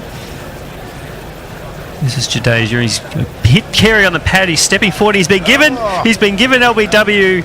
Carey tried to turn that on the onside. It turned back, hit the pad, and it was probably running on to hit middle stump. Yep. He's going to have a chat to Maxwell whether he wants to refer it. But waiting to see DRS time, and he's got 1 second left. He's a bit late. Max just said, nah, fuck that. I need it. He went to put his hands up, I think, and they went, yeah, you missed your chance, mate. Thanks for that. So score 5 for 119. Carey out second ball for a duck. Jadeja 3 for 18 of 5.4 overs so far. He is destroying Australia, as he has done so many times in the Test arena. That one pitched on middle and off, and it was going on to hit middle pretty surely. Kuldeep continues over the wickets to Maxwell. Oh, he's bowled him! Leg stump out of the ground. Completely bamboozled. Maxwell, I'm not sure what he was thinking with that one. And not the shot that he should have played. It was a lot fuller than what he thought. Should not have played back off that delivery. Alas, he's been clean bowled, and Australia lose their 6th wicket. Looked like the top spin on the replay. and obviously the pitch doing the rest. Lose their 6th wicket for 140, and Maxwell gone for 15. Bowled Kuldeep Yadav. Australia has said 140 for 6. And Ashwin continues again. Now this time he's caught. Oh my goodness, what is going on? Green is now gone, caught at short point. Ashwin, I think that was the Karen ball or the Dusra or something. It was definitely not his regulation ball. No, it was a Karen ball. Karen ball, yep. Short, wide, outside the off stump. Green went for the slash and top edge straight down the throat of a short point or a gully even in Hardik Pandya. Australia loses 7th wicket at score at 140, and this could be over very, very quickly if the rate things are going. Green out for 8 and 140 for 7. Australia now lost 5 for 30 in the past 9 overs. So it's a proper collapse. I have to channel my inner bear by saying that Australia are in a dis-a-fucking ray. And called it in again. And finally, there's an explosive hit there from Cummins. He's hit it from the middle of the bat. That's gone all the way to the boundary for 6 runs. There's Boomer into Cummins, who gets it, hits it well, but it is caught down at mid-off. And that is the end of Cummins. Oh, he has? Yep. So that is Cummins out 15 for 23. Australia now 165 for 8. So that's very well done. And 2 wickets for Bumrah.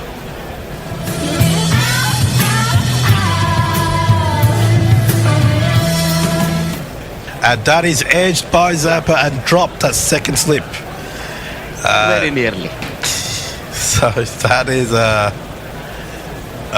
it edged. It went very high, and second slip was first slip was quite close.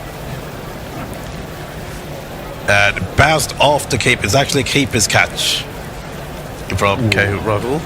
Boomer in again, and that is hoiked by Stark all the way into the crowd. That is 6 runs coming at a very well needed time for Australia.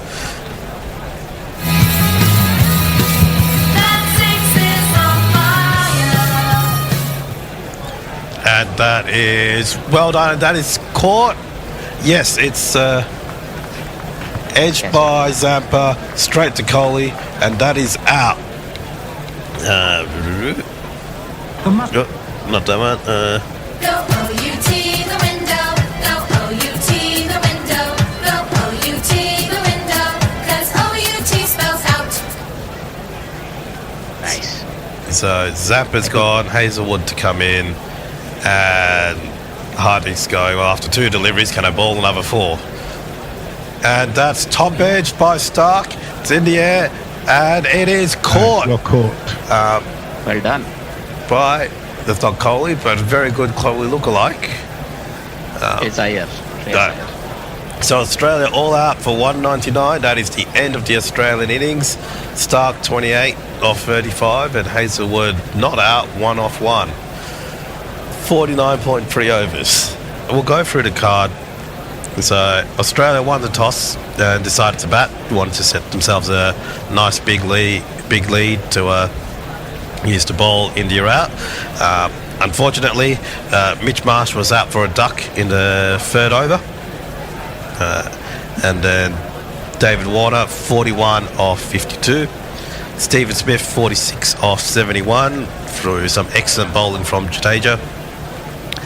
Marnus Labuschagne 27 off 41. Again, Jadeja with a great catch by Rahul. Glenn Maxwell 15 off 25, trying to get some movement happening, trying to get some run rate happening, and just couldn't manage to convert it. Alex Carey out for a duck, so there's 2 ducks in the innings. Completely bowled straight by Jadeja. Cameron Green. No, it was LBW. Oh, sorry, LBW. Maxwell was bowled. That's the one. Cameron Green 8 for 20. Bowled by Ashman, caught by Pandya. Cummins 15 off 24. Bowled by Bumrah, caught by Iyer. And Mitch Stark just lost his wicket, 28 off 35, bowled by Siraj, caught by Iyer and Zampa, 6 off 20, bowled by Pandya, caught by Kohli. And Josh Hazlewood not out, 1 from 1 with a strike rate of 100, which will do wonders for his stats. And the bowling figures are just amazing here. Jasper Brummer, 10 overs, 2 wickets, 35 runs, economy of 3.5. Mohammad Siraj, 6.3 overs, 1 for 26 with an economy of 4. Hardik Pandya was most expensive, 3 overs, 28 runs conceded, but still a wicket, economy 9.3. Then the free spinners, Ashwin, 10 overs, 1 for 34, 3.4 runs and over. Yadav, 10 overs, 2 for 42, 4.2 runs and over. And Jadeja, probably my pick for the best, 3 for 28, 2.8 economy. And amazing work from the Indian bowling attack. I think that's the standout today. And very ordinary batting from some of the Australians, it has to be said. Mitchell Stark grabbing the bowling for Australia, comes in left arm of the wickets, and that'll be a wide first up. Great start for India. A wide first up, 1 for none, with legal ball yet to be bowled. No misses. Starting the ball to Ishan Kishan. Wide swing, gone! First ball, caught it first slip. Very loose shot there by Ishan. He did not have to go for that. It was going to be almost called a wide. He decided to give it a go because that's what he knows. That's the only way he knows how to play. And he's given it away. He's given it away. The whole crowd in utter shock and silence in Chennai. Australia had picked up that early wickets. Very, very loose shot there. The sucker ball. It did swing a lot. And Australia did actually have 2 slips in for the left-hander because of the fact that it's swinging away from him. But it was an easy slip catch straight into the first slip's midriff.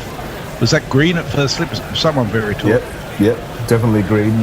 Big wicket there for Australia. Great start, exactly what they needed. Ishan Kishan gone for a golden duck. India, I should say. 2 for 1 after 4 deliveries. Hazlewood comes in again. And that's a big shout. That's very close. That's in. Wow, what a start for Australia. That's a big call, and I don't know if they're looking to review. That looked very straight. Have they gone for the review? They have reviewed. That's plum. That's a waste of review. I'm not sure that was a good review. I think that looked dead straight, and even Rohit knows himself. I don't think he's too confident. This could be a terrible start for India, and exactly what Australia needed.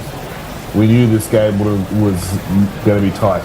If anybody thought it was going to be a walkover, had another thing coming. Hazlewood always on the money. Let's see the replay here. That's maybe height is probably saving him. No, it's only just above the knee roll, and he's not that far forward. Seemed in a fair way too, didn't it? Yeah, 2 or 3 inches. Ball's not going to help him here. I think it's going to be hitting top of leg stump. Definitely no edge involved. Definitely in front of the stumps too, which is probably what could have saved him. There you go. Umpire's call. Not good enough. And India lose their 2nd wickets, and they have been absolutely rocked here by Australia. Not the start that all Indian fans in the crowd were expecting, and those listening in at home. Rohit Sharma gone for a duck as well. Leo will be ropeable. His wife doesn't seem as nervous anymore, but looks like she's heading home early. India, remarkably, 2 for 2 after just 9 deliveries. Australia right on top here. Hazlewood comes in to Shreyas. A slasher that's gone as well. Oh my goodness. What is going on here? That's straight to cover. Warner has taken the catch. Another wicket gone down. India all at sea here. 3 for 2 after 2 overs. 3 ducks. Australia have not conceded a run off the bat yet. There's been 2 extras. And this is, you'd have to say, terrible batting. That was a terrible shot. Don't know if it held up in the pitch a little bit. This is insane. Like, yes, they just need to get through the first 10 overs and milk Australia's not very good spin attack, and they've just decided to flay at balls. I mean, Rowan got a good one, but 2 terrible shots. They're putting pressure on themselves for no particular reason. Hazel comes into bowl to Raffle. A cover drive, beautiful shot through the covers. That's going to get to the boundary, the first boundary for India. Much more convincing. That's exactly what they needed to break the shackles and finish off what was a good over. And we are back. It's not me, but I need to get you on air before Tone comes in. So, who is it supposed to be? Andy, Messi, Forthy. Hello, can you hear me? Yep, can hear you. Hello. Cool. Right, there you all go. You crack on. Tone's going to come in and play some jingles. Okie dokie. And I'm going to go Well, and I guess put some highlights together. I guess I'm doing some ball by ball. So I have had half an eye on some of this, guys. But what did you think of 322 as a score? Well, in the end, I think in some ways both sides would probably settle for that, particularly after the ups and downs and the peaks and troughs as we went along. I think when they were cruising along at one stage, maybe even at the start of the match, Netherlands would have settled for 3-2-2. But they conceded 50 off their last 3 overs. And if they could have just compressed it in those last 3, they might have had a fighting chance. After that, I don't really think that Netherlands have got any chance at all here, really, but one lives in hope. Well, at least that they'll make it competitive. Anyway, we're going to jingle up some players, starting with the opening batsman, I should imagine. This is the big stage. No pressure. You're the future. No pressure. And now is the time. That's so down. What will you do? How does he speak?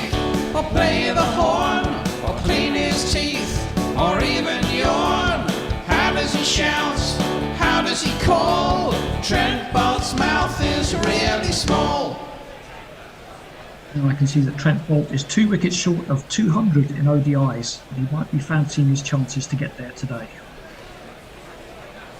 So he's at the top of his A reasonable aspiration indeed. I think he'll certainly be hoping for it. In he comes, left arm over, of course, to the left-handed seam. It's the outside half of the bat. Goes between slip and go, and they'll pick up the first run. Oh, it's not a lie. It's Big Red Chick Sing. It's no lie. It's Big Red Chick Sing. Come on in, 'cause he's making runs. It's going to be the hirsute Max O'Dowd. Yeah, Singh and O'Dowd got them off to a reasonable, if slightly slow start against Pakistan, wasn't it? But then they rather collapsed in a heap after that. Also outside half of the bat from O'Dowd, the right-hander, goes to point and there's no run. Yeah, it's the eternal balance between scoring runs and preserving wickets, but if they lose a couple of quick ones, they've really got no chance. Then again, if they score 25 off the power play, they've got no chance either, so you've got to do something. Yeah, well, that's right. It's part of the sort of problem with limited over matches, this break-off. ODIs in particular, that one's more a middle leg, it's played into the leg side for no run. The problem side of the equation just gets worse and worse and worse as you go along. You have to score the runs, you've hardly got any wickets left. What do you do? There's not much you can do, which is one of the kind of weaknesses of the format. I think of the 50 over There's another side to that, though. You have a chance for recovery in situations that look fairly dire as well. Well, India showed us that yesterday. After being 2 for 3 chasing 200, O'Dowd plays that one up to mid-off for no run. But, you know, the Netherlands chased down 370 to get here. Asterisk against West Indies.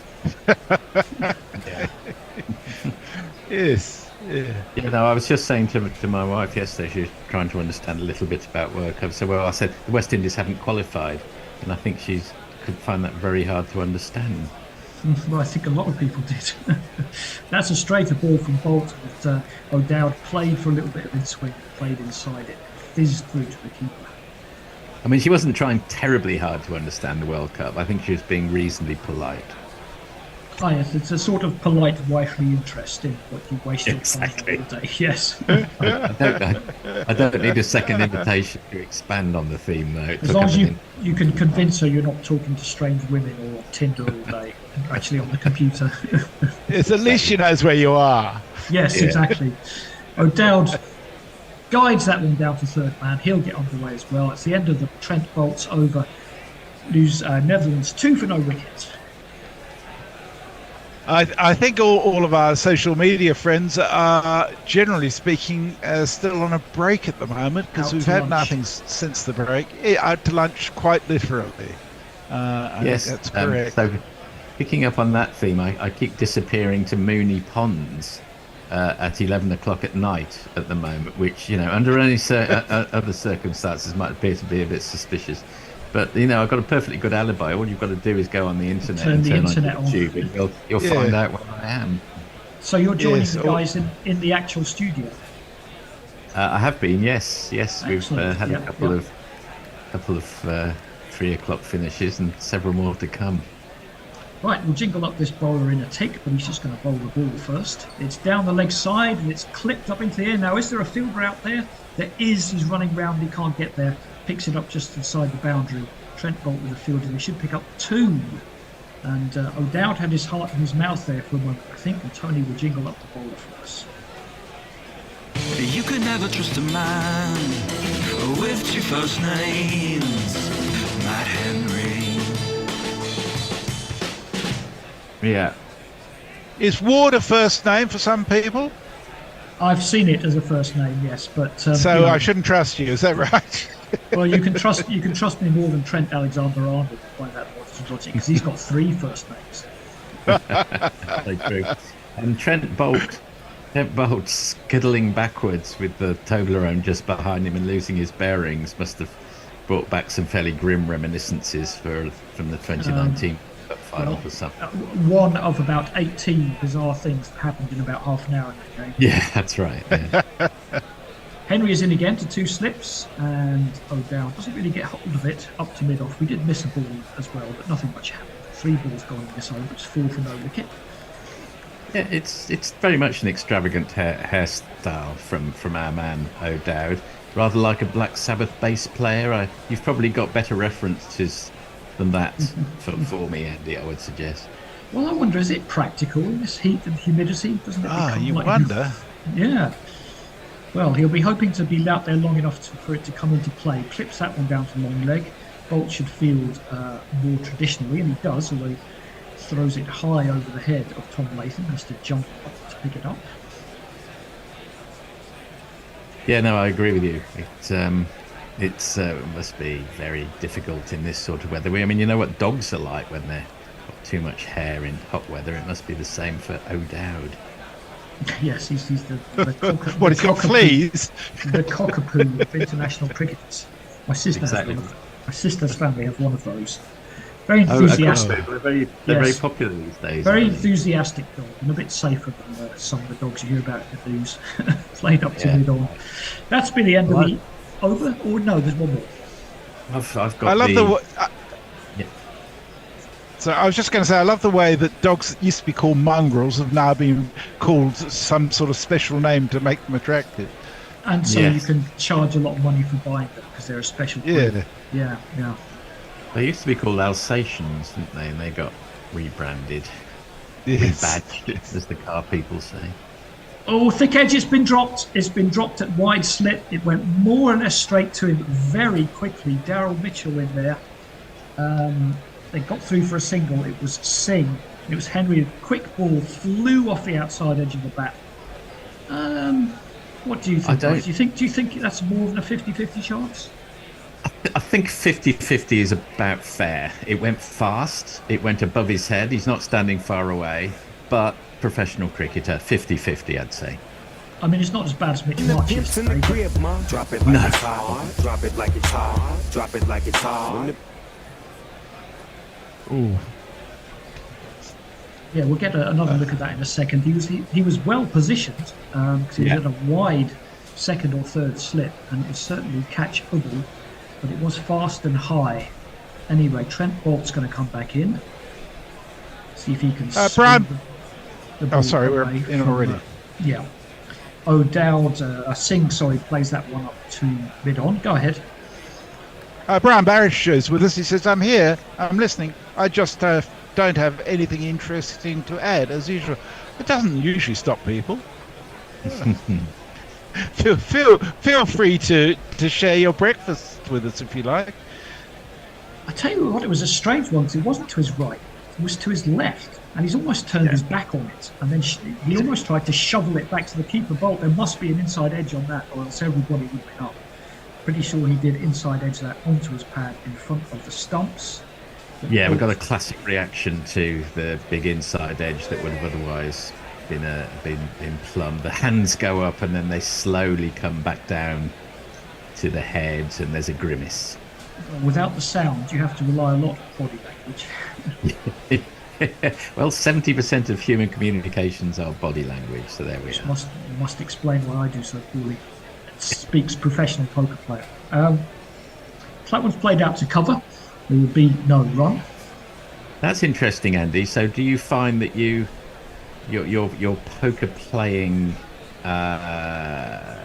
techniques, do they ever spill over into real life, and you find yourself not reacting in a normal manner? It probably makes you a bit better at telling when someone's lying to you. A little bit. I was more of an alright player anyway. 2 slips for Bolt. Again, arrowing in at the stumps. No swing there, perhaps on purpose for the sneaky Bolt. And Singh plays it up to mid-on. What makes a good poker player? Well, it's a lot less staring at people and watching their ears wiggle and deciding they haven't got hands than the movies would make you think. Yeah. It's honestly, once you get up to a certain level, it's the ability to remain calm, really, as much as anything else, and not go on tilt and not let stuff upset you. Like the batsman Singh will have to not let that one upset him as it flashes past the outside edge. Yeah. You have the kind of calmness that Kohli and Rahul showed yesterday. You won't be too far off. Yeah. Yeah, maybe it's a characteristic of all elite sports people to maintain. It's a big part of it, I'm sure. Yeah, I'm just keeping you cool. Watching the Beckham documentary. Have 70,000 people, in fact, in the entire nation, baying for your blood and staying. Quick single. Ooh, it might have been close. It's a quick single. I thought they were going to be okay, but O'Dowd is maybe not the quickest between the wickets, and I think if we have another look at that, it might have been on the edge, but he missed the stumps. It was the only run they got off that over, so Netherlands 7 for no wicket. Yes, it was the scrabbling there. Right. Leah says there is a better chance of Rage Against the Machine releasing an album titled The Miracle of Consumer Capitalism than the Netherlands winning this. I take it Rage Against the Machine don't do sarcasm then. David Latimer says if the Dutch think they're having a bad day, remind them Stevie Wonder's paying $20,000 a month in child support for kids he's never seen. Yeah. So I probably shouldn't laugh at that, but I do. That one's played up to mid-on. No run. Can confirm that run out. Would have been out. O'Dowd is a bit slow off the mark. As someone once pointed out, Rage Against the Machine was probably named after a photocopier in an office. Yes. Or anyone. Or me against all the Macs in the guerrilla cricket setup. Yeah. Rage Against the Macs. Driven by Singh. That's the first clean shot we've really seen, but it does go straight to the fielder. Shakes his head again. Got to stay calm and figure that one of those is going to come off pretty soon. This is what we were talking about a little earlier. We've got 3 off 11 for Singh, 4 off 9 from O'Dowd. That's okay, except it isn't, because you're chasing 3-2-3. But what can you do? They have no choice. That is the way they play. They play themselves in old school style, and really it's almost impossible when they're chasing this sort of a total against a decent side. Pushed up to mid-off. The non-striker was interested in a run, but he was rightly sent back. because that would have been even more of a run out. You do have some players who are capable of being more expansive, a little further down the orders. I mean, these two strike rates are 77 and 73. Bastilleda's 66, Ackerman 75. Scott Edwards has got a 92 strike rate. There we go. That's a nice shot. Henry almost lifted his foot out of the way there, I thought, but it was a lovely straight drive. And that's the first boundary of legs. 1, 2, 3, 4.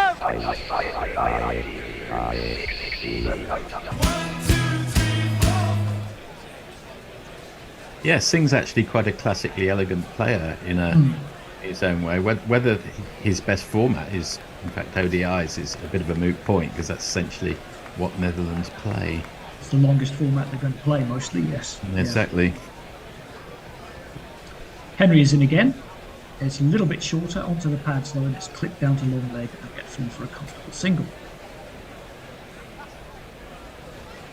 Yep, pretty steady start, which will suit, I guess, both teams, but New Zealand more.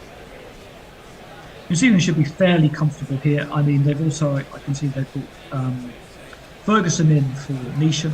It certainly improves their bowling. They're still going to have to find 10 overs from Ravindra and Phillips. Well, that's what they did so successfully against England. They conjured up those 20 overs from 3. Well, those overs did go for a lot of runs, to be fair. I think what they did very cleverly against England, as that one's played back to the bowler for no run, is they really eked out those 20 overs of Bolt and Henry. They employed them in short spells, so they'd always got them up their sleeve when they needed them, and that was a big part of it. Skillful stuff, wasn't it? Yeah, good analysis. As well, yes. Matley says, well, Netherlands are off to a better start in the first 3 overs than New Zealand were. Looking good so far. Varong says, solid length effort all round. Black Caps getting 300 plus. Dutch were good for 45 of the 50 overs. But the bad 5 overs may be the difference. And he sent us one of his quizzes. He sent us a photo of 2 cricketers, one of whom I don't recognise, the other whom I think is Jason Gillespie. And he says, I'll let you commentate that. A full ball from Bolt, which is too far on the legs again. It's clipped down to long leg for another single. And his question is, on this day, these two achieved a feat only equalled by one other in the history of Test cricket. What was their achievement? So you'll need to have a look at the photo. Go on. Anything that involves Gillespie, one immediately assumes is a century by a night watchman. Am I in the right area? He got a double century. It might be that. Yeah. He did, but I don't think anyone else ever got a double century. I imagine it. No. Outside half of the bat, tries to run it down to third man, but that wide slip is in play. Picks it up on the bounce. There's no run. Yeah, it might not even be as a night watchman. It might just be as a number 11. I think was Gillespie number 11. I can't remember. Not when he wasn't number 11. 200s. He was coming in at number 3, presumably on the day. He was a night watchman. No one's ever scored a century at number 11 Test cricket. All right. Because Agar's. Oh, that's right. Agar's the top, isn't he? Yeah. Round the wicket this time, Bolt, which is a minor victory for the batsman. They've made him change, but he flashes that past the bat of O'Dowd nonetheless. One of the amazing things about cricket is after hundreds and hundreds and sometimes thousands of matches, records do still fall. We had that funny record, admittedly a bit of an obscure one, in the England game where all 11 players got to double figures. I call that kind of thing more of a curiosity record. I guess, yes. 2 men quite close on the leg side for Bolt coming round the wicket, and that's what he's trying to do. He's almost trying to catch him in a leg trap there. Comes off the thigh pad and rolls out to one of those men. I was just off to one side because I was checking New Zealand's schedule, because I heard this the other day. Their next 2 games are against Bangladesh and Afghanistan, and they'll really be hoping to go to 4 wins out of 4, which won't be quite as good as it looks, but it's still very good. Yeah, no, absolutely, yeah. I mean, Similarly for England, their next 2 games are Bangladesh and Afghanistan. You figure must-win games. Played down towards point, there won't be a run there. I don't think England, well, one stands to, all sorts of things can happen, but I don't think they'll have any trouble against Afghanistan. It's more kind of, I guess, 80-20 playing Bangladesh. It is something like that, yes. Bangladesh certainly more of a threat. More like 97-3 for Afghanistan, I would say. You'd think so. And England will be certainly hoping to find weather for those games. They would be losing out if one of them was rained off. That one is a genuine edge. It goes past the outstretched foot of slip. Not very good. I know goalkeepers do that a lot. Slip fielders not so much. And it flies away from field. Messi. So I'm actually looking at.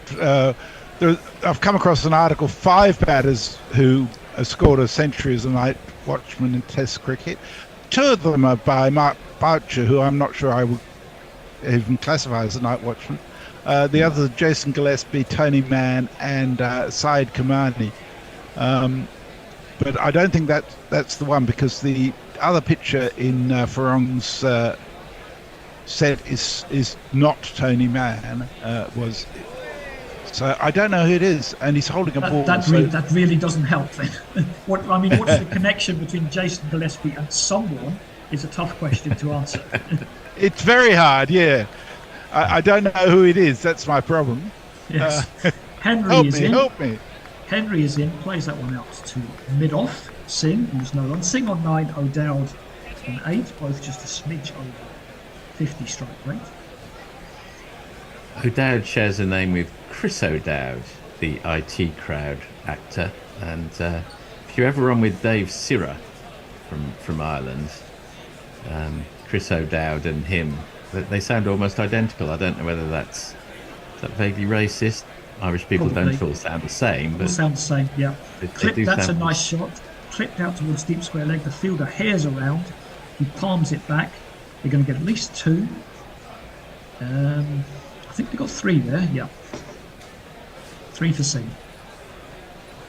20 for no wicket. Yep, steady start. Not much more to say, really. I mean, there was that one spilt chance by Mitchell. This is pretty well going according to script. No alarms beyond that 50-50 chance, as we say. New Zealand are keeping a lid on it. Well, if they can get to 45-50 off 10 overs, that wouldn't be too bad for no wicket. That one's tucked away down to fine leg. Should pick up the 1. Yeah, I don't think they've got anybody who can really explode out of the blocks. Rilloff van der Merwe can smite a few blows. Paul Van Meekeren, not bad. And Scott Edwards he's got an average of 40 in ODIs. He's probably their best hope. They'll be trying to, I guess their best chance is a bit like New Zealand innings, everybody chipping in with something that's fairly quick. On the card, we've got Ackerman delayed, but delayed was dropped down to 8 last game. Midamanaru, Edwards, and Sybrand Engelbrecht into the team. What a great game. Magnificent. Round the wicket, Henry. It's punched up to mid-off by Singh, and you know what? I think a quicker pair. I think a pair of England batsmen would have got through for 1 there. I'm pretty sure. Messi, something's amusing you.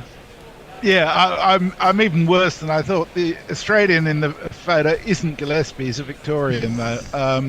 It's probably Flem, is it? Fleming.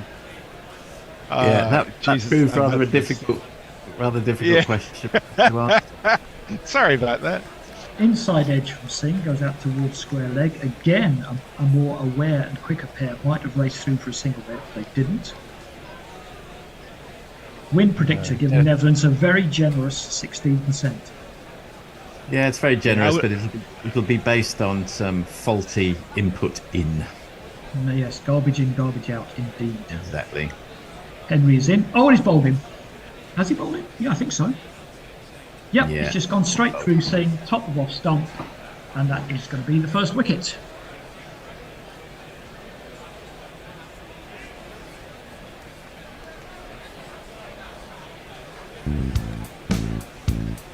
Another one bites the dust. I think that is going to be out, Fred. Another one bites the dust. Did it leave him just a touch? Well, obviously just a touch was enough. Middle stump, actually. I couldn't really see. I mean, you could tell. I wasn't even quite sure it bowled him, but again, it was body language. Just the way the batsman was standing suggested that he'd been bowled. Yeah, no, it I mean, it probably did leave him just enough. I think it did just tail away a touch. Anyway, hit top of middle stump. Vikram Singh's custodianship of the crease is at 12 off 20, which is very Vikram Singh innings. Yes, not particularly helpful. And Matt Henry takes his 4th wicket in the tournament. He was very good against England. He's off to a good start here as well. We're joined by Ruby NZ. She says, killer time difference in New Zealand to see this through to the end. But thanks for the great commentary as always. Yes, it's must be 2:15 in the morning in New Zealand. There are 2 early games coming up further down the track against Pakistan and Australia, which will be slightly less inconvenient for you, Ruby, so you can look forward to those. Right, we've got a new batsman. Can you jingle us up, Tony? He's not going to be on strike, so dealer's choice. You want to do it now or later? From Cape Province to Leicestershire, call it Ackerman, the trip, now he pays. Outside half of the bat again from O'Dowd, runs it down to 3rd man for a single, and that will bring Ackerman on strike. Yeah, so Netherlands 22 for 1, 6.1 overs. Ackerman, what do we know about him? He's got a strike rate of 75, which doesn't bode well, but he does have an average of 35. So, were the target to be 250, that would be rather a different matter, but it isn't. No, I'm just looking at Singh there from stump cam. It may have held its line just a little bit, but I don't think enough to bowl in middle stump. That one's played back down by Ackerman. His first ball would be no run. I guess we're seeing the kind of accumulation of fine margins, aren't we, Andy? You're often mentioning that would have been a quick single, that would have been a quick single, and I think also that wouldn't have been out to a top-class batsman. You wouldn't think so. It looked pretty straight to me. Maybe a little bit quick for Singh, I don't know. Bolt is back around the wicket, punched into the covers by Ackerman, but straight to the fielder, I think was Will Young. And Netherlands are indeed 22 for 1. They trail by 300 at the moment. We're in Hyderabad today, and we've been treated to some magnificent views already in Dharamsala and the Chennai beach. But we're in the more industrial centre of Hyderabad in northern South India today. We'll be back at Dharamsala tomorrow for England versus Bangladesh, and Ackerman drops that one down in front of him. There's no run. Rather comical moment when I was watching the Fox commentary last night when Ravi Shastri said, I don't think I've ever seen a longer beach in the world than the one at Chennai. Well, I checked and it's 12 kilometres long, which is quite long, but there's a beach called 90 Mile Beach in Australia. How long's that? Quite. Apparently it's longer than 90 miles. Certainly longer than 12 kilometres. You Australians. Found the gap there, Ackerman. It's a nice shot. He's put it through square leg. The fielder is going to run it down. They're going to get back for 3. Is this a particularly big ground? The outfield doesn't look super quick. How did it play in the first innings? It played reasonably fast, didn't it? Yeah, pretty standard stuff. I'd say probably the wicket itself is a little on the slow side. It's got a hint of corrugation, but it doesn't seem to be up and down. Maybe that's just an optical illusion. Yeah, I'll come on to that in a second. O'Dowd is back on strike. He lets that one go through to the keeper. That's the end of the over. It's 25 for 7. Corrected by Muttley, says 90 Mile Beach is in New Zealand, not in Australia. There you go. Well, we've got one too, Victoria. There you go. I have tracked down what those people had in common. The people concerned were Morris James Carrick Allam, Peter James Petherick, and Damien Fleming. They all took a hat-trick on Test debut. There you go. Okay. I don't think Andy would bracket that as a curiosity. That's a genuine record. I think other people have done that, haven't they? Or are they the only ones? On debut? On debut. Well, they're the only 3. Ooh, squared him up there. They're going up for LBW. I'm not sure if there's a bit of bat on that. Well, if there is, Latham doesn't look particularly keen. No, he doesn't. No. Let's have a look at this one again. It deviated a fair amount, so suggestion of height, suggestion of going down, probably more going down.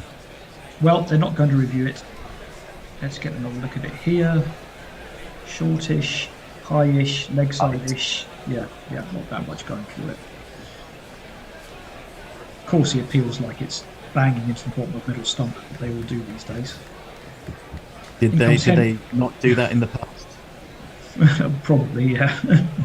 Outside half the bat from Ackerman, cover diving to his left, almost got there. Probably out of his reach, but not by much. Not a very controlled shot. Pick up a single, but that's going to encourage New Zealand. Yeah, the forcefulness of a concerted appeal, I would imagine, might throw an inexperienced umpire. Well, of course, we've all seen it happen, but at least people here have got DOS to bail them out if something weird happens. I've been the victim of one or two of those in my time. That one's played up to mid-on. It's going to be no run.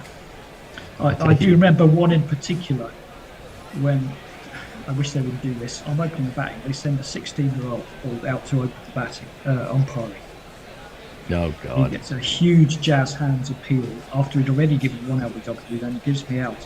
And he came off afterwards as Henry comes in, covered up to cover this no run. He says, yeah, I think it was probably clipping leg. He's probably been told to say that. I had some big news in the Antipodean Stakes. Victoria's 90-mile beach is in fact 94 miles long. Yes. New Zealand's 90-mile beach is actually 55 miles long, which we win. Seriously lacking. Well, I think we get the advertising standards agency onto that. Played out to point by O'Dowd. There's no run. New Zealand, we can see them moving certain fielders in. It's a bit more of a split field in that ring. They're tightening the grip, tightening the vice on the Netherlands here. It's actually a beautiful beach. If you go down to Venus Bay, which is almost the start of it, almost like due south of Melbourne, it's unbelievably beautiful. It just goes on forever. I hope no one ever finds out about it. No, that's the thing. Covered up, top of off stump. It's going to be no run again. 26 for 1 off 8 overs. This is the innings that's going not particularly anywhere, not particularly fast. Indeed. So Ferron comes back and says, on this day, 2 of the 3 test hat-tricks taken by debutants were taken on the October the 9th, 1996 by Peter 1976 by Peter Petsbrick, October the 9th, 1994 by Damien Fleming. Both achieved defeat against Pakistan in Pakistan.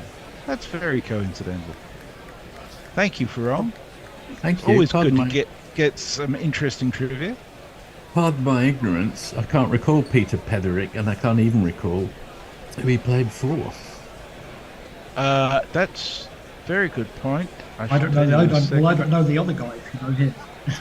Peter Petherick was born in Northwood, Middlesex, England.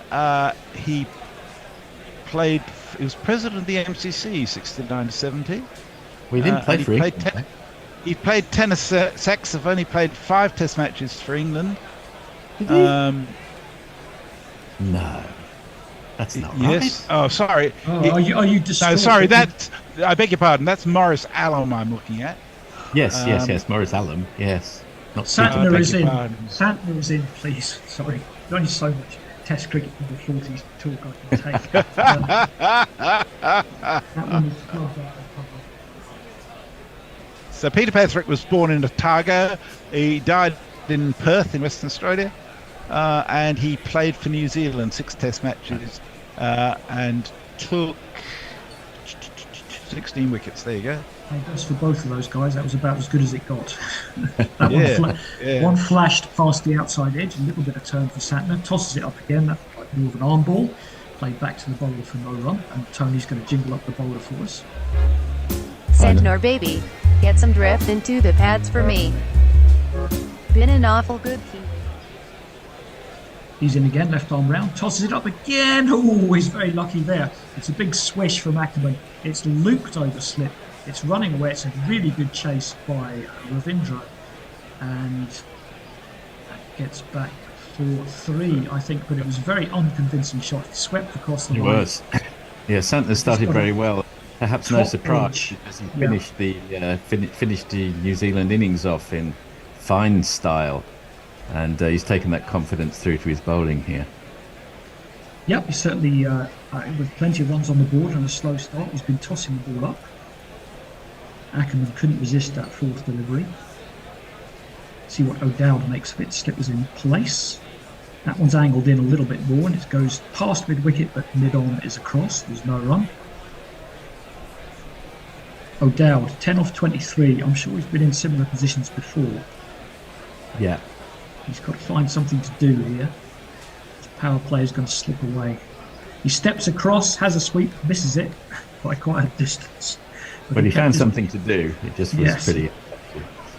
Kept his back foot anchored in the crease, almost like, I'm going to miss this, so I better keep my foot down. Yes, that's exactly right. Oh dear. Messi, anything happening? I think that's the end of the Yes, so Mutley's conceding. He says, okay, I'll concede defeat in the beach wars. Brian Barry says, lesson learned. New Zealanders tend to lie about the length of things. Over on YouTube, saying, Pokey Bumfungus says, I'm workshopping less patronising fishes for the minnow nations. Sticklebacks, piranha, both little fishes that can fuck you up.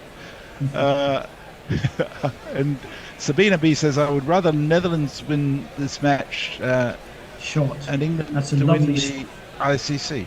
Sorry. Straight drive from Ackerman past the bowler for 4 runs, and that's the shot of the innings so far.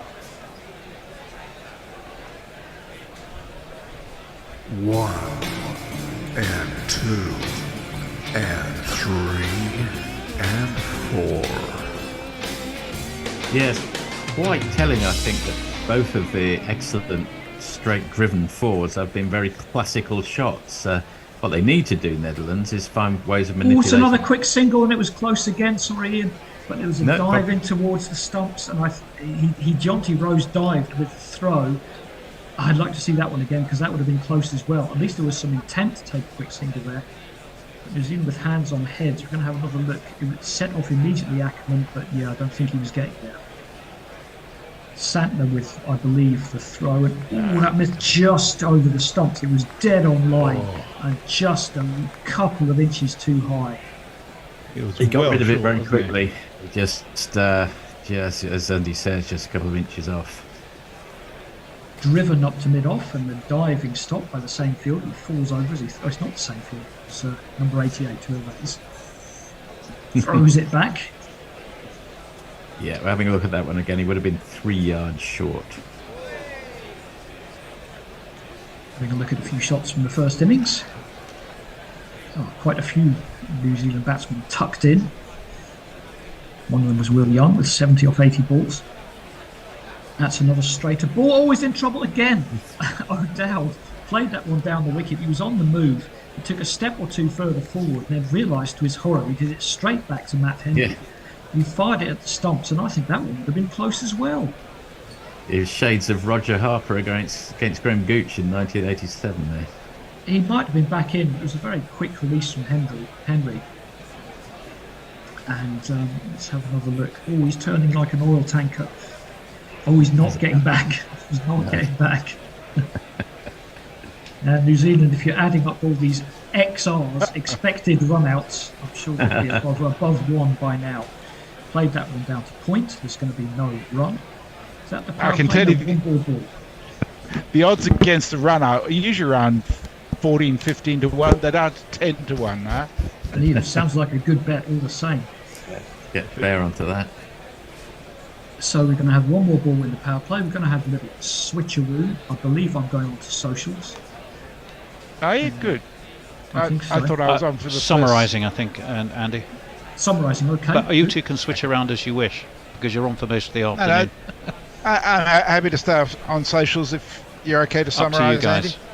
All good, yep. That's a single out to square leg. And it's 35 for 1 from 10 overs. And as Tony says, you're not going to get what here this afternoon. You lucky people. You were working hard this afternoon. 40, I think you're done, aren't you? Yeah, I'm going to bed. You're allowed to go to bed now. Thank you for that. 35-4-1. Cheers.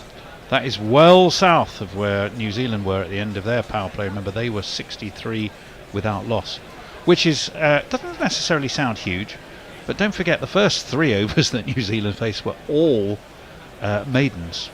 Were they really? Incredibly, yes, they were. It's extraordinary rare. So that 63 was effectively made off 7 overs, kind of, to get them to where they were after 10. Santner in as he's swept by the Shaggy O'Dowd, and Shaggy O'Dowd is going to get 4 runs backward of square. Fine shot. Nice shot. It's Nissan She. It's Nissan She. He's a sort of it gives him a sort of a stocky Rory Burns look in a way, doesn't it? That that flowing mane of his. Chunkier. Well, I'd say I remember of Rory Burns. Santner with that funny little stop he has in his run as he comes left arm around and is pushed back down the ground out to long off by our friend O'Dowd. Gets a single and will bring Colin Ackerman back onto strike. Trent Bolt keeping tight-lipped down there as he fields. A slip in for Santner as he bowls to Ackerman, who whips this nicely off his hip. It's going to go out to deep mid-wicket. They should come back for 2. Devon Conway amongst the runs again today. Fields, yep, they did come back for 2. But 7 off the first 3 from Santner. Doing their best to try and crank things up just a bit, are the Netherlands. Well, we've had the end of the power play, which paradoxically makes it a bit easier to score, but less hard, easier. On less to the back easy foot to goes hit boundaries. Ackerman. Steers this out to deep cover. Just a single this time. I think that's Ravindra who is down there. Yeah, he is stocky, isn't he? Is O'Dowd. He's a busy fellow, busy looking chap at the crease. As we wait for Santner. Oh, that hurries him up. Now there's a big shout. Yeah. Up goes the finger. Don't think there was much doubt about that. It was absolutely salmon trout. Santner has his man. O'Dowd, I'm afraid, is gone. He is gone with the score at 43-4-2.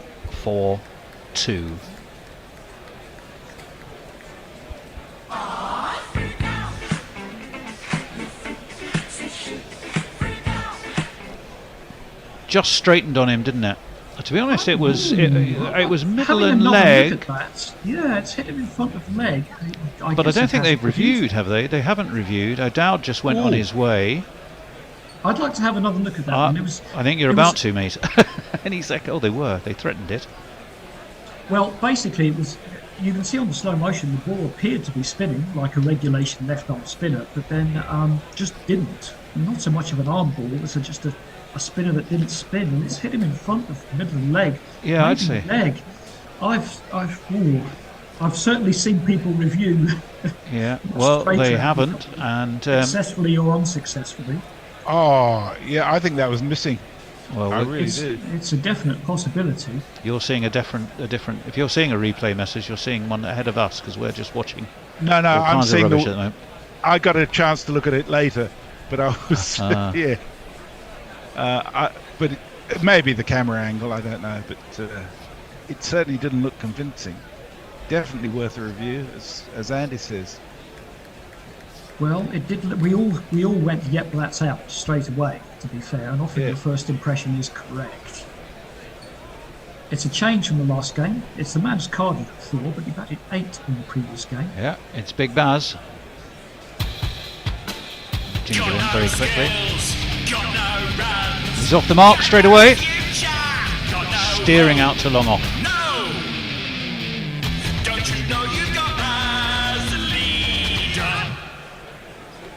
Okay, Dowd went for 16. So we did all right, but they need something more, don't they? We're having a look. Umpire's call. The impact. It was pitching outside off. The impact was in line, and you're right. I thought I saw it come back. It seemed to go pretty much on with the arm, Andy, didn't it? Absolutely. And it would have just clipped that leg stump. Barely umpire's call. So really, both of the Netherlands openers, neither fish nor flesh. They went to strike rate 50. They didn't really score any runs, and they took up most of the power play while doing it. So not a successful day for them. And when you look at that, the more you look at it, the more it was just grazing the outside of that leg stump. It would have been upheld, but wow, it was close. I don't know if you call that a good decision these days, or just a decision. He was right either way. Yeah. Right, bowling change. It is a bowling change. It's going to be Wheel Oki. I'll wait for his first delivery before we jingle him. He's bowling to Baz DeLeader, and forward comes DeLeader and drives that very sweetly, in fact. Absolutely gorgeously driven back past the bowler. Welcome to the bowling Ferguson. Fine shot by DeLeader, gets him 4 runs. 1 and 2 and 3 and 4. It's quite curiosity that the 3 best shots of the innings by miles. Gorgeous shot, wasn't it? Very technical straight drive. What's Ferguson got in response? Just to dig it in a little bit shorter. The leader's nicely tucked in behind it, away into the offside. 48 for 2. Still not really going at where they need to go. They did have that one drop earlier, didn't they, New Zealand? And I'm with I can't remember who was commentating it at the time, but to me it definitely looked like a very legitimate drop. But they've also ridden their luck on run-outs, haven't they, on 3 or 4 occasions. That's edged, and that's edged by the leader, but there is no slip, and it's all the way down to a very fine third man for one of these. Just four. First slip, straight down his throat, Andy. 1.5. Ferguson finding perhaps a bit like Mark Wood that just straight up pace without doing very much is maybe not the ticket in these conditions. Some frustrated looks amongst the New Zealand players there. So what's Ferguson got this time? Again, his response is to push one just marginally shorter, gets it to rear up and a little bit quicker, and that discomforts DeLeader, and it's very uppishly away into the onside, but he survives. 2 dots, 2 4 balls. Yeah, we've got a deep third, a backward point, fine lead mid-wicket, mid-on, mid-off, point and cover is where the field is stationed. In fact, he ducked away from that, didn't he? He had very little idea where it had gone. And stabbed away into the offside this time. Once more, no run. Yeah, I don't think he's going to get too many more to drive. Ferguson. Now, of course, I think this should be our final, at last, our opportunity to play the jingle we've all been waiting for. Because they still... Oh no, hang on, it's Baz DeLeader, isn't it? Oh, it's not our man Engelbrecht. He's carded at 7, so not just yet. No, getting too excited too soon for Mr. Engelbrecht. That one is away into the offside as well. If that's not an Engelbrecht Humperdinck song, I'll be... well, I don't think it is. Oh, I am disappointed. 52 for 2. The 50's up as well. It's up at the end of the 12th over. 52 for 2. Ferguson none for 8. Ackerman 15. DeLeader 9. And we're over back to Messers. Jay has obviously failed in his mission to pass out. He says, blimey, and is harsh. Varong says 55 miles is close to 90 kilometres. Wonder if those Kiwis forgot which form of measurement was being used. And he says the evening gossip on the lips of the BRU members is England and spin. Also a possible Gary theory related to the match being played at nearly 5,000 feet above sea level and spin. Does the ball spin more at higher altitudes? Santner is back into the attack. Hot gossip on and the it's BRU away deck. into the onside, and there is a single taken. There's been a lot of comparisons, I think, which have been interesting to see, Andy, of changes in actions between 2019 and 2023. This one's just pushed by Baz DeLeader to possibly mid-on. over analysis. I mean, just to some degree, your body's going to Well, we're change looking at Santner. Let's have a look. They look much the same to me. Looks a tad straighter in his stance now. as this one's slightly outside edgily, away to short cover. Yeah, let's have a look. Yeah, to me, just marginally straighter. Same swivel. Honestly, without those lines, I could see it. But there's not a huge difference that I could spot between those two. 53 for 2. Around the wicket comes Santner. There is a slip. Who nearly gets out. Would have been on the bounce. It's Mitchell, and it's beaten him, but not surprisingly, because he's lucky it didn't take his head off on the bounce. And it's gone for 4, down to third man. 1, 2, 3, 4. In fact, that was rather beautifully played by Baz. Just a very late kind cut. of. Yeah, but I there's thought so he did much well. pace on the ball, it just flashed past his right shoulder. This one he defends into the onside, so we've had 5 of this over. 57 for 2 is where the Netherlands are. Well, both these batsmen are at least on perhaps with some edges, but they're both in excess of a run of a ball, which was what the Netherlands needed very much. This one is pushed back towards Santner, who does rattle through his overs. Regardless of his action, it means that after 13, with a target of 323, the Netherlands are labouring just a touch at 57 for 2, Messers. Dara Azizi's joined us on YouTube. Hello, Dara. He says, hi all. And Stephen Kelk says, give me Southport's 22 miles of glory any day. Not the length, it's what you do with it. Yeah, well, I mean, what use is 90 miles? You're not going to use it all. Well, you could. Well, I'm not. Yeah. Put it like that. It's not going to be your morning jog, is it, Messers? Let's face it. With a full 90 miles Well, of each. Ferguson. Yeah, well, that's a better ball from him. I think he's finding his length now. It's the one that's just marginally short of a length outside of off and forces the Dutch batsman back onto the back foot. And that's Bumrah bowling a lot of that length yesterday. Yeah, he was on a saucer. His consistency of length in those first few overs. He was indeed. I'm just looking for our friend Colin to see what I can tell you about his season. Well, just wait while Ferguson is in. Ackerman defends back towards the bowler. Well, he made 17 against Pakistan and took 2 for 39. Got 31 in the warm-up versus Australia. Didn't have the greatest of blasts playing for Leicestershire. Averaged 15 in 13 games, but he did get 59 not out against Derbyshire, and he chipped in with quite a few wickets during the blast as well. Had an extremely good Metro Bank Cup, which I'll tell you a little bit more after this delivery, which he guides straight towards cover, and there's no run. Yeah, he had a very good Metro Bank Cup for Leicestershire,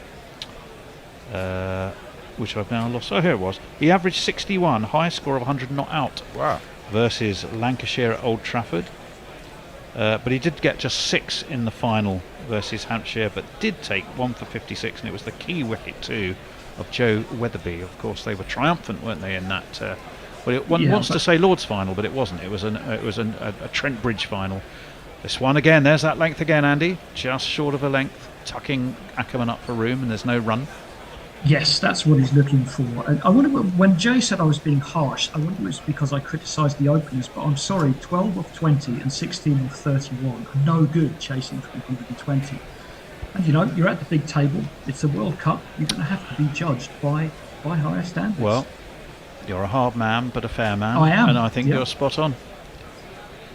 Ackerman is going to face this ball. This one, he didn't get that one right, and it was worked off his hip. It was just angled a little bit more down leg, but Trent Bolt is stationed at long leg, and it will restrict them to a single and bring Baz de Leida, or de Leida, as I think we've decided he prefers to be called. We are very taken by his full name, which I might attempt one more time for you, just for fun, if I can find him. Where you did it so well the first time. I don't know if it's going to be as good this time. Ferguson is in, and Baz de Leida just knocks it down to his feet. Bastian Franciscus Wilhelmus de Leida. Wilhelmus. Bastian Franciscus, like the monks. Wilhelmus de Leida. Great name. It's quite a mix. Son of Tim. son of Tim, who played 29 one-day internationals for the Netherlands. Made his debut, did Baz, versus Nepal in 2018. Made 30, which is not bad on debut, I would argue. Had a good blast for Durham, did Baz.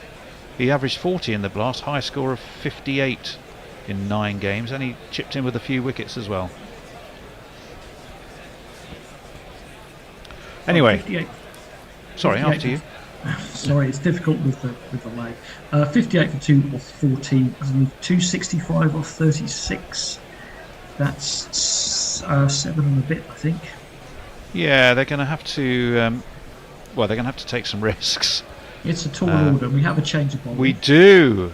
It's very much the man of the match. Well, although I don't. Did he get the man of the match against England? I think he did. Rashin Ravindra, quite right to the fastest ever World Cup century for a Kiwi. It's Rashin Ravindra, and he's coming around the wicket. He gets a little bit of turn as well, but it's started wide and went wider, and Ackerman can just slap him out towards cover, which gives me the chance to find our friend Rashin, or not. He seems to have disappeared. I can't jingle up Rashin because he's gone. Where do these things go? No. Key player, and he's not even there. What can you do? That one is slapped again by Deleda. Again out towards cover, and again it will be a single. Am I going mad? Yes, he was there when he batted, and I have a feeling he was at number 7 for some reason. No, that's Engelbrecht is now. Oh, Baz Deleda. No, he's not there. Rashin's for some reason. Are you sure are you looking at New Zealand or Netherlands? I'm looking at Netherlands. No, he plays for New Zealand. Oh well, of course he does. I'm going mad. It's been a long day already. No wonder. Yeah. Anyway, that was a single. 61 for 2. And finally, when I get my arse in gear, which is we're going to, after this delivery and a very slow and tortuous build-up. Oh, that was much footer. And drilled straight to Glenn Phillips at short cover. Here is the bowler, finally. He is gonna be a star. He is Rachin Ravindra, and he knows his major role. And he comes around the wicket. Cut straight to Phillips at cover again, who's been busy. The other thing that was interesting in those 3 overs this morning of the first, I think, 5 balls, or the first 4 balls, and then the final ball of the over, Engelbrecht, our friend Engelbrecht, as we wait, that one's floated up and slammed all the way along the ground to Santner, who's at deep extra, and they take a single.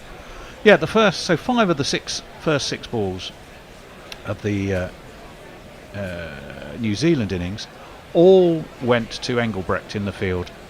So he's making his debut at the age of 35 in ODIs.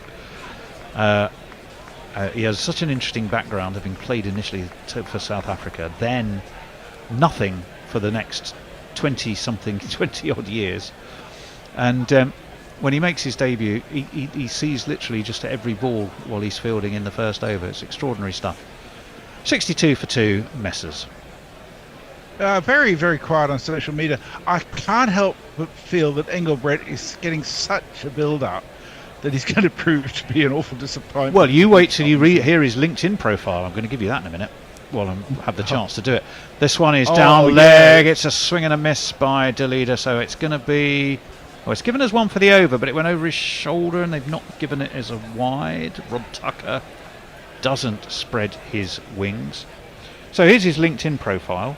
It says, equipped with a proven track record of success with more than 7 years in the financial service industries and a decade as a professional sportsman, an unwavering commitment to excellence and a professional and innovative mindset, I am ready to take on the challenge of leading teams to unprecedented achievements.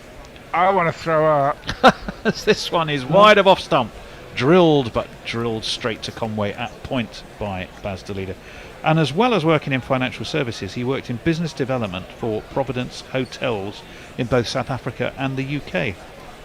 His eligibility to play was only cleared last month by the ICC, and he was named in the Netherlands A squad that played Guernsey, where he hit 43 not out and 107 not out in limited overs fixtures there. So that explains the debut. He's only just qualified. So that is drilled again, but drilled straight to mid-off, where I think that looked like Santner to me. 62 for 2. Well, if he plays a winning innings today, he can put that down as an unprecedented. Well, if he played a winning, if he plays a winning innings today, that I would imagine would almost supersede his catch. Obviously, as we were saying, if you just Google Engelbrecht catch, you will see the most stunning catch probably ever from when I think he was in the under-19s. This one is swiveled on and pulled down to fine leg by De Leader, but Trent Boult does the fielding. It will restrict them to a single, so it is the only single of the 4 balls of this over from Lockie so far, who started a bit loosely, but has now very much found his range. Yes, he's figured it out. He's just not going to pitch the ball up. He's not going to give him anything to drive, and he's probably mostly going to be too quick for them to hook. Unfortunately, that didn't work for Mark Wood because he's bowling against better batsmen. Well, he was. That one's fuller, and again, it's that one just above the top of off, but plays it well, actually, Ackerman. Steers it down to Conway at deep backward point. They'll take another single. 64 for 2. The score moves on to as Lockie and his black boots. He decides that those black boots need a little bit of a lace tie-up. I'm not sure about black boots. I mean, I know it goes with the black kit. It's a black uniform, but yeah, it takes you back to school. Yeah, it's plimsolls in the sort of when you were in the sort of second year. Plimsolls. Oh, that's the first time I've heard that in a long time. By Jove, that hurried him, and I think it caught him just not quite amidships, slightly above amidships, but it was too quick and speared in to De Leader. So Ackerman will be back on strike. It's the end of the over. It's 64 for 2 after 16. Messers, surely we can wake people up. Yes, Matley is awake. He says, God, that LinkedIn profile sounds cringe. Yes, but special subject, meaningless drivel. Well, I'm sure he was playing club cricket, but it means he's essentially taken, well, whatever it is, the best part of 9 years. But he was talking about the first part of it where he was able to do all sorts of fucking wonderful, meaningless things. The whole bullshit of bigging yourself up to prospective employers so you can pay taxes is a crock of bull's wool. I don't miss that. Ravindra, round the wicket he comes, just gently stroked away to Trent Boult, who is at long off, and they take a single.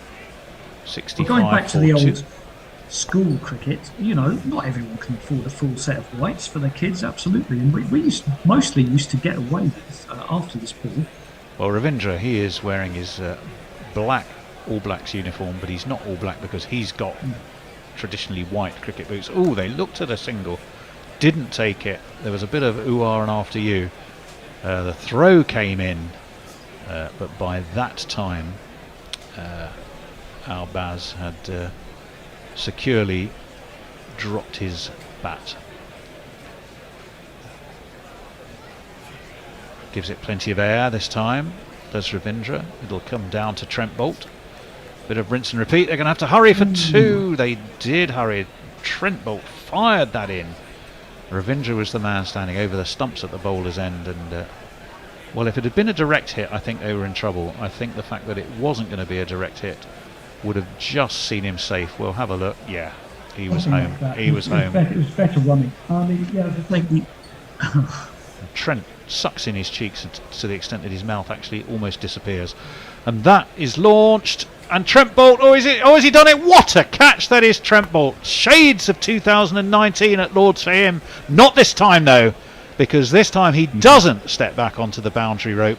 He's down there at long off. De Leader has gone. Trent flicked it up in the air, stepped back, and then stepped back onto the pitch, took the catch, and well, I'm not quite sure getting Baz De Leader out is quite the same as missing Ben Stokes in the power play, but nonetheless, it was a terrific terrific bit of fielding, and the Netherlands at 67 for 3 have lost Bas de Leader for 18.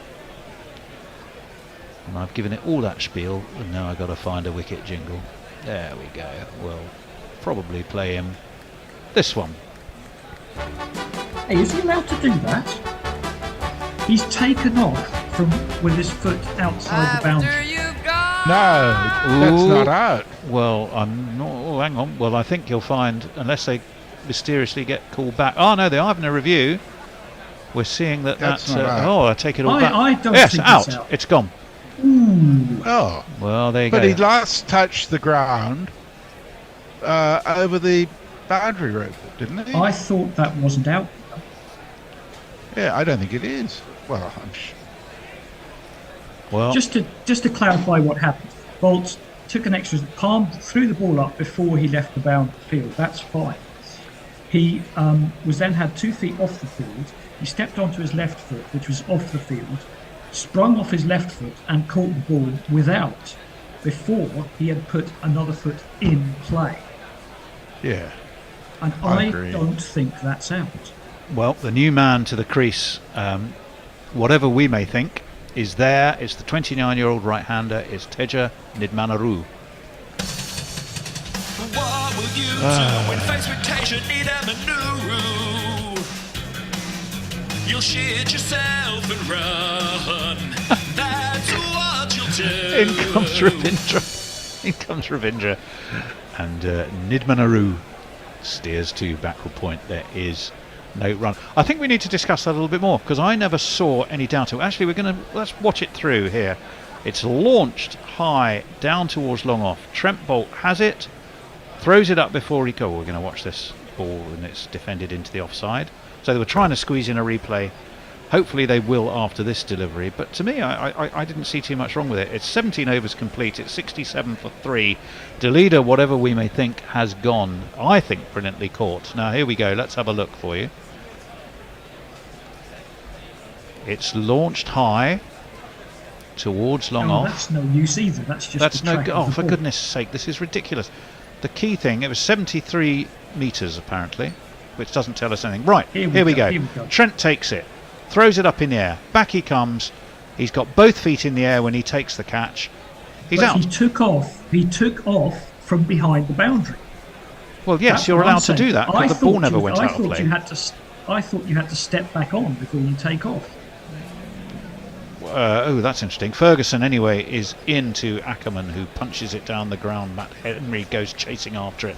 They will come back for 2, and the score should move on to 68. I shall quote you Law 33.2.1. A catch will only be fair if, in every case, either the ball at any time or any fielder in contact with the ball is not grounded beyond the boundary before the catch is completed.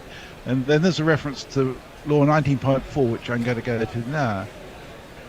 But he didn't have the ball in his hands, so he didn't have the ball in his hands. He flicked it up in the air. I know that part. But he was grounded beyond the boundary when he took off. Yes, but without the ball. Yes, I know. But even so. But Nidmanaru is going to be facing Lockie, and there's that line again that Lockie seems to have mastered now. Just backward of a length, playing it up just at probably 6 inches above off stump. Well, here you go. I'm not going to say anything. I'm going to let you guys talk it. Well, I'm going to give you my controversial cricket opinion. Yeah. That should be out anyway. These catches are there's too much. We've just demonstrated why in the discussion.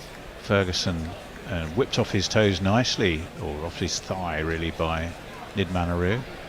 Goes down to Trent Bolt, who may or may not be guilty in the eyes of our jury, comprised of 2 good men and true. To go back to my point, what I think the rule should be is once you leave the field, you can't take part in the catch at all. That's what I think. I think the batsman is entitled to 6 runs. Well, that's. I agree with that. I've come across the law that they're relying on here. It says a fielder who's not in contact with the ground. Sorry, there's a ball. Stroked into the offside. They take a single. 69 for 3.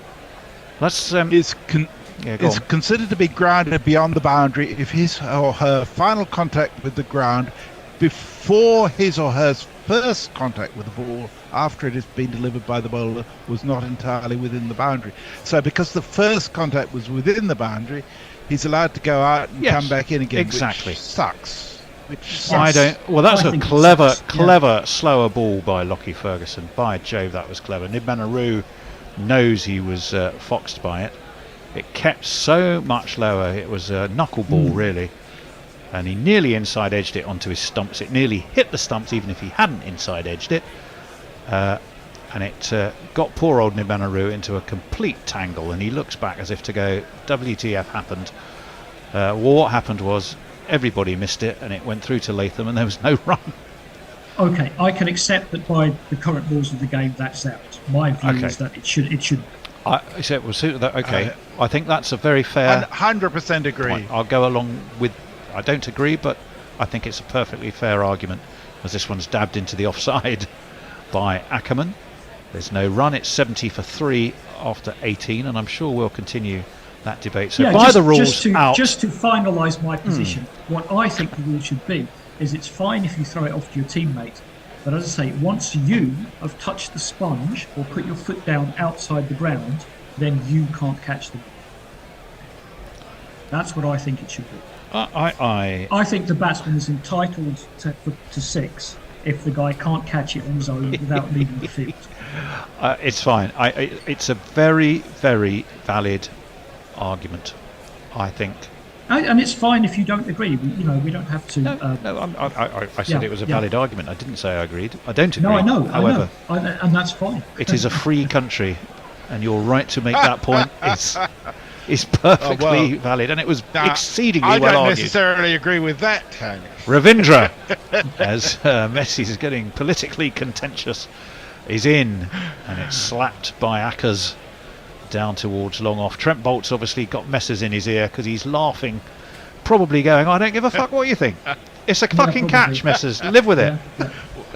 But there we go. Why should he? He's Ravindra round the wickets. You are, Tony. Guided down. Pass back for point towards third man.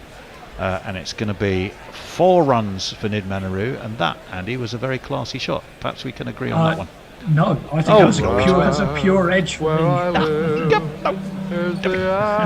Let's have a look. Steered beautifully backward. No, he's not trying to hit the ball.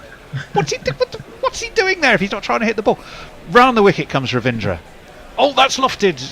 Not really. I got that a bit off the splice. Henry was temporarily interested at mid-on, but it didn't ultimately. It bounced well short of him. Nid Manaroo has moved on to 4 with that classy angling of the bat to steer it backward a point. There is a slip in, and that is defended by Nid Manaroo. I've been stealing an A out of his name. I've been calling him Nid Manaroo. He's Nid Manaroo. There's a cover, a backward point, a short fine leg, and a mid wicket for Ravindra as he comes around the wicket. It's defended by Nid Manaroo. Is it you? Yeah. 75 for 3. Actually, I'm surprised that's not his jingle. I think there is one that did do that though from Mog. Mog, if you're listening, confirm it for me, as that one is guided beautifully out towards cover, but there's no run. It's 1 a.m. in Melbourne on a work night. He probably won't be. Mog will be asleep. He would still do that. Because I remember because I often, when I do listen to Mog's jingles early in the morning, I often write back, particularly if I'm sort of appreciating the musical source that inspired the jingle. And I'm sure for Nid Manaroo there was a metal garoo that he'd used, but I don't think the Bear has loaded that one up. Maybe he did more than one version of it. We'll have to ask him when he awakens. Anyway, Messers. So Dave Wood says there's another law, 34.1 brackets A, These laws are amendable if playing an associate nation. Yeah, these laws are amendable if it's in India. That's yeah. Yeah. And Jay says, I want a LinkedIn profile. Sadly, my utter self-loathing and eccentric job history forbids me from doing so. Do any of you fancy a shot? I've got one. Well, I'm on LinkedIn, but I haven't got a profile. I just wanted to get in there because I needed to find out about somebody. But it doesn't say anything about me. You can do that, Jay. You can go in and say, Jay Grover, and just say profile gobshite, and you can then see everybody else's profile. Well, yeah, he also says it's a free country. God damn it, Tony! Thou misses it's a gong, and you're sucking establishment cock. Oh, that's a little harsh. Steady on. I think the Netherlands will be a little frustrated now. I think it's going to be a long haul for them, or it may be a rapid haul if a couple of more quick wickets fall. You feel, don't you? Yeah, if you want to make some money on New Zealand, you can bet £500 to win £1. Yeah. 0.2% interest. It's not bad for a day's work. We have one over left of our little stintet, don't we? Except it's us I think again. It is a similar trio. Yes, I believe it is, Andy. What are we going to get Messers to do this time? We're going to leave him on social. Yeah, I think I'm happy here. It's your fine. It's your place. It's my vibe here. I think we're on a drinks break. Talking to my peeps. I think we're on a drinks break. Yeah, as you say, Netherlands in one of those positions. Actually, if we are on a drinks break, talk amongst yourself for a couple of moments. That's what I was doing. Yeah, the Netherlands are in a position where they can't win this. Everybody knows they can't win this. In theory, they can do the best they can with their run rate, a bit like Sri Lanka on Saturday. That's really all they could do. But in practice, they can't really just do anything but bat and see what happens. That's exactly right. Yeah, I mean it's tough. I do think that New Zealand are just good at this. They know what needs to be done. I think if you're up against Sri Lanka or Afghanistan, they may be in with a chance. Oh, definitely. I mean, poor old Sri Lanka have had their bowling attack decimated by injuries and withdrawals, and they really had a second choice attack. Against South Africa, it didn't go well, obviously, so I am seeing this as 4 from 6, really. I'm not seeing Sri Lanka making an impact. I already was not seeing Bangladesh, Afghanistan, and Netherlands making an impact. So it's going to be 4 of the other 6. Santner is going to continue, puts that one past the outside edge of Nidamanuru. Now Tony's gone, who has only an edged 4 to his name. That's another single. I think Bangladesh may prove to be a little Santner, more... second ball of the over. Powerful than expected. Onto his toes goes Nidamanuru. And it is out towards cover. And they take a single.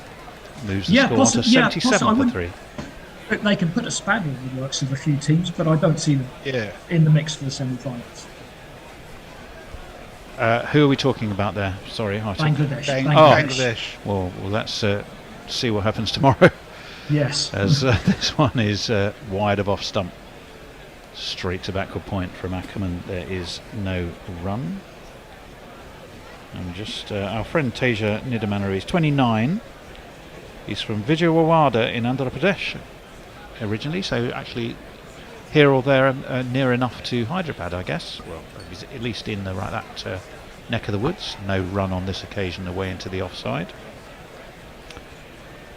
He's another one. As of 2021, he was a business development manager for a workflow management company, working alongside Stephen Myberg. Well, they've got to have a side hustle. Well, absolutely. This one's guided into the offside, and he'll get himself another single. He workflow manages that rather well. Yeah, even some of our England players are running fish and chip shops, much to the wrath of some of our correspondents. He had a bit of an up and down qualifiers, that's for sure. More down than up, to be honest, did Nidamanaru. As this one is slashed by Ackerman, but straight out to the cover, and they just get a single. He rattles through his overs, does Santner. He's gone for 4 off this one. It's 80 for 3 after 20. We are going to have that change, which I think essentially means the same 3 of us all sitting in doing slightly different things. Well, on that point, Stephen Kelk says, I was going to say that many of the Dutch players are part-time. If you want to be on, you can take my slot. Much more likely to have professional profiles outside of sport. But that doesn't justify the nonsense on that LinkedIn page. I've got to tell you, that's very common stuff on LinkedIn pages. That's every LinkedIn that looks like that, doesn't it? Reassessing the paradigm of business corporation and all this stuff. Yeah. Special subject, complete bullshit. Suda, who says it's out while we're making up rules now. Stephen Kelp says sounds out to me too. Great process. There's this is weird protesting to start now. Proud to be one of Messi's peeps, says Stephen Kelp. And Tony 2-time buggered the Zoom again. Oh yes, it is a bit buggered. Well, that's because there's a change, isn't it? Oh yeah, no, he hasn't fucking switched it over, has he? Idiot. Sorry, Tony. Right, we've had a run, a single and a dot. We've had this over. It's Ravindra continuing to Nidamaru. It's that one's an edge. Come and tell me that one's a late cut. That one flies through slip 4. Yeah, 4 runs, sorry. Yeah, quite. Just 4.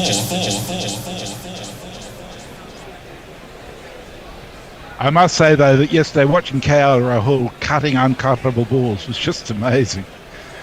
Yeah, it's a bit more likely that he's doing it on purpose, yeah. Yeah.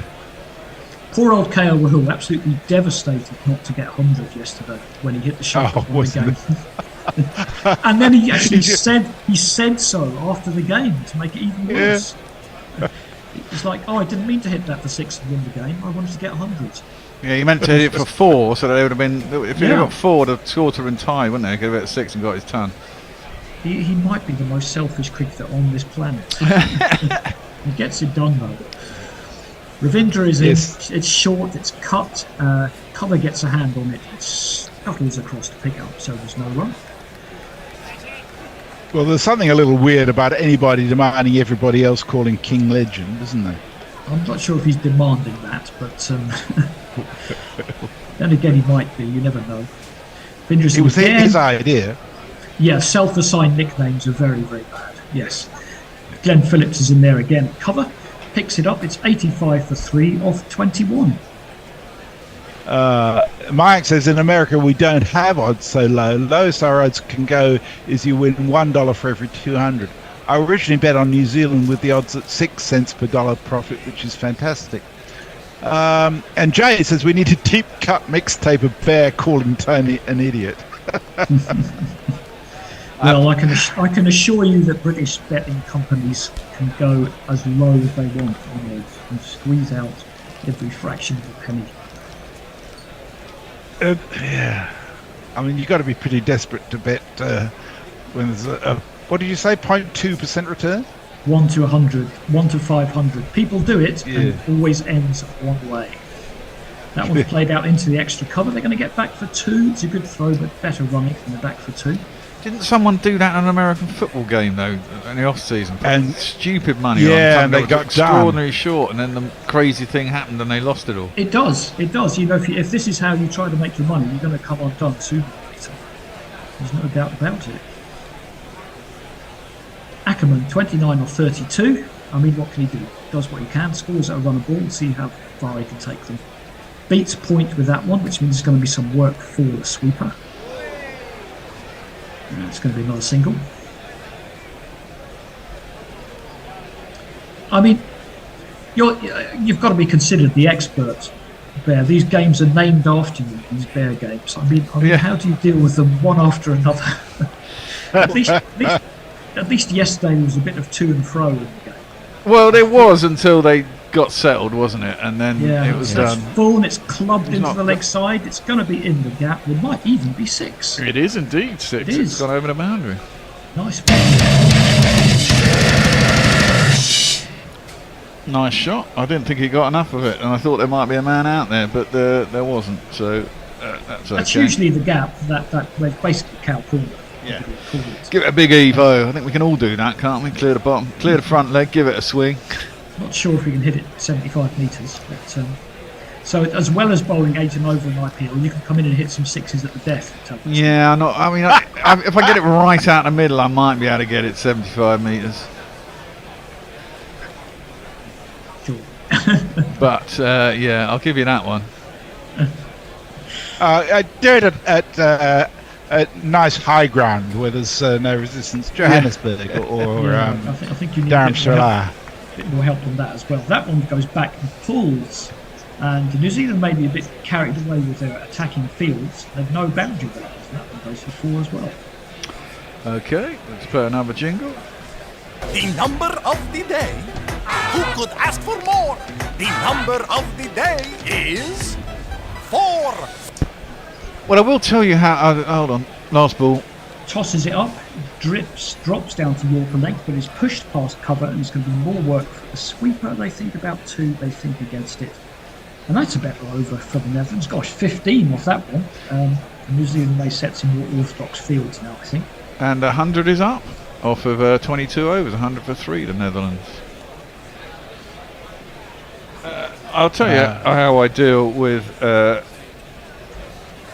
bear games. I generally have beer and skin up reefers. Exactly.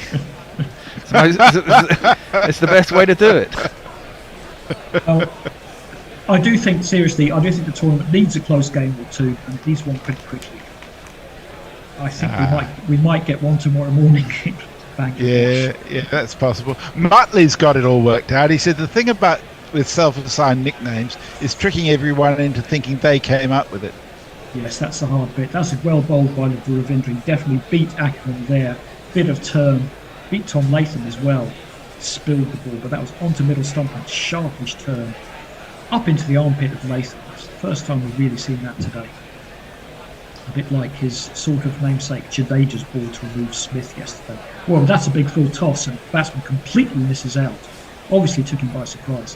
Clothed it to a short fine leg. Should have been in the stand. I think he knows it. Yeah, that's poor. You can't miss out on those, can you? The other thing you can hope for in a bear game is that it all happens very quickly at the end, and the team that is going to get hammered loses quickly, or the team that's going to win does it quickly. Quick game's a good game. That was played out to cover, completely unnecessary roll and dive. The cover fielder was a bit bored, I guess. Picks it up, there's no run. It's Chapman. Oh no, Chapman's at the wicket. Phillips at cover. However, if this drags on for 50 overs, it's going to be pretty damn dull. Yeah. Oh well, can't be helped. It's up to us to liven it up. That's shorter. It's played out to backward point, and there's no run. Much better figures for Ravindra today. He went for 76, I think, against England. He did pick up a key wicket. And then, of course, scored 100, so no one's complaining. Left arm round, short again, gets that one through the gap, and that will go out to the sweeper for a single. That's why the booze and the reefers, maybe it loosens the tongue, you see. Makes it a little bit more interesting. Maybe. Flows a bit. The evidence this morning was your tongue didn't need loosening at all. Yeah, well, fair enough. I think that was just loads of coffee. I was quite jittery. No, the opposite effect. Yeah, you have to balance the two. Full that time from Ravindra. Nidamanuru plays it out to cover. There's no run. End of the over. 101 for 3. That and the requirement to go home and hang the washing. Oh yeah, that got you going. Muttley is indulging in a little black humour. He says, "I can't clear the front leg." Sadly. Oh dear. Yes, Muttley. As long as you can still laugh about it, it's great. Leah says, "I guess the English team will get a good night's sleep today. They'll not be at the bottom of the table until tomorrow evening." Oh ho ho. And Jay says, Bear's LinkedIn profile advances apace. IPL bowler of pies and dashing lower order batter. Dashing and the bear are two words that don't often occur in the same sentence. I've got to say. Sorry, Bear. That's okay. I've just managed to spit my reefer out nearly into my beer. I don't know how I managed that. That would have been a double. been a double. Yeah, you would ruin exactly. Both. Yeah. Well, thankfully that didn't happen. It's Now I've got to re-roll it. Do you want to do jingles for bowlers who've been on before? No. No, Oh, actually, well, it's Trent. Trent's got a good jingle, so I might do that. Yeah. He's got 4 overs, none for 12. Like I say, needing those 2 wickets to get to 200 in ODIs. That was punch to backward point on the bounce. Going to be no run. And he sounds like this. How does he speak, or play the horn, or clean his teeth, or even yawn? How does he shout? How does he call? Trent Bolt's mouth is really small. He's bowling to Ackerman, who's on 36. Where do you bat in the IPL batting order, Bear? I've got to be number 11, haven't I? That one's inside half of the bat, goes out to square leg. It could just be a single. I'm not going to pretend anything else, Messi. They might sub you out. Well, Kieran Roseblade reckons you're more IPA than IPL. Well, there's that too.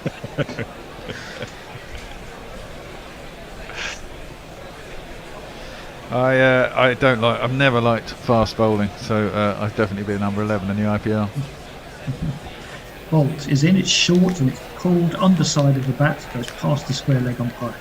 They're going to jog through for another single. It's a poor throw, and then it skips off one of the wickets on the square. Bounces over Tom Latham, which doesn't take that much doing, to be fair. And luckily, someone was professionally backing up.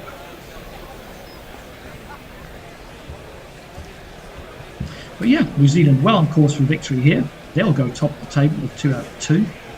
And they got the 2 remaining easier games coming up. So we could go 4 out of 4 if they beat Bangladesh and Afghanistan. That's a slow wide ball from Bolt, and it's chopped down into the ground to the wicketkeeper for no run. Then they probably need 2 more wins from their last 5 games. Well, this is it, isn't it? Is it going to be 5 or 6 games that gets you through? 6 will probably definitely get you through, and there'll be a couple of teams. I'd be surprised if anyone got through with 5. You really? You reckon? I reckon one team will get through. I reckon one team will get through with 5. Bolt is in, pulled away. That's a good shot. It's cleared mid wicket and mid on. They were both up, so that's going to be 4. Just four. Few Dutch fans in the stadium enjoying it. Certainly, I don't think anyone's expecting a big crowd for this one. Whatever the ticketing arrangements, but actually it doesn't look too bad compared to some of what we see. I reckon it's got better as the sun's going down, hasn't it? They all have generally, yes. That one, but I was surprised yesterday. Quite substantial gaps at the start of the India-Australia game. That one is a wide down the leg side. As some people have been tweeting that the BCCI have been releasing tickets 3 hours before the game for some of these games. That's mad. Yeah, apparently in some of the games you have to kind of go to the ground, then you have to go off to the cafe and pick up your ticket or something. I mean, it's... Oh, you have to go to the ground to pick it up the day before quite often. Jesus. It's nuts. I mean, I would say it's 60 years out of date, but 60 years ago you could just pay your money at the gate and walk in. It was better. Yep, absolutely. Played out to point and there'll be no run. End of the over, 109 to 3. Jay says deep shaman of ineffably tedious bear games. Dara says, are there any changes to the England team tomorrow? Not that I know of, but I'd be very surprised if Topley didn't come in myself. I was going to come on to that a bit later on, but England at least not naming their team a day in advance for no reason. That was Stokes, wasn't it? Butlers doesn't seem to want to do it anyway. Good, there's no reason why he should. Stephen Kelt reckons he play for the Rajasthan Reefers. The question is, do they want to give Wood another game? I mean, he needs to get something in his... I mean, he bowled like a drain in that first game. I would expect them to be rotating bowlers anyway, that Ravindra comes in, seeing as we're on it now. Oh, he looked like he was going to have a go at that one, but then he just eased it past cover for a single. They might swap Topley for Wood. That's not, that's a fairly cosmetic change. A more interesting question is whether they bring in a fourth seamer for someone like Moeen. I few people have been suggesting that. I don't think they will, you know. I think that they need 2 spinners in India. I mean, I suppose if you've got Livingston, you could say that's an option. That's the thing. That is punched up to a couple of guys, only gets a hand on it and you get through for a single. This is where you're saying, is Livingston that much of a downgrade on Bowie anyway? He's obviously not as good a bowler, but he has the advantage of being able to turn it to bowl both kinds of spin. And I think an extra seamer might benefit them. It's short, it's punched through to the sweeper. Ackerman, we're going to 43. We'll see. It looks. The flip side of that is if you. I mean, I know Moen didn't do very well, but we all know what Moen's capable of. What you bring in Tockley, for example, for Moen, you're substituting out a decent bat for somebody who can't do fuck all. With decent bat. Yeah. Punched up to long off for a single. And on this previous saying, they think Stokes is probably not going to play. No, he's already out, I think. I think he's already been ruled out for tomorrow. Yeah. So I don't think they change the batting unless they bring in an extra seamer. We'll see. 4 singles so far if it's over. Ravindra is in again. It's short. It's just punched up to long off. There'll be another single to end the over. Halfway point of the innings. It's 114 for 3. Leah says the bear may not be a dasher, but once he gets going, he gains big huffing and puffing momentum. Yeah. And Jay Grover says BCCI being utterly inept, cynical banchoos. News at 11. What brought that on? I mean, we knew it already. The ticket thing. The ticket thing. That's an ICC decision at the end of the day, really. No, I don't think it is. ICC aren't managing tickets, surely that's... No. They release the tickets to the home nation. Do they? Right. Yeah. And there's a lot of black marketism. I mean, there's so many comps out there that they, people get given comps, they'll dish it out. All the police have got to have free tickets for their families. Exactly, and they won't actually use them, they'll actually sell them on to someone else, and especially the big games. You imagine a game like India-Pakistan, tickets for that. There's a way to make a good a year's wages. Like the old FA Cup finals, where the associate referees from Durham Football Association just sell their tickets. Bolt is back into the attack. That is short, and Ackerman has a swing and a miss. But there's various things going on that I think, if happened in England, for example, would be heavily criticised. You see the state of the outfield in Dharam Shala for a start. Yes. And you just wonder who is there to hold India to account. Doesn't seem like anybody is. Gets on that one, Ackerman. It bounces up to point. It's no run. We'll give them the rest of the tournament and see how it goes. Yeah, well, there's the thing. I mean, so what happens tomorrow? They go out there and they said it's fine. Someone goes out and it's actually pretty shit, and someone gets a serious injury, and they decide that they can't complete the game because the outfield is fit for play. Well, I shouldn't think it'll be that bad, but it certainly is roping. And an injury is definitely possible. We've already seen a few players stick their knees in the outfield, trying to dive. It's up in the air from Ackerman. Is it going to be caught? The fielder is out off. It's going to be a tough one, and he got there, but he couldn't catch it. It was a very tough one. 32, not sure who that is. That was Will Young. It is Will Young. He was running across from mid-off rather than in from long-off, and Ackerman just got just enough width on it to take the ball away from Young. It's a good effort. But he got there, he had to dive across, and that's a very tough catch, and he hasn't held onto it. And Bolt will have to wait for that 199th wicket. We'll see how long. It's not going to be this ball either. That's clipped nicely out towards deep square. A couple of bounces, should just be a single. It's a run out. It's a run out of nowhere. Couldn't really see what happens. I guess one batsman was with me and thought it was a single. The other one thought it was 2. Nida Manaru, all we saw was him loping forlornly back into shot.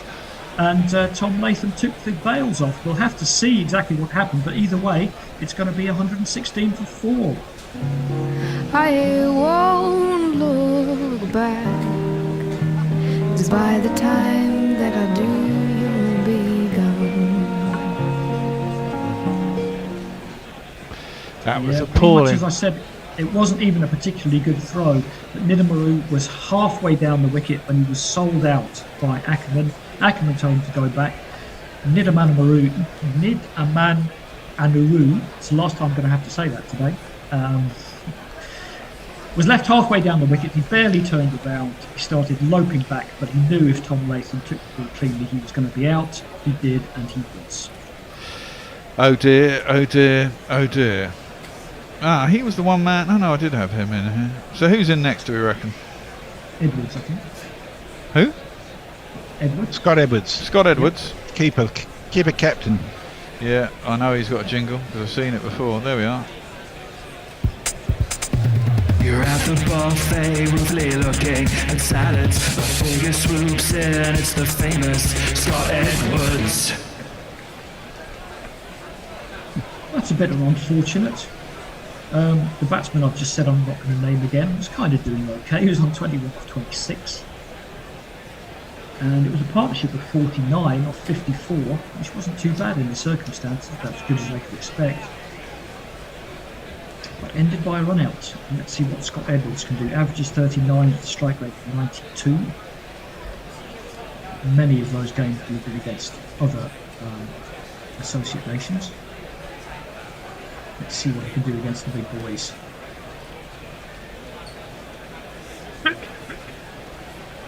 What was that? He's going to face up to Trent Bolt. Well, he's the last hope, isn't he, Scott Edwards, really? Yeah. A couple of biffers. Of making the score. Yeah. He's not going to win the game. He gets that one down to third man to get underway. And it's 118 for 4. They got a couple of biffers to come, haven't they? Well, they got Engelbrecht. I'm not sure what he's going to do. Oh yeah, we get to play his jingle at last. I think there's a good chance of that. Oh dear, yeah, that was a terrible miscommunication, wasn't it? It really was quite a poor throw as well. It was wide of the stumps. It was almost a Yorker length from Latham to take, but he did pretty well there. Ackerman tips that into the leg side. They're going to get 1. Yeah, might have been 2 there, but they didn't want another disastrous run out. That's the end of the over. It's 119 for 4 of 26. Stephen Kelk's sigh, crying orange tears. Phil Nightingale says at least they can play football. And Sudo says, and race cars. Dara says not so good at football anymore. No. And Kieran Roseblade says Netherlands starting turning the screw and put up a decent run chase. They'll still lose, mind. Not just as shittily as they're losing right now. Oh, run out. There goes my 2 cents. Dear. And Rasbach says BCC, ICC, what's the difference? Well quite. Yeah. Well, Ackerman's back on strike. Ravindra is in. And he's hit that one up to long off. He should just be a single. The non-striker was partially interested in 2, but decided against. I've got a klaxon for you. All 5 batsmen have scored double figures so far. They're chasing England down. Chasing England down. I can't believe that was the first time that... Yes, it's quite extraordinary, isn't it? A surprise, really. And the fact that nobody on the other side scored double figures sort of adds to it, doesn't it? Yes, it was 11-0 with double figure scores. Edwards back on strike, but slip in. A little bit of turn, plays it back to the bowler. There's no run. Yeah, they really seem to struggle with the spin bowling, don't they?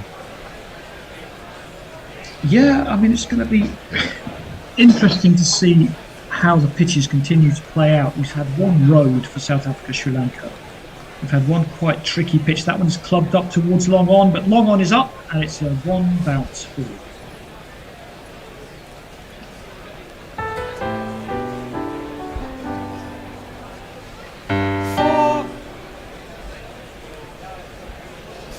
It's a nice shot.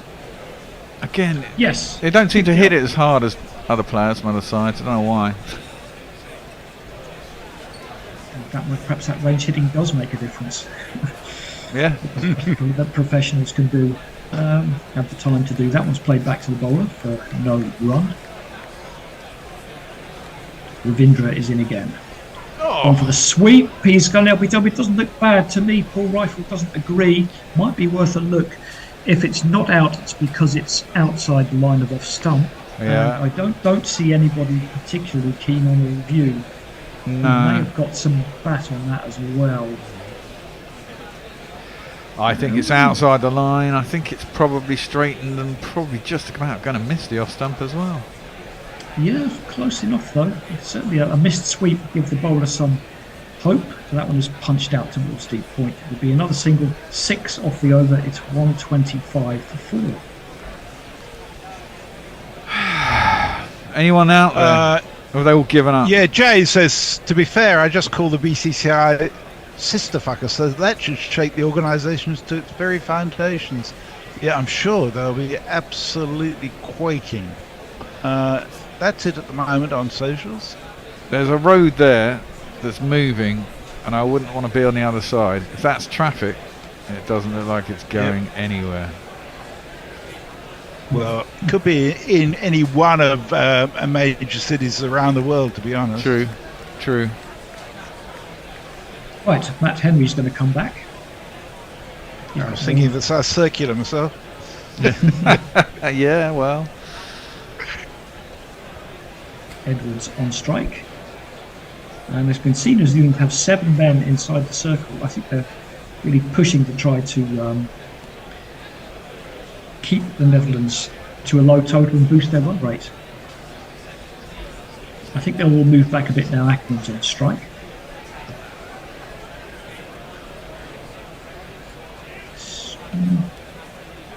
Still got 5 in the circle, but that is the maximum.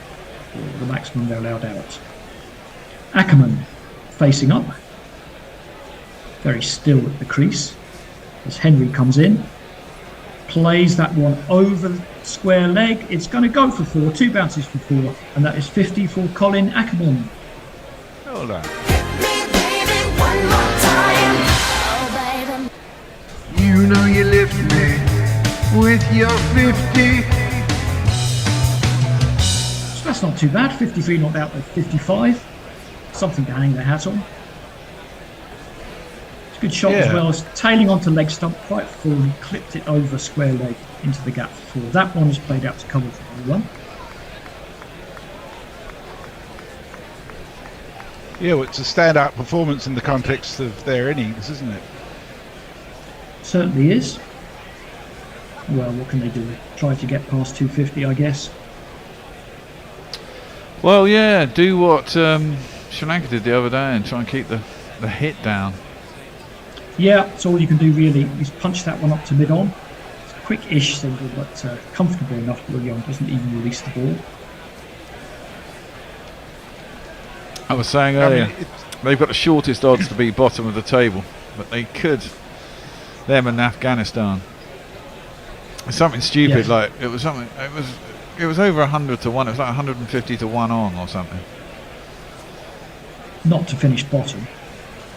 That they would finish bottom. No, it's not. Can't possibly be. If that is, I'll bet on Afghanistan. In the meantime, that's going to be out. Surely. They're going to review. Henry bowled a short ball. It hit something on the pull shot from Edwards. It looped up for easiest catch to Latham. The question is going to be, was that glove or arm? They're still debating it. I thought it was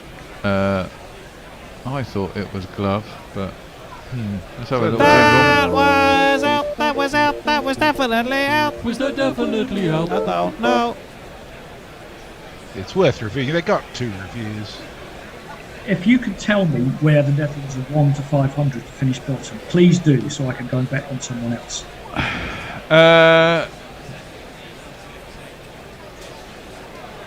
Yeah, I imagine it's.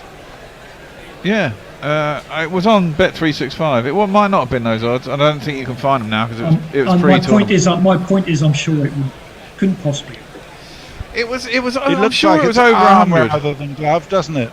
Yes. Yes. Unless it is flicked the back glove on the way through, which would be particularly unfortunate. It certainly is his forearm on the first. But if they run it on a little bit. Keep going, keep going. No, that's fine. It's okay. Ooh, yep. Just got away with that, didn't he? Yeah, threw the shot much too early. and it's actually flicked what was originally his back arm, which has come through to be his front arm. Well, they're going to say that's the thing is he's got his sleeves down, and that could be the band underneath the sleeve. That's what they're looking at. No, that would be very harsh, I think. Well, would it? Yeah. I don't know if that's harsh or not, really. No, I'm pretty certain it's not. I can see that. I accept that you shouldn't be allowed to roll your sleeves up so far it covers your gloves. But well, that's my point. Yeah, they haven't given common sense decision is not out there. Yeah.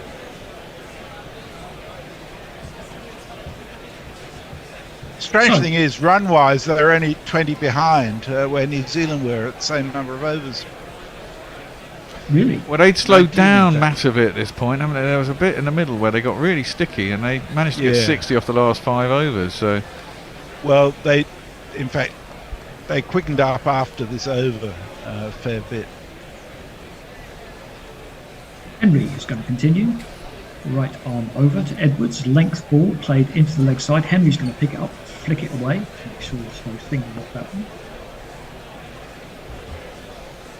I mean, that's it. I mean, you look at it and you go, well, if these two could get them, let's say hypotheticals here, you don't think these two can do it, but say these two were still there at 40 overs with 95 or 100 required, which is not unthinkable. That's basically 100 runs in the next 12 overs. I mean, yeah, actually, maybe not. But let's say they get there, then there might something be happening. I'm dreaming up a scenario that keeps this game interesting. Good luck with that. Dream on, as Aerosmith would say.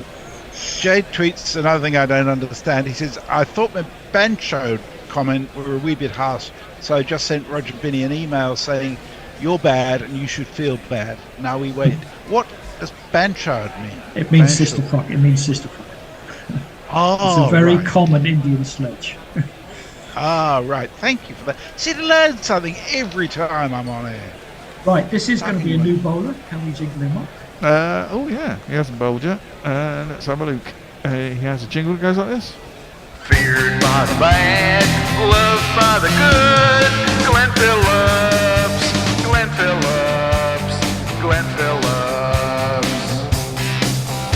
Well, I picked up 2 primo wickets for New Zealand in the last game. Moeen Ali and Joe Root.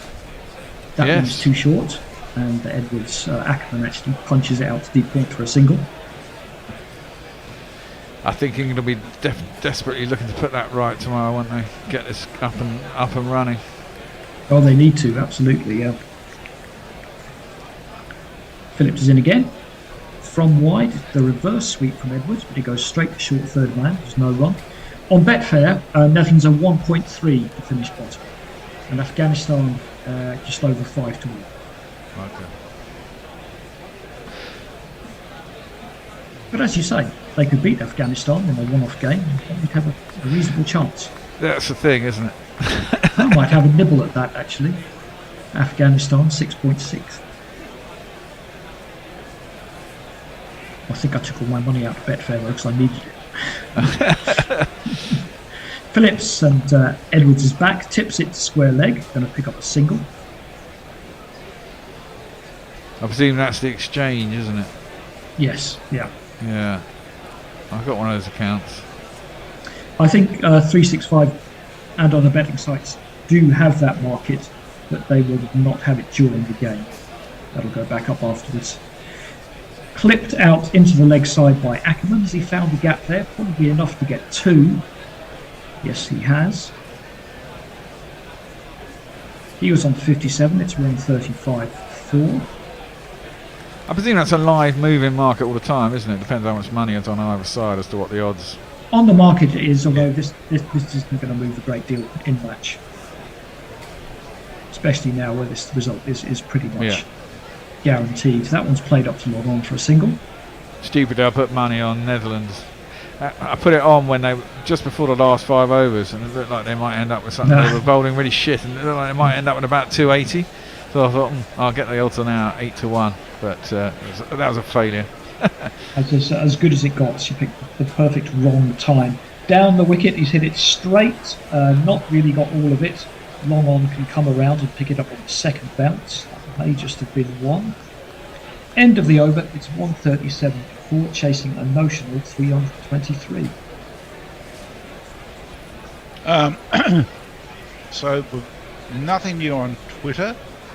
And Sodahu said that he thinks they were looking at the back glove when they kept checking that.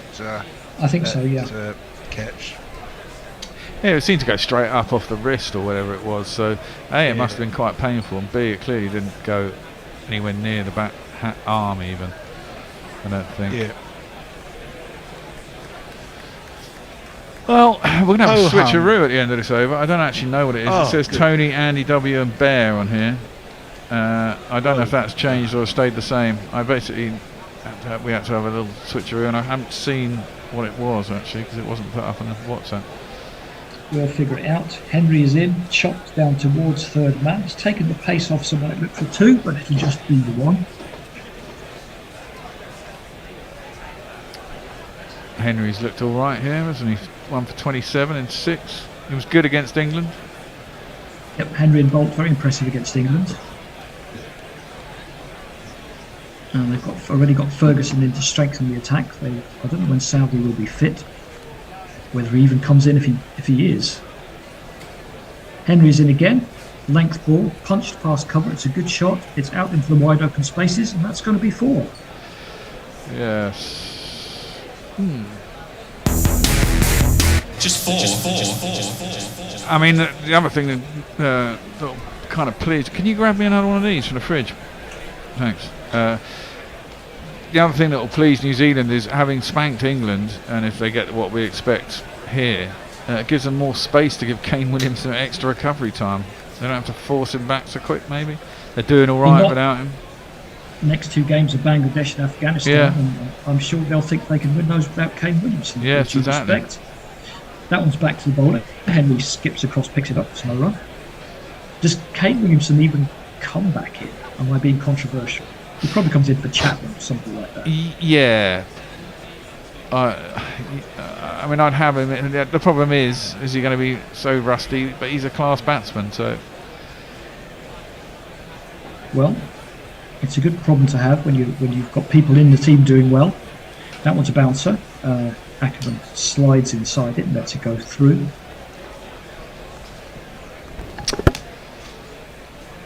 Just to give you a heads up. Jesus. We didn't even see that one before. A total miscommunication between Ackerman and Nidaman. We saw one before the run out where Nidaman Maru did the rather village thing, running 10 yards past the stumps on the first run. And Ackerman not realising he'd done that and almost ending up at the same end. They got away with it because the throw wasn't quite there. That time it's out for a single. Yeah, that one we just saw, which we, as I say, we managed to miss during when it was live. Probably worse than the run out. Yeah, see, if I'd have seen that, I'd have gone for a run out. Yeah. Forecast for Dharamshala tomorrow afternoon is 28 degrees, 50% humidity, 6% cloud cover. So it sounds like the weather's going to be no problem there. Well, as long as there's no rain, that's the important thing. 1% chance of precipitation, so yeah. I thought it was supposed to be cooler up there. It is cooler. Everything's relative. They got through for 2 with that one, pulled it down to deep square leg, and scuffled back for the second. That's going to be the end of the over. Is that 30 overs? That is 30 overs. Is there a change? So what's happening? Okay. You're staying, I think, to summarise. Andy, I think, is on social, so I'll just have to double check. Okay, so it's basically what it is on here. We've gone back to what it's supposed to be. Yes. Okay. And we're up to date on socials. Well then. Okay. So, I think, where do we think we stand? I mean, they were at 35 for 1 against 63 for none in the power play, weren't they?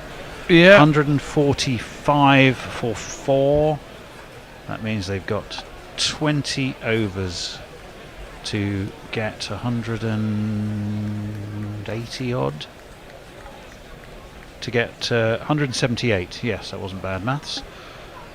As this one is dabbed off the bowling of Phillips by Ackerman to backward point, no run.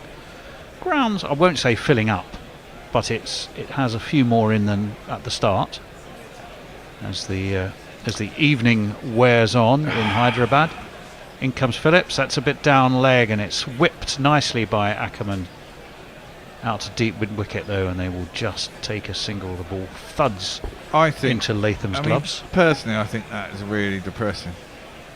You've got a World Cup that crowd. Yeah. So, you know, doesn't matter who's playing. I mean, in a country that's, you know, got it organised and there are people following their team. Edwards is onto the back foot just to guide this away on the 45. Again, they take a sharp single. That was well run. And Bolt was very quick to fire in the throw.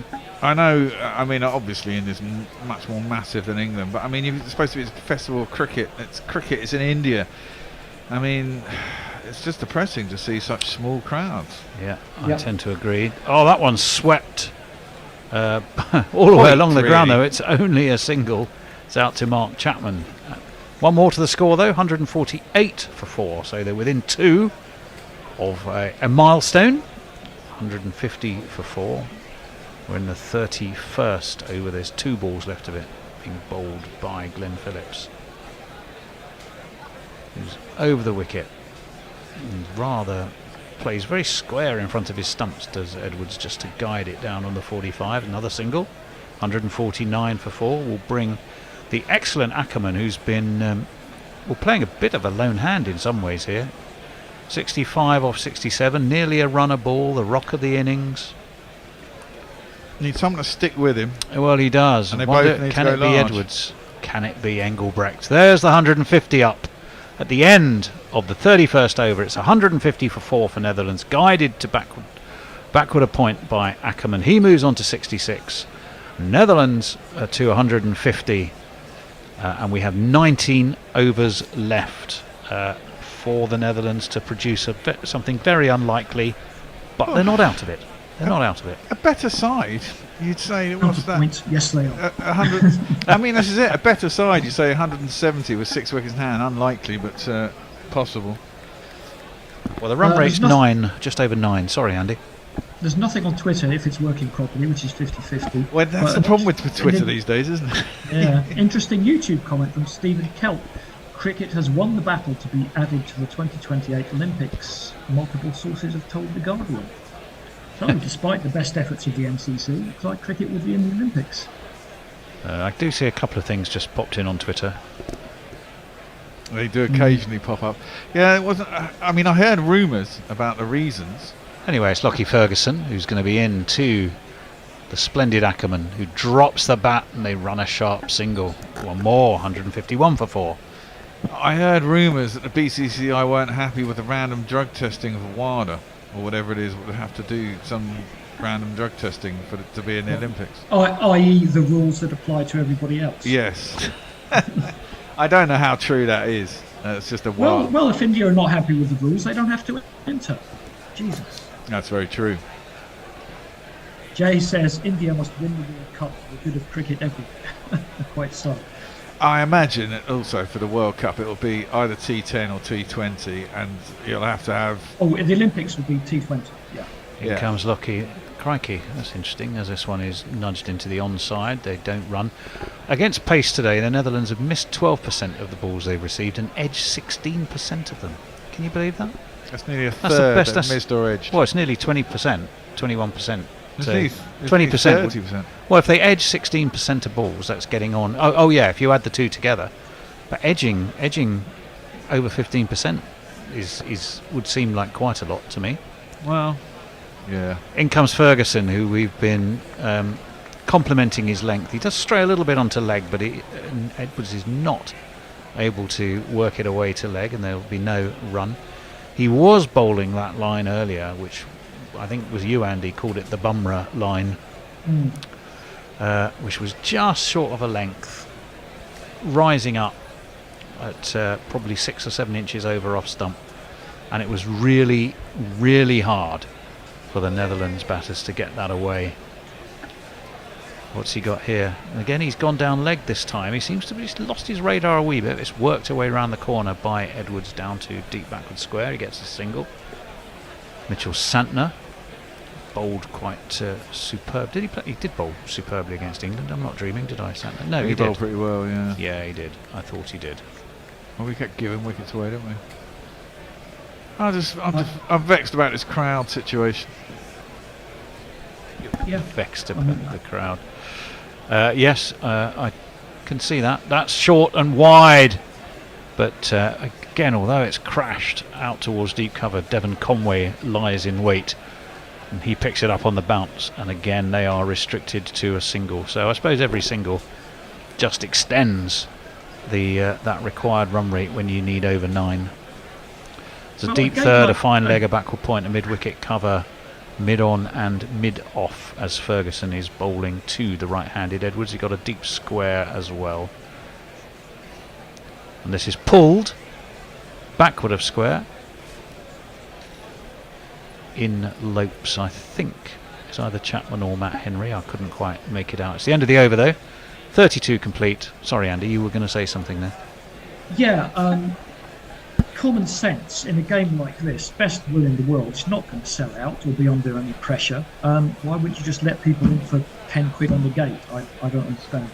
Well, yeah, and I imagine out there 10 quid on the gate is probably more like 50p on the gate or something like that. And, you know, exactly that.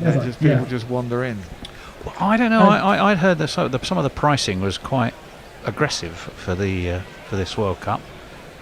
Yeah, that could well be the case. Stephen's getting us some more details. Oh, can't hear you.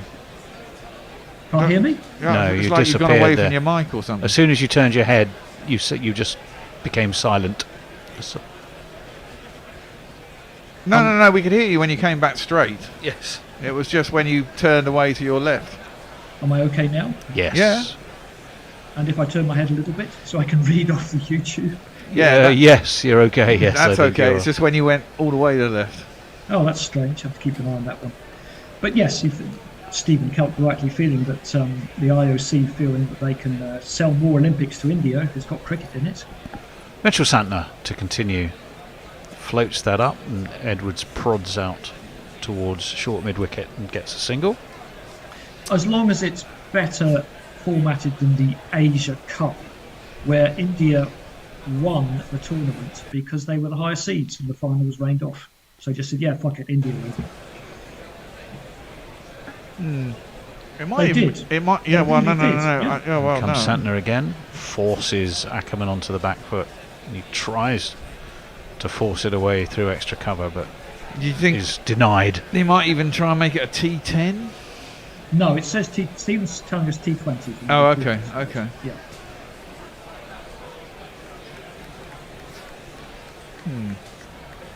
Santner again, onto the back foot, worked away down towards mid-on for a single by Edwards. He'll move on to 17, the Netherlands captain. And no, it wasn't. That was Ackerman. I do beg your pardon. Captioning of this is a nightmare. I mentioned the MCC before because previously they had been obstructing it because, of course, it might affect the county cricket season. Santner in, defended by Edwards, but they still take a single. Which my message to India and England and everybody else: if you don't want to play the Olympics, then don't. It's not well, no, exactly. For but emerging countries. Exactly, and it'll be a GB side as well, won't it? So it'll be England, Scotland, Ireland, and Northern Ireland. So you could. There's a lot of people. Also, do you have this weird thing like they had with football, where I suppose it was their choice to play an under-21 side? Exactly, they might have something like that. Oh, reverse swept straight down the throat of not quite sure whom by Ackerman, but it was taken. It was you could see what he was trying to do, didn't get over it. The man was there for precisely that shot, took it as calmly and as comfortably as you like, and I think that looked to me like one of those occasions where you just feel if he'd have just played the more straightforward shot, it would have been fine. It was Matt Henry who took the catch.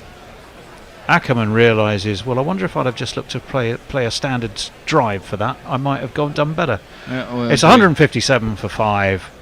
The 5th wicket has fallen. It's Ackerman for 69, and with it you do rather fear all hope the Netherlands may have had. Another one bites the dust. I think that is going to be out, Fred. Another one bites the dust.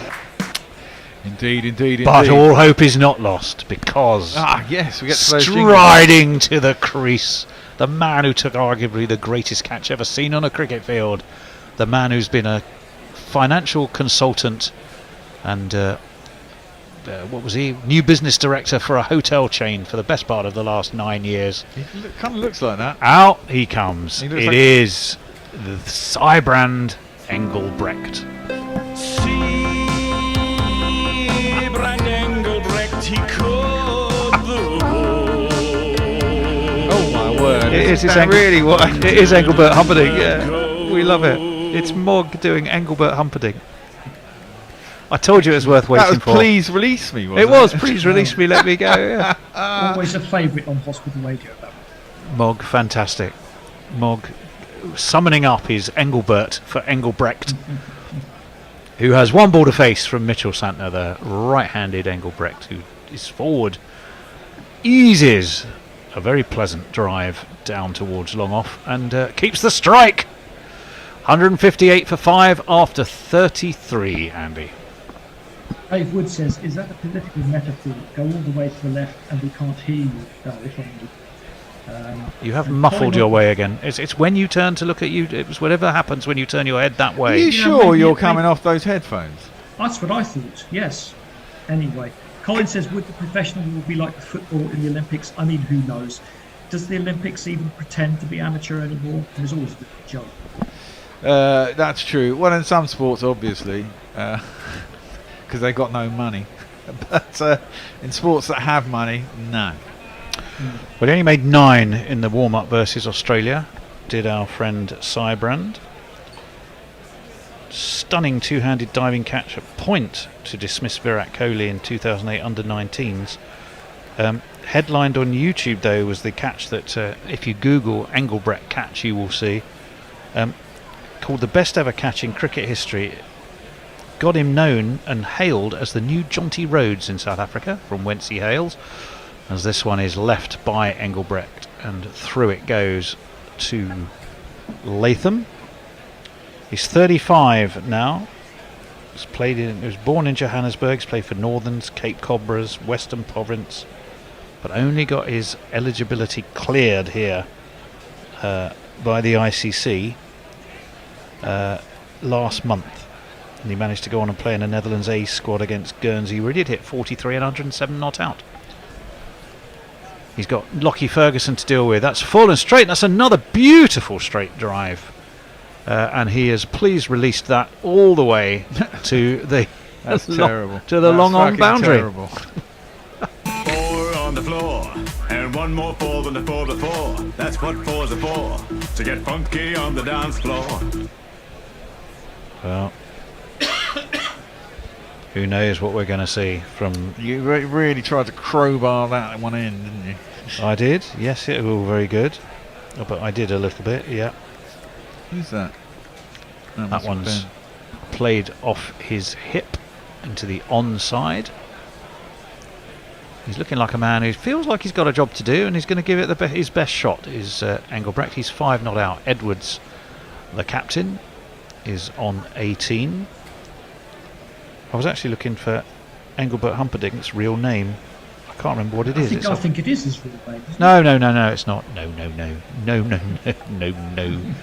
Mr. and Mrs. Humperdinck. Oh, no, I know. Let's call him Engelbert. Yeah, no, I don't think so. His real name's Kevin Smith or something. No, it's not Kevin Smith. It's something fairly, well, I won't say bland, but normal. This one is dug in by Ferguson, who comes around the wicket now to the right-hander and forces him onto the back foot to play it into the onside. Arnold George Dorsey, MBE. That's it. Arnold Dorsey, that's it. 3 overs in front of the run rate are New Zealand, so they're galloping along. They'll be more than happy with the way things are progressing. Engelbrecht will be trying to do something about that. That's short, and he's working him. It's almost bodyline stuff, this, from Ferguson. He's working him from around the wicket. It's enforcer type bowling, isn't it? Round the wicket, short, getting him up onto his toes, playing it under his chin. New Zealand really want to finish this early now. I mean, they've taken the heart out of it, and they just get another wicket, and they've got to think places like the Netherlands and get some capable guys at the end, but you should be able to knock them over. Well, they need 160 from 98 balls at a run rate of the best part of 10. That's Fuller angled, but angled straight to gully, and there is no run. It's good bowling this from Lockie Ferguson, who has generally bowled very, very well today. For a change. I keep thinking of David Visa, but of course he's not bloody Dutch, is he? He is Zimbabwean, isn't he, right? He's retired now, but I think he was, Zimbabwean. Namibian, wasn't he? Namibian, I beg your pardon. Yes, he was. Ferguson has got, let me see, he's got 1, 2, 3, 4 men. Yeah, this is a very much a leg theory approach. He's got a short fine leg, a long leg, a backward square and a deep backward square. So they've got that kind of fan, short and long. So, well, it's going to be for Santner, who's moving it away from the right-handed Edwards, who defends into the offside. So they've clearly got a plan to Engelbrecht, and Lockie was executing it with some precision, I must say. It's almost like a test match plan now, isn't it? It was, yeah. That's launched by Edwards. Has he launched it far enough? Oh, you bet he has. That's gone all the way 3-4 rows back over long on for one of these. 2, 4. Forget to write it down. Oh, okay. He's not bothering now. He's balancing his workload. Is the bear? Well, I'm thinking how long it's going to take me when this is all over. That's just a regulation 6. Doesn't make the cut for the bear highlights editing. 169 for 5. Edwards onto a runner ball 24. It's the 72nd 6 of the tournament. It all started after 2 deliveries at Ahmedabad, and we probably all thought it was a great start for England. That's pulled, muscled, heaved away into the onside by Edwards, and it's 4 more through mid-wicket. Now my innings going, great guns, I hit the ball, 4 runs, I hit the ball and it went for 4 runs. Netherlands never made it out the group stages in their World Cup history.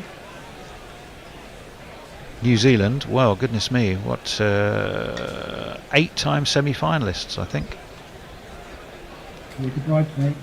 And this one is worked into the onside. They take 1, they'll come back for 2. That's good running. And losing finalists twice. So they never won it, but they've been to the semi-finals 8 times and losing finalists twice. And the twice was the last 2 World Cups for New Zealand. Well, so surely, maybe this is the... Is it time to be the bride, not the bridesmaid? No, India, I'm sure, will have something to say about that. But they've certainly started strongly, New Zealand. That one's tossed up. Oh, that's Edwards. He's launched that. Someone's got to be underneath it. Surely they are.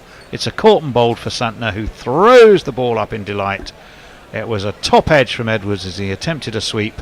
And at 175 for 6, Edwards, the Netherlands captain, has to go. And the fat lady is gargling, ready to sing. Top edge, for fuck's sake. Oh no, he's out. Excellent. Top edge, for fuck's sake. Oh no, he's out. Excellent.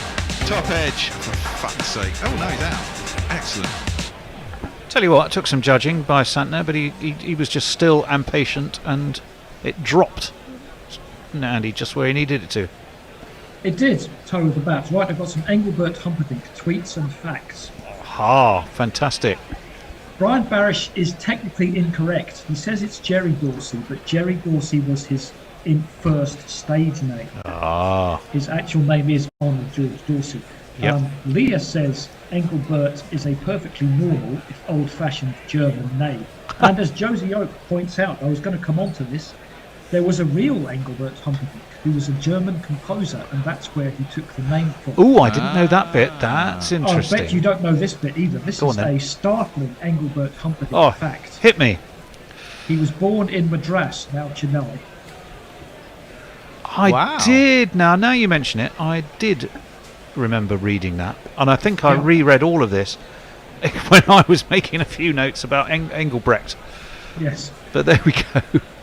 He was one of 10 children born to an army NCO. Oh, I didn't realise he was one of 10 children. Yeah. He was a bit of a heartthrob, wasn't he, as I recall? I mean, he's quite debonair. So You wouldn't think so from this picture, but this picture's from 2009. Yeah. So not exactly in his prime. No, he's not in a first flush of youth there, I wouldn't have thought. But he is still with us, age 87, so well done to him. Well, I'm delighted to hear that. And he should be thrilled, although possibly wondering if he gets any royalties for Mog's brilliant jingle. So, shh, don't tell him. Brian says there was also a real Jethro Tull, too. Oh, he's some figure from English. Well, there was Jethro Tull, absolutely. He was agricultural revolution, Yes, am I right? Some of Jethro Tull originally? That does ring a bell, yes. So, absolutely there was. Over on YouTube, Kieran says boxing's still amateur in the Olympics, but the Olympics is not what it was. Yeah, I think it's sport by sport. They generally do it. He says Netherlands have a shot at this. Counterpoint, no, they don't. Stephen says I'm a bit quiet. I think for some reason I am a bit quiet when I lean over like this to read YouTube. Where is the mic on those headphones? Not sure. It's definitely in the headphones. Well, it's one of those. Well, what's that dangly bit at the side of the headphones then? No, that's just the connector, because I don't trust the Bluetooth, so I've got a white connector. But I don't think. you see. Well, I think you're talking into your I don't laptop. think. Yes, it's possible. I don't think that. Oh, is that live? No, it's not. I don't think that if you put it into the bloody headphone socket, Zoom doesn't pick it up. It has to be fucking USB.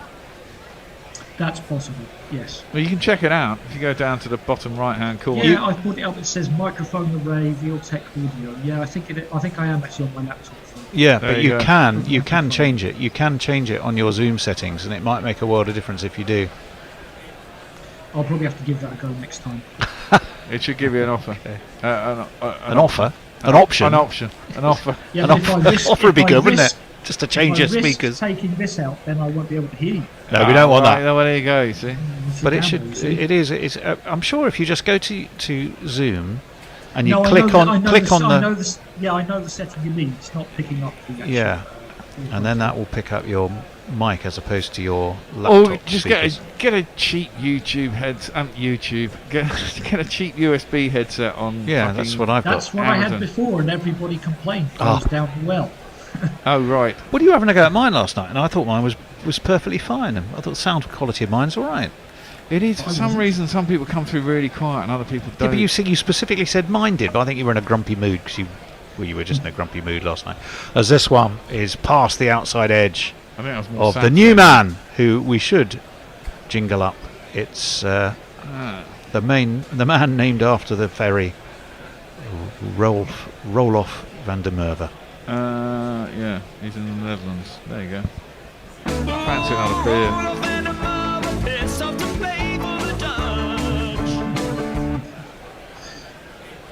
I'm chuckling it for long. He never misses a chance. He says, assuming the outfield concerns in Durham have been resolved, how nervous are the English supporting contingent?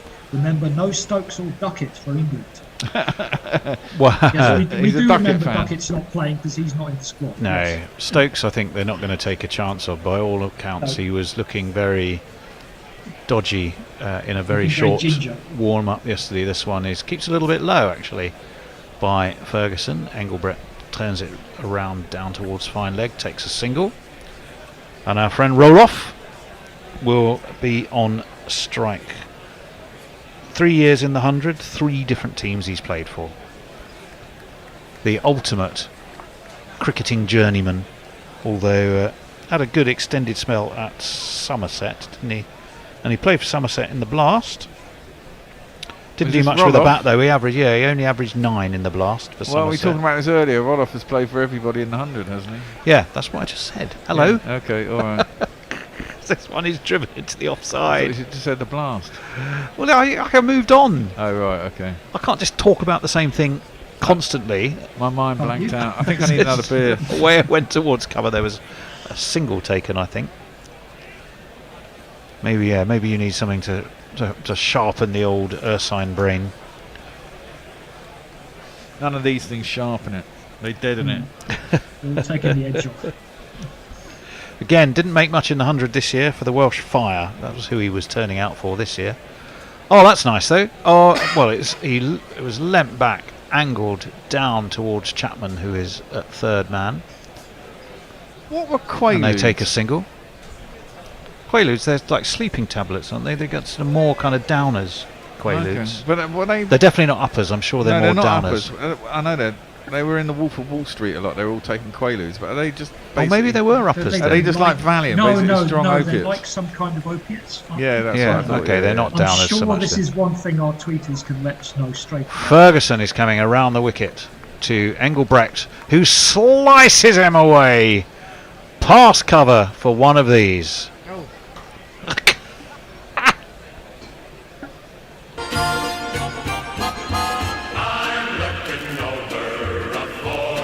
You're like the sort of the Duracell bunny, but on a day off.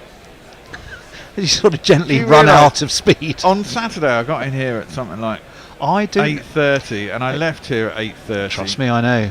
It's not going to get any better for tomorrow. No, with not. With a 5:30 start. Yeah.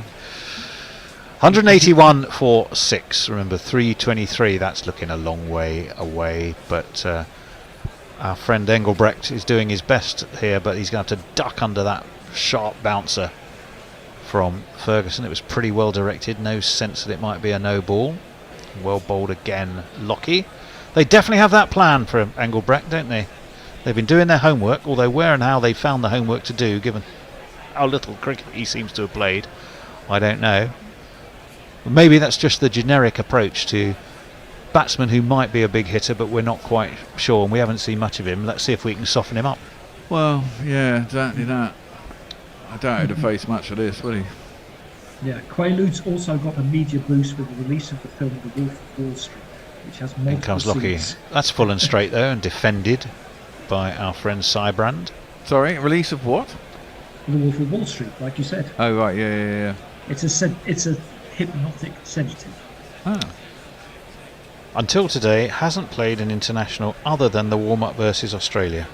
That's the story of our friend Sybrand Engelbrecht. They must think really highly of him then, if there's no one else who's been playing cricket for ages in Holland who could be available. He must have been making some runs somewhere. Well, I mean, they obviously decided to get him into the setup. He then larruped 43 not out and 107 not out, albeit against Guernsey. But Guernsey's a very decentish standard. Yeah, but Guernsey, come on. Decent. Guernsey, Australia. Guernsey, Australia. You tell me. Fucking hell. Get What, out. for a holiday or to watch cricket?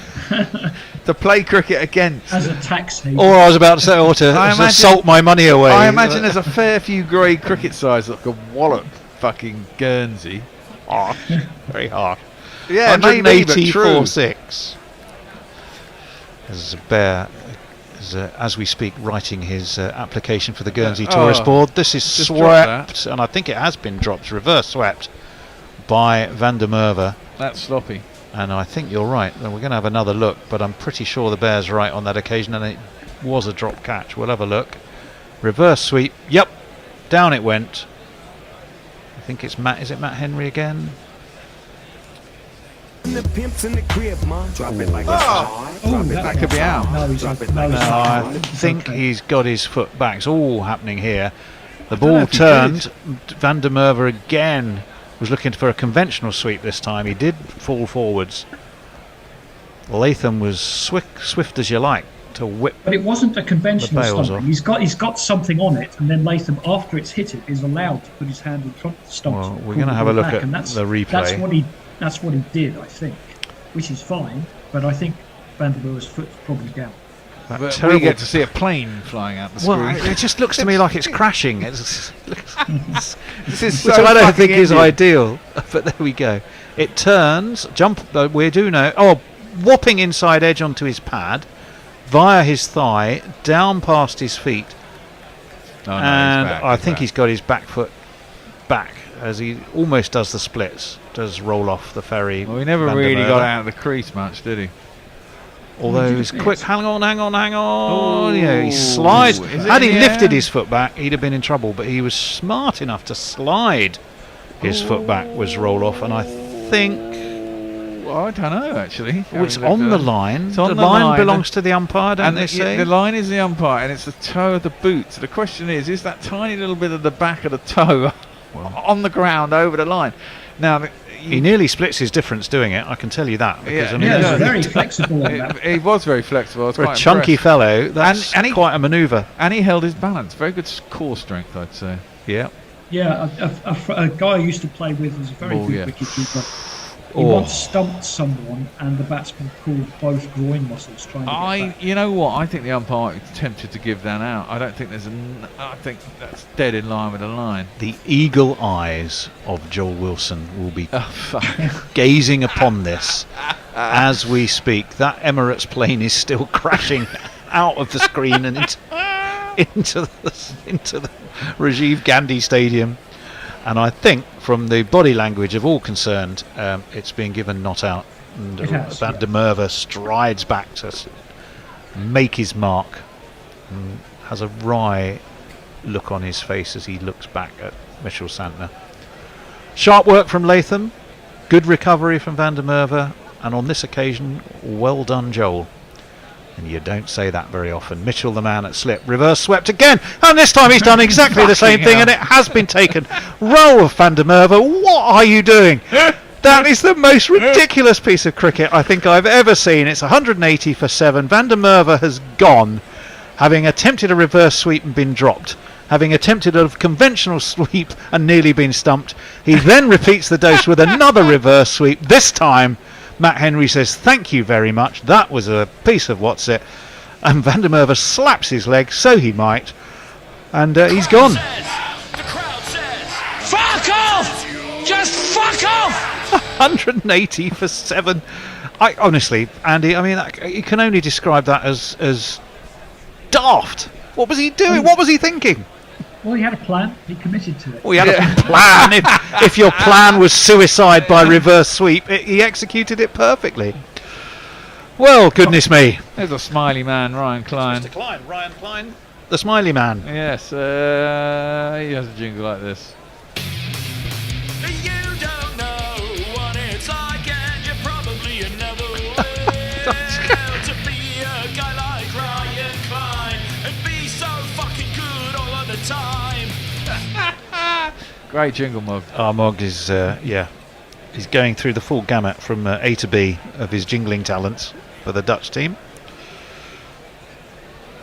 He's from Panorama. Panorama? Yeah, well, it said no. That's who he used to play for. Panorama Medi Clinic. Oh right, okay. I thought you meant Panama, and you just got it wrong. Cape Town, Western Province. Panorama, the BBC investigation. No, he's not. I know they do have second jobs. I don't think Ryan Klein's ever been. Well, they probably have a panorama investigative report. They might have a panorama cricket team, you know. They might do. Yeah. They might do. Yeah. Well, normally I'll write down where they're from, but maybe I don't know. But I suspect he's from somewhere near Cape Town or in the Western Cape, because he played under 15 and under 17 cricket for Western Province. This one he defends. Santner skips across to field off his own bowling. There is no runs. Played 12 ODIs as Ryan Klein. 12 wickets at 40. Highest score, wait for it, his highest score in ODIs is 8 not out, which he got on his debut. He plays that very nicely though onto the back foot, and he's one run towards passing one, he will hope, that maximum score. Well, exactly. I mean, he's got a chance here to get his highest ever ODI score. Turned out for Leicester 2s and Essex 2s last year. I didn't make it to the first. The Essex game was cancelled due to weather. Correct. Oh, that's up in the air. There's another reverse sweep. Got away with it this time. This is suicidal stuff from the Dutch. Well, Henry goes chasing after that. He's certainly been in the game in all sorts of ways. To be fair, if you're the Netherlands, you go, well, is net run rate really going to help me? No. I might as well try and smash out and get some runs and see what miracle might happen, even though it's not likely to happen, and get out of here. Well, Mockley still believes. He says, come on, Netherlands, you got this. Well, actually, Ryan Klein... Sorry, Andy, go on. Dave Wood says Engels has basically been Joffred into the side then, with his qualification. Yes. Bessie Jez suggests a very nice looking headphone set, long USB cord, volume adjustment, 60 quid. Can I get that off Patreon money? Would you expect me to pay for it? I can probably get you a better one than that cheaper. Yeah, the back and nose and the backs of any number of lorries, I suspect. Well, I might tap you up for that one. He did better, by the way, did Klein, when he played for Leicestershire 2s against Northants. He took 1 for 16 and 1 for 22.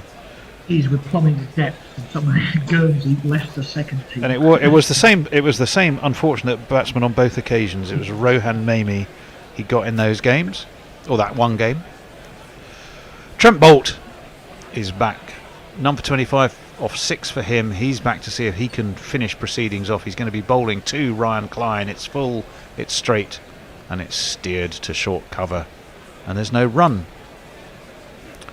It's all down to Sybrand Engelbrecht now to unleash fury in the last 13 overs and see how close he can get the Netherlands. Fearless. He needs to be fearless. We are looking at a closer. They were being fearless playing those first sweeps. No, that was. Well, I'm not sure fearless is the right word for that, but it's a word. As that one is nicely defended into the offside by Klein to Boult. Somehow that reminded me of Tommy Docherty and his famous. Oh, because you would know Tommy Docherty, of course, being a QPR man. Wasn't he only manager for like a month? No, he was no longer than that. He was much longer than that, I think, at QPR. It was before my time. But one of his famous sayings was, there's a chap called Bob Hazel, I don't know if you remember, who many years, big stocky centre half. Yeah. As we wait for Boult, keeps a bit low, and it's just about fended out by Klein into the offside. And Tommy Docherty, I don't know, I think they must have got some sort of result. And he said, Bob Hazel doesn't know the meaning of the word defeat. There's a lot of words he doesn't know the meaning of, but defeat is certainly one of them. And it's always made me laugh. 183. Well, I don't know what made me think of that. That was you're saying something about fearless not being the fearless word. Not being the word. Yeah, this one's pulled on the bounce to short mid wicket by Klein. He's got a sort of slightly jutty jawline, hasn't he? Slightly Jimmy Hillian. Yeah, QPR players now don't know the meaning of the words marking, defend. And from a Watford's perspective, thank God for that, because otherwise we'd be in the bottom 3 and you'd be out of it. Boult round the wicket. Oh, he's played that nicely. Steered it away between cover and extra cover. Was that Mitchell going thundering after it? It is. He flicks it back to Phillips. Wasn't it? Oh, was it Conway? Beg your pardon. They don't look dissimilar. Going at full tilt, but it was. You're absolutely right. The slightly budgerigard-chinned Conway, except that you don't meet many budgies with a beard. What, Chinless Wonder, you mean? Well, I wouldn't say he's Chinless Wonder. He has a. We were talking he's about not one of the most prominent chins you'll ever find. We were talking about Chinless Wonders. Chinless Wonders are generally massively inbred, aren't they? As they are. It was a class thing over here. They're all fucking, you know, I know. I'm certainly wouldn't say their that. cousins and whatever. 185 for 7. One ball left for Trent Boult. Driven again. Driven beautifully, but driven straight to extra cover where it is fielded. But they do get a single. Klein will keep the strike. He's on 4. It's 186 for 7. What's that run rate climbed up to now? As we'll ask Andy for any messages. About 12, yeah. A couple of comments on that Vandermeer dismissal. And he's gone. He's gone. No, he's back. Yeah, okay. I have to do it out the corner of my eye. Pirate Banshar says Roro capsized. Muttley says, was that a premeditated shot, do you think? Tongue with his canine cheek there, I think. I think so. Leah recommends a microphone. The first thing I do is look at the cost. I'll find 300 euros stream on here. Yes, exactly. I'll find you one tonight and send you a link. I reckon you can get one. Oh, please do. Yeah, if you can get one, I'll find you one for under 30 quid and I'll reimburse you. Yeah, 30 was just what I was going to say. I could stretch it. Well, 137 in 72 balls is the equation, and a quick bit of maths will tell you that's about 11.5 and over is what they need. As Rashin Ravindra is who's got a very, very impressive mop of curly black hair, is in, and it's guided to deep point, and they take a single. There was a story in the Daily Mail not that long ago about the most inbred family in the world. Was there? Yeah, they're somewhere. Who were they? They're somewhere in the southern states of America. Oh no! Yes, I do remember that. Yeah, There's yeah. like I remember fucking that. 28 of them, and they're all massively inbred. Someone's shagging his sister or married That's to a his sister. full toss. Engelbrecht looking, I think, possibly to put it squarer. It went to Will Young, who was at mid-on, and they just take a single. So it wasn't So the Ryan people who Klein. own. It wasn't the people who own the Daily Mail. No, Well- it wasn't that. But yes, you're absolutely right. I do remember that story about that family, and they were all basically related. Yes. This one is guided away backward of square. Easy single, Trent Bolt. Rather casually, I think. Just bends down. The air of a man who feels the job is almost done. It seems, I think, about Trent Bolt. He was very unhurried in that bit of fielding. And I'm afraid our friend, Mr. Engelbrecht, he's going to have to do a bit of work on his boot. Come on, we got 11 overs. Can you just speed it up? They seem to slow down with an inevitability at hand. That's a man speaking who wants to get the highlights done early. Yes. I've managed to get through 40 overs here, but I have got the last 10 off for good behaviour. Yes, you do. You've done very well, Andy, considering I think I might have co-opted you at the last minute. I can't remember if you volunteered for this one or were co-opted. No, I did. Press ganged. I did say I could do this one. I'll be back. I'll be in the studio again on Wednesday. Looking forward to that. That was steered to short third man. There was no run. It was the first dot ball of this Ravindra over. The first three had gone for singles, which really doesn't help too much when you're looking at 12 and over. Back steps Engelbrecht. Punches it out to Lockie Ferguson at deep cover. They take another single, so 4 from the over so far, of which there is one ball left for Ravindra. He's done all right as Engelbrecht. A runner ball. Bat him higher up the order, I say.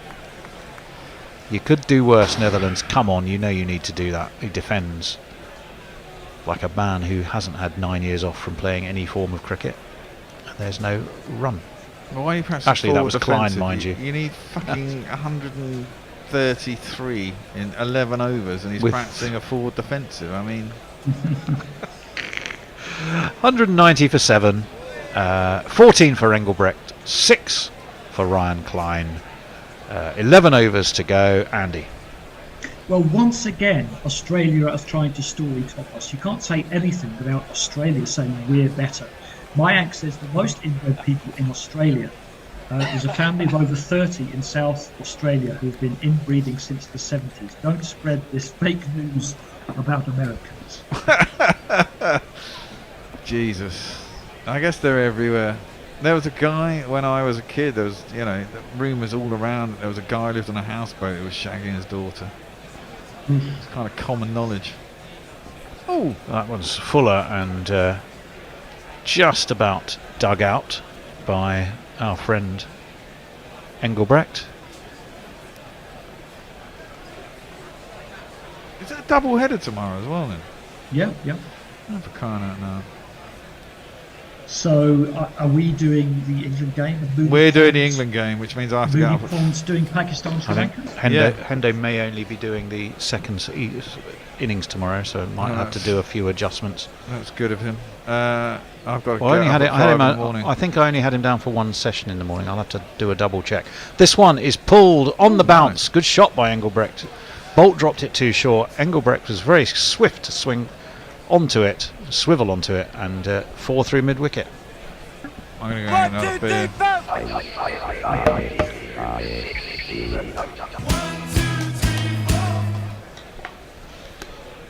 It's a fine shot, actually, that, I thought, Andy. Yeah, it's a good shot. Dispatched that quite beautifully.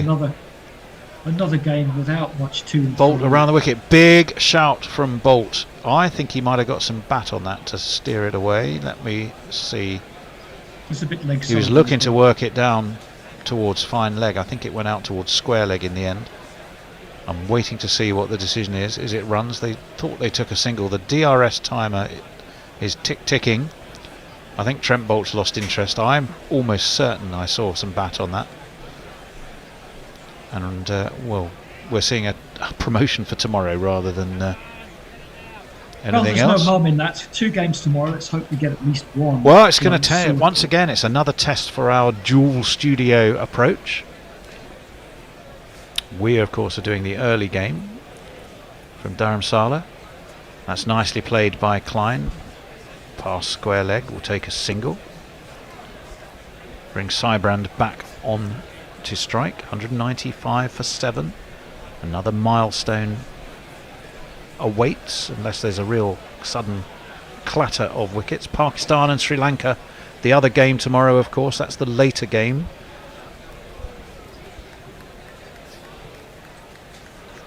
Qualifiers. Sri Lanka, who are at least above England in the fledgling group table.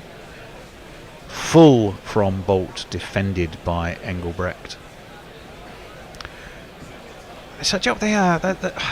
They're still playing quite measured cricket, Bear, I would say, wouldn't you? I mean, they're not really... If it's there to be hit, they're trying to hit it. They had that little flurry of stupidity where they tried to reverse sweep everything. Well, they look like they're playing for a draw, and it's just like, well... That's not going to happen. A, it's not going to happen, and B, net run rate is really not going to be the thing that saves Netherlands anywhere. Well, they have to try to do something professional. Full on the bounce back to Trenters, who is very swift down to his left to field. And it's the end of that over with the score at 196 for 7. And I think we're time for a change, aren't we? We are. Well, me and you are staying here. Are we? Me and you are swapping over. Who's coming to join us? Is it the mighty Messers? Messi is taking over from Andy. What a trooper. Andy, thank you. Thank you very much, Andy, for being press ganged and joining us. I'll see you on Wednesday. I'll find you a headset and send you a link. Oh, please do, yeah. Okay. Yeah. All right. I'm a little disappointed in you, Andy. I was expecting you to have polished this off before 40 overs were done. Well, what can I say? I can never finish off the tail. Wow. What am I supposed to be doing? I'm doing summarising. You're doing summarising. Ravindra is back into the attack. He's got 2 overs left. He's going to have a go at Klein, who is facing up. For some reason we're taking time to get going. I don't know why they've slowed down so much for the inevitable. It does irritate me a little bit. Yeah, that is the trouble with ODIs that are just not going. Well, exactly. It's almost like, well, it's dead. We'll just, flounce on to the end for the sake of it. It's just like, just get on with it. That one's just played out. It's shaped to maybe give it a bit of a hit, but it dropped on him, and he played it out to mid-wicket. There's no one. That slides on. It goes out to mid-wicket. Oh, that's a direct hit. No, it might go upstairs. I think he's in. But I think he's in. Rod Tucker thinks he's in. He's shaking his head, saying, don't think I'm even going to reveal it. I'm going to give you another extraordinary fact about Hyderabad, just for fun. It's a belter, this one. I wait for your extraordinary facts. Exactly. They make my day, Tony. Don't think they do, but you're going to get it anyway. Would you believe it claims to have the biggest snow theme park in the world? It's called Snow World. It's a theme park covering an area of around 8,000 square metres. One of the biggest on the planet. I thought Dubai had one of those huge things. It does. It has a big ski centre in Dubai, because I've been there and skied there. Driven back to the Boulder, and there's no one. I've been to one in Milton Keynes. Milton Keynes, Dubai. I like that. That's nearly a caught and bowled. That was quite dramatic. Milton Keynes. The full toss by Ravindra.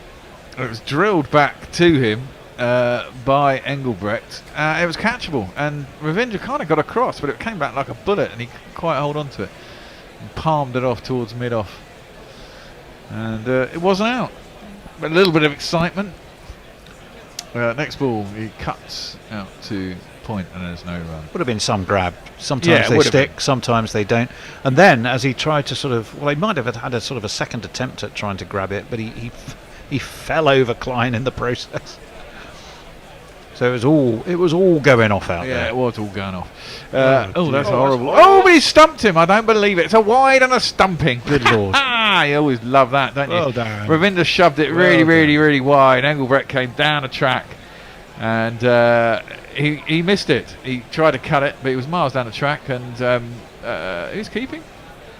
Tom Latham. Latham, of course. Grabbed it. Took the stumps. It will be a wide. It was out the back of the hand. Yeah. It was attempted out the back of the hand. thing. I know how that goes. They can go horribly wrong. But he got it straight enough that at least Latham could get across to it, and he was a good 2 or 3 yards out. It will be a wide. It will be 1 to the score.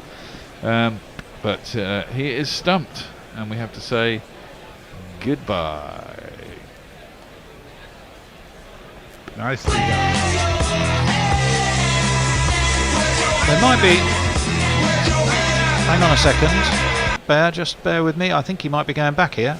Why? Engelbrecht. Well, he's walking back on. Dutt has already made his way to the crease, but I think that. Why would they be having another look at this? And at the end of the day, it was a wide. It was a wide with which he didn't connect. Yes. So the wide gets given, but you can be stumped off a wide. You can. Engelbrecht is looking hopeful. Is he released or is he not? Well, I can't see any reason why it was a no ball. Well, that's highly unlikely, but you never know. It would have to be a front foot no ball. Someone's bringing him a drink. But you can be stumped off a no. No, you can't be stumped off a no ball. You can be run out. No, of you no can't. Ball. No. That's the only thing I can think of. The crashing plane. Yeah, the crashing plane is still crashing again. Decision pending. I've got a feeling he might be given not out here. Because it was too far for him to hit, even if he'd been in his back in his crease, he couldn't have hit it. But they're not looking at the foot. They're looking at the wide. What are they fucking looking at? Are they saying is he caught?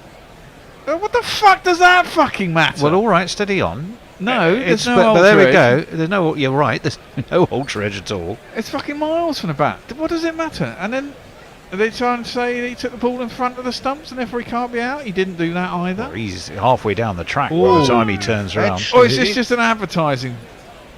I mean, he looks like he's. Messers, what's Messers spotted? You've spotted something there, Messers. Oh, I was wondering about. Oh, hang on. Where he took the ball. Yeah. I think they're. Yeah, I think they're trying to say.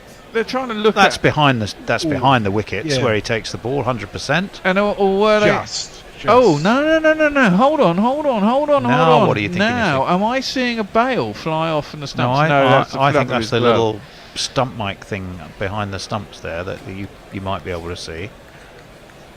What the fuck? Here comes the crashing plane again. So this is excellent publicity for Emirates. That's fucking out. Not out. Not out. There you go. Free hit. It's a free hit. What? For the That's no ball. Outrageous. That is fucking outrageous. Back comes Sybrand. Right, I'm going to write that down. What the flying fuck? That's about 10 minutes of highlights you got there. With a lot of swearing. That's 3 minutes of that. I have no idea why that's not out. So, one of you two, check out. I'm on Cricket Info, waiting for them to say something. Exactly, and when you do, tell me, because I'm going to have to put the explanation into the highlights, because I can't fucking see why. I've got to be honest, I'm none the wiser either. I just don't get why that's not out. I have no idea. There's a free hit. Where's the no ball? Was the keeper's foot in front of the popping crease when he? I don't think that matters. It's whether you take the ball in front of the stumps. And anyway, he actually very actively. The free hit went nowhere. Drew his no gloves run. back, didn't he? He made absolutely sure that you he could was see behind the stump in front of the webbing of his gloves. So his stump. Right, here you go. Okay. Saw him advancing down the track, smartly, cheekily, and intelligently fires it quicker wide. Blah blah blah blah blah. Latham sensed the bails flying in the air. That's another nail in the coffin. But third umpire deemed it as not out because the gloves were not in front of the stumps. Well, they're not supposed to be in front of the stumps. But to me, it looked like the gloves were behind the stumps as he pouched it. Yeah, exactly. Well, that's what we all thought. That's just nonsense. Well, Joel Wilson, we were complimenting him earlier, but I suppose, you know. What is this? This is the fucking what a piece of nonsense that was. going, we need more fucking revenue from the TV. It's outrageous. His gloves were clearly not in front of the stumps. Might have been level with them, but it's not in front, and that's the rule, as far as I'm aware. Again, I could be wrong. Well, if Emirates are paying by the minute of their plane crashing, then that's cost them a bob or two. What is that? Oh, that's out. Surely that's LBW. That is yes, out. thank well, God that was for well that. worth its climb this time, though. God almighty, that's a decent ball from Ravindra. He's tossed it up. It's turned. No, that was. No, it was Santner. It was Rachel Santner. Sorry, yeah, this is the first ball of the next over. Which is why it was Klein, not Engelbrecht. So Klein has tried to stay on his crease, turn it into the leg side. The ball's turned quite sharp. He's given a bit of air by Santner. It's gone into his pads. It was massively in line, going on to hit the stumps. 198 for 8 are the Netherlands. What am I going to play? Another one bites the dust. Oh, please, don't tell me that's I think that is going to be out, Fred. Another one bites the dust. I think they've reviewed it, so it might not be out. This is all mayhem. Jesus. No, he's reviewed it because he Emirates are playing for a review. Yeah, they're fucking getting their money's worth today, aren't they? He's reviewed it. It's still going to... Well, unless some weirdness is a no ball, which I can't fucking see myself. No, it's not hit the bat. God almighty, Joel. Put some fucking glasses on. It pitched in line, hitting in line, going to hit the stumps. He's out. Fuck me. There's a review out of desperation, I think. From well, Klein. yeah, it was. But, I mean, get on it quicker than that, for fuck's sake. Dave Wood's on the ball. He said they couldn't release Engelbrecht. Save the free hit for me. Well, he's the one still there. So just explain to me, because I'm honestly not sure. If you're a wicket keeper, the batsman's gone down the track and missed it. You don't have to catch the ball in front of the stumps, do you? No. You don't have to catch it in front of the stumps. You have to catch it behind the stumps. It's just a normal delivery. It doesn't matter. But I think someone has done a guard. I think someone's done a guard in there and put an extra word in. Yeah. That's what I thought, because the way Cricinfo says that is implying that he has to take it in front of the stumps. Yeah, which is definitely not true. I think that's a typo. I think he has taken it in front of the because he stumps. thinks that the gloves were not in front of the stumps. But to me, it looked like the gloves were behind the stumps. So yeah, I mean, they should. We all agree they should be behind the stumps, which they were. Were in front of the stumps instead of were not. Maybe. Mind you, when Joss Butler took that throw, mind you, that was a run out, wasn't it, rather than a stumping? Yeah, run out's fine. Yeah. But a wicket keeper can affect a run out. But the basics a no ball. It's a no ball if the keeper takes the ball in front of the stumps. Well, it's the last man standing to keep Engelbrecht company. And he gets forward and defends, and there's no run. It is. Let's find him. This man. Coming from the depths of Amsterdam, Italian ducks. Round the wicket, Santner. Oh, he's realised there's a bit in this wicket for him. He's given that a right old rip and really pivoted hard. It's turned from middle and off, middle, and beaten the outside edge. Big turn. Nice delivery. Not quite the last man standing. No, there's two left. Only 8 wickets there. Well, no.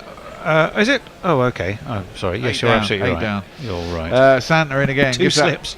Yeah, it's 2 slips. Tosses it up. That's what I mean. Just bowl through your overs here. Just fucking get through it. If you're going to bowl spinners, just get through it. Don't give them time. I used to love bowling overs quickly. I was much like Jadeja. Just get on and bowl. Don't give the batsman time. 198 for 8. Santner. Could be a wicket wait. Could be a Waden. As that's driven out to cover by Dutt. No run. 1 ball left in the 42nd over. Well, I suppose it brought a bit of drama to the event. Well, yeah, it's something for the highlights. That's cut out into the deep, and there's no run. I just don't see those gloves being in front of the stumps, and I think Cricinfo's got that wrong, and I'm hoping that's a typo. Because if for some reason I'm sure that's a typo. It's got to be, because if for some reason no, it's not live. If for some reason he's got to take the ball in front of the stumps, that's absurd. No. And I don't understand the laws of cricket. That was the end of the over, so we're into the 43rd. Just 1 run off it. You got 5 for 56. No. Oh yeah. Yes. Crikey. Fuck. Best figures in a. Mark Zip tells us that he's got an ear in every camp. Thank you, Mark. The TV commentators concur with your assessment that the gloves were behind the line and it should have been out. Joel having another mare. Well, yeah, Fuck. well, exactly. That's just played square and there's no run. I mean, you can see part of the stumps in front of the gloves when he takes the ball. So clearly, maybe level, but it says behind. It doesn't, level is not. Well, it's not behind, but it's not in front, and that's the point. That one's hoiked really out to deep cover. They've got the 200 up with that. Come back for 2. They do. It's all been going on. Yeah. You've had a 5 for 200 up. Crazy wickets, crazy reviews. That one slides on. It's all entertaining. To Dutt, and he played it out to cover, and there's no run. Yeah. Steve Kelk says he's got to admit he's a bit bored now. We were hoping the Bears swearing would sort of excite you, but yeah. Well, yeah, I'm sorry. I was trying to create some hysteria. That one slapped out to the outfield. Lockie Ferguson's out there. It'll be a single. And Perko says if they'd just let Joel bring his seeing eye dog onto the field, things would be different. But these things wouldn't happen. I mean, the thing is, that it doesn't say the ball has to be taken behind the stumps. It says you can't take the ball if you take the ball in front of the stumps. And clearly he wasn't in front of the stumps. That's cut out to deep point. Lockie's out there. A single. Routine for New Zealand here. Dave Wood passes on the BBC's explanation. It's given as a no ball because the slightest part of his gloves weren't behind the stumps for a fraction of a second.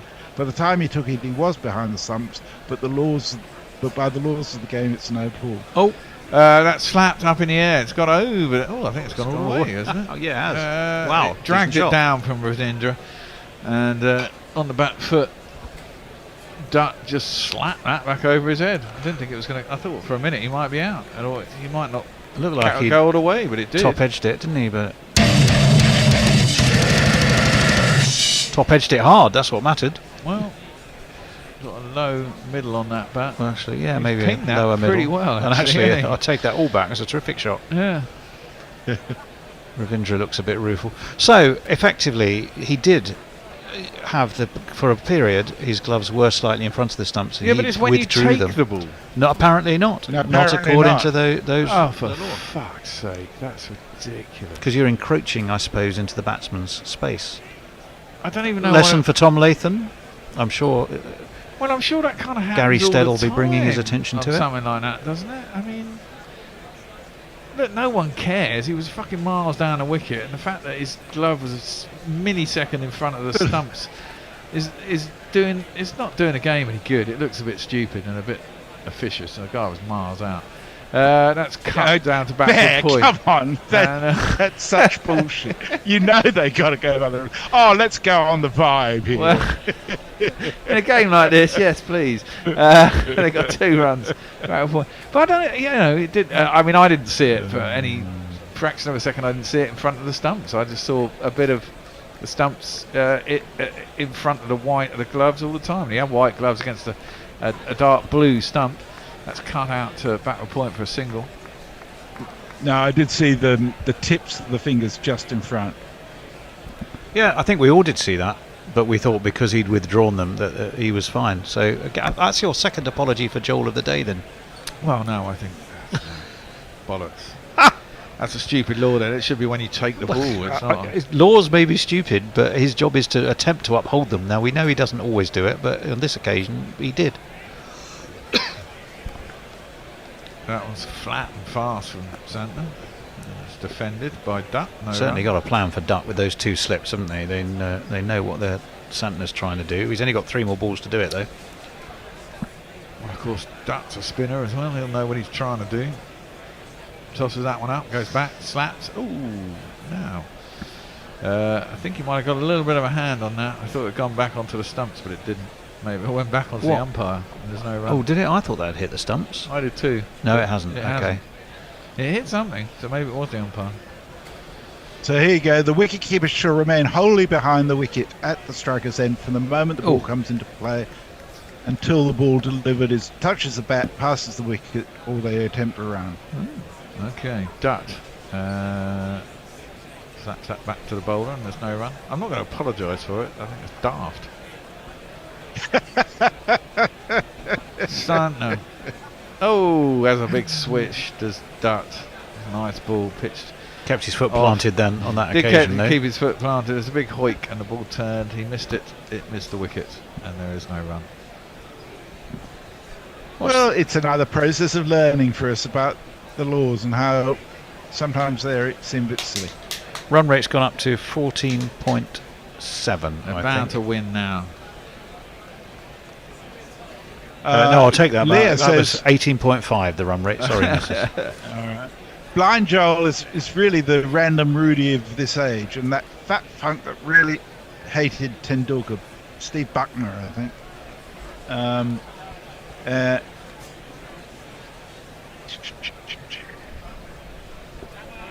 Mitch is the most expensive of the Kiwi So bowlers. Mark Zip is responding to my tweet about the headset. He said, "Oh my God, yes! How is this not table stakes and a requirement? Hell, I'll step up for a set, which Gorilla Zoom needs one." There you go. He's going to buy one of those headsets on Amazon. These ones I got. What They're a bloody good. fantastic gesture that is. That is fantastic. Thank you, Mark. Greatly Mark. appreciated. And is the one in need at the moment. But there are others, I can tell you. Yes. Henry is in. Engelbert goes back across his stumps and works it out to the leg side. He'll get back for 2 though. Scott Edwards looks really skinny. He does, doesn't he? Let's put a little bit of mass on. Who have they got next? The Netherlands, South Africa. Well, that will be tough. Sri Lanka, they might see that as winnable. Australia, definitely see that as winnable. The way they played yesterday, mind you. This isn't rugby. Oh, that's true, yes. It's going to be a test for them. It's going to be a test. Henry in. Oh, Oh, Lord. slower ball into the pitch. Tempted pull by Engelbrecht. And he was so early through the shot, it hits him on the back of his shoulder. Cross with himself too. He is. He's doing all right though. Now we've deemed him to be not out legally and truthfully. Well, he's somehow got to score 110 in how many overs? 5 point whatever it is overs. Yeah, well, We've got a couple of theories about what's going on for the bear. Dave Wood says the bear has been on the Dutch vibe for most of the day, or is it Moroccan? And Operator Over says, is this bringing back the pain from the ridiculous VAR brain fart for Liverpool Bear? A little bit of that, but he's not going to get over that in a quick period of time. That's But I mean, sure. I don't know. I mean, that's guided down a third man. There's no run. I mean, the thing is, someone must have guided, because see, when you see that in real time, you think it's a wide. He's been stumped. He's 3 yards out of his crease. He's out, right? So someone has instructed him probably to look. Don't they instruct him to look at it? Because most people just look at that and go, "Well, fuck it, he's out." Well, I mean, I think it's a matter of course that the third umpire just checks what's going on at any time. Really? Okay. That's guided down to third man. It might have been a leg behind. No, it's a single. It's off the bat. I mean, theoretically, it's I know part it's of a him single. checking for a no ball, I suppose. Yeah, well, I guess so. Maybe. Do you think they do that? I mean, that's what I mean. Surely there's margin. I mean, if you're looking at the small margin that he's looking at, where it's a tiny bit of the glove in front. I mean, to do that every ball is very different to just watching a foot. Maybe, yeah. I'd have thought. Anyway, that one is guided down to deep backward square by Engelbrecht. He gets himself a couple. Moves on to 29 off 33.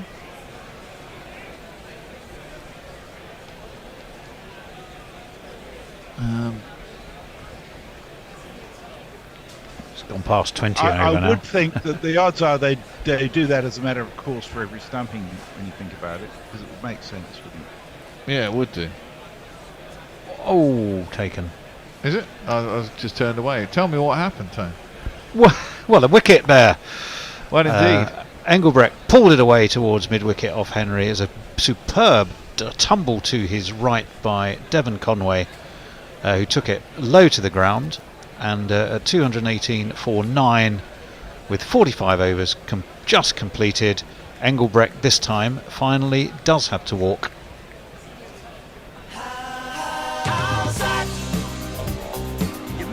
Unless, of course, it turns out to be a no ball or something. But it was a super piece of fielding by Conway. That was a really difficult catch.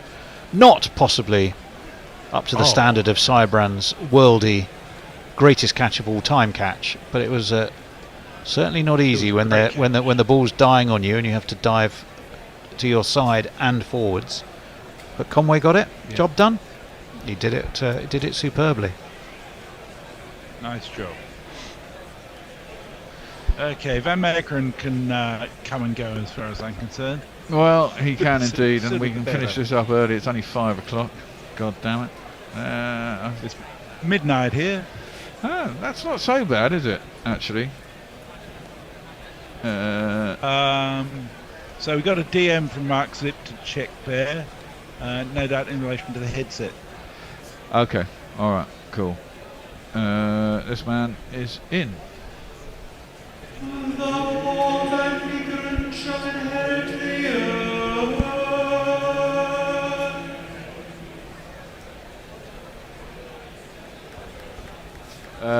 Dutt is facing up and is back. Lockie Ferguson's in. He's got 3 overs left, and that's on the back foot with a very diagonal bat played up to mid-off, and there's no run. Surely just doesn't Lockie try some Yorkers or something?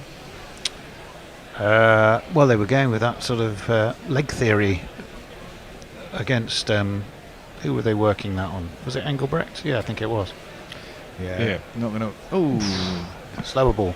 Clever slower ball. Slower. He did keep a bit lower, and Dutt gave it a big heave, cleared his front leg, and tried to heave Here's it. this catch. Missed it, and there's no run. That you missed, Bear. Have a look at this. Okay, not that was a easy good to catch. take. Took it low down to Conway. Yeah. Judged it well.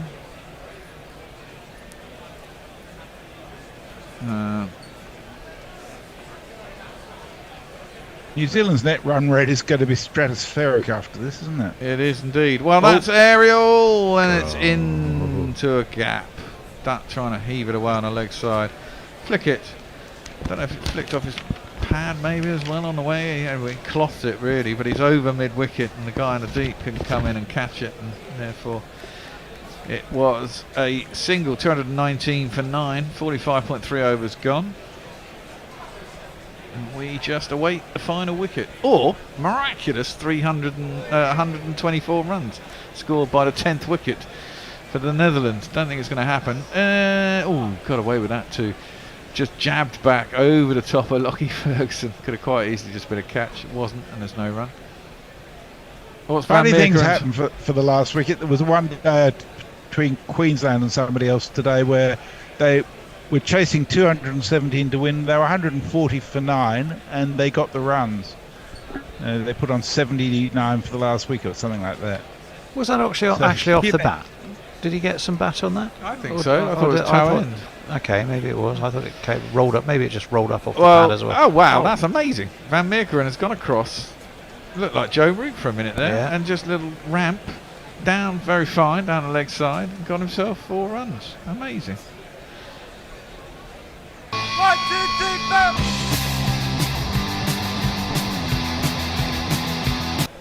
4. Not quite sure how poor old Lockie Ferguson's gone wicketless today, because by and large he's bowled to a plan, and it's been extremely successful. So, but just doesn't have wickets to show.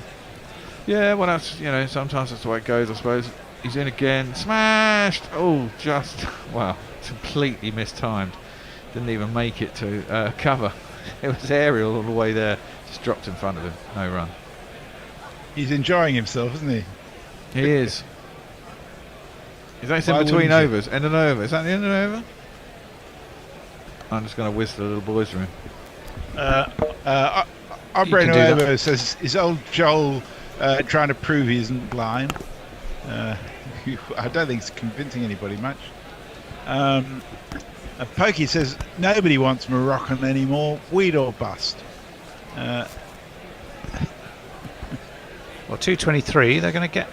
Well, they're already within 100, which I suppose always makes the scorecard look marginally better.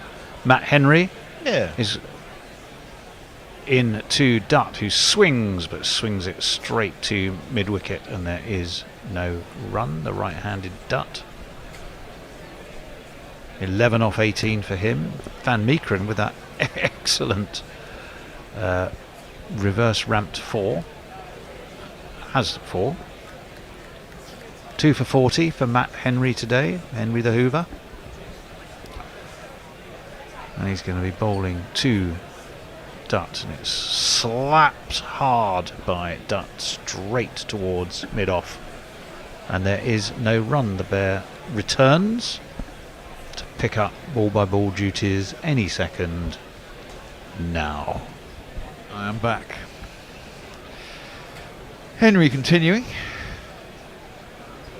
Bowling at Dutt. This could be Dutt's highest score then, isn't it? Wasn't it 8? I think so. He's been bowled. Well, I said that, and he's then been bowled. In swinging Yorker and beats Dutt's inside edge. Probably a no ball, god damn it. But it went under his bat, knocked his leg stump out the ground. The Netherlands are all out for 223. Was that 223? Was that dead on 100 runs? A 99 run victory? 99 run win by that's what New it is. Zealand. Pretty standard win, I'd say. What New Zealand expected. I thought at times the Netherlands managed to pin them back. I mean, they got off to a start, didn't they, New Zealand, and then they managed to pin them back. Then they got off again, then they managed to pack them back again, and then they kind of gave 60 runs away in that last 5 overs. They could have kept that to 30 instead of 60. They might have felt they had more of a chance anyway, and then New Zealand's bowling. Well, I don't think there's any doubt who man of the match will be. Yeah, Mitchell Santner. Well, don't forget he got 36 off 17 lower order runs to get them away past 300 and on to 322. And then 5 wickets. And then he's rattled away 5 for 59 off his 10. He's a shoe-in, but it was a regulation win. Yeah. You can't describe it as any other way.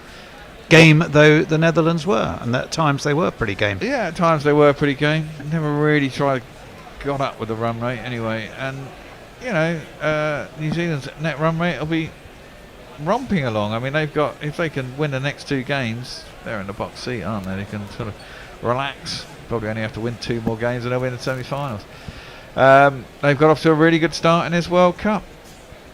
I don't think we need to go through the scorecard because don't bother with that. Final messages, maybe? Any final messages, Messi?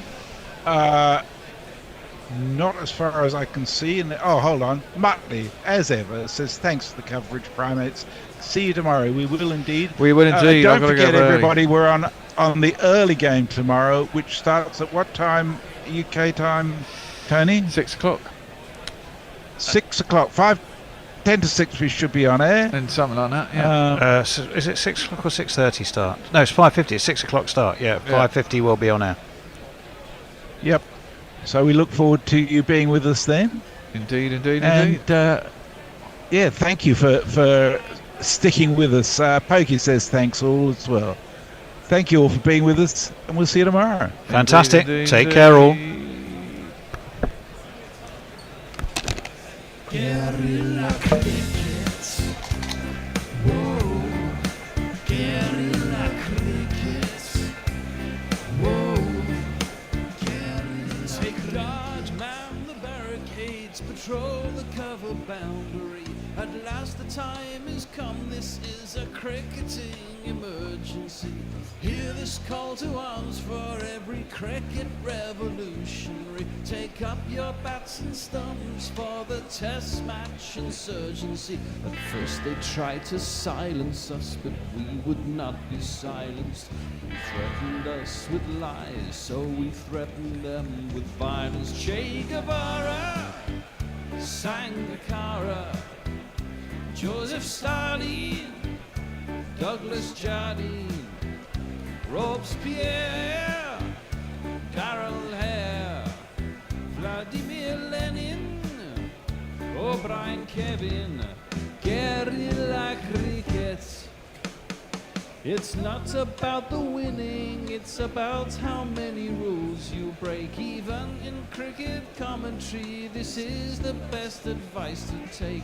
Pick guerrilla cricket, it's the finest choice you'll ever make. There's so much more to cricket than rev counters and a slice of cake. At first they tried to sanitize us and clean up our act.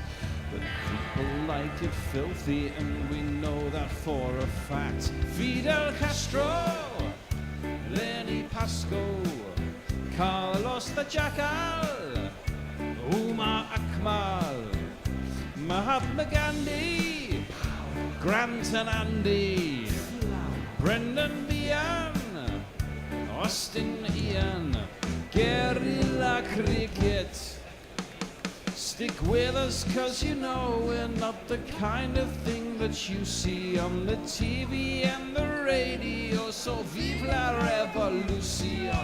First they tried to buy us, but we would not be bought. Okay, we were, but then we ran away, and we will not be caught.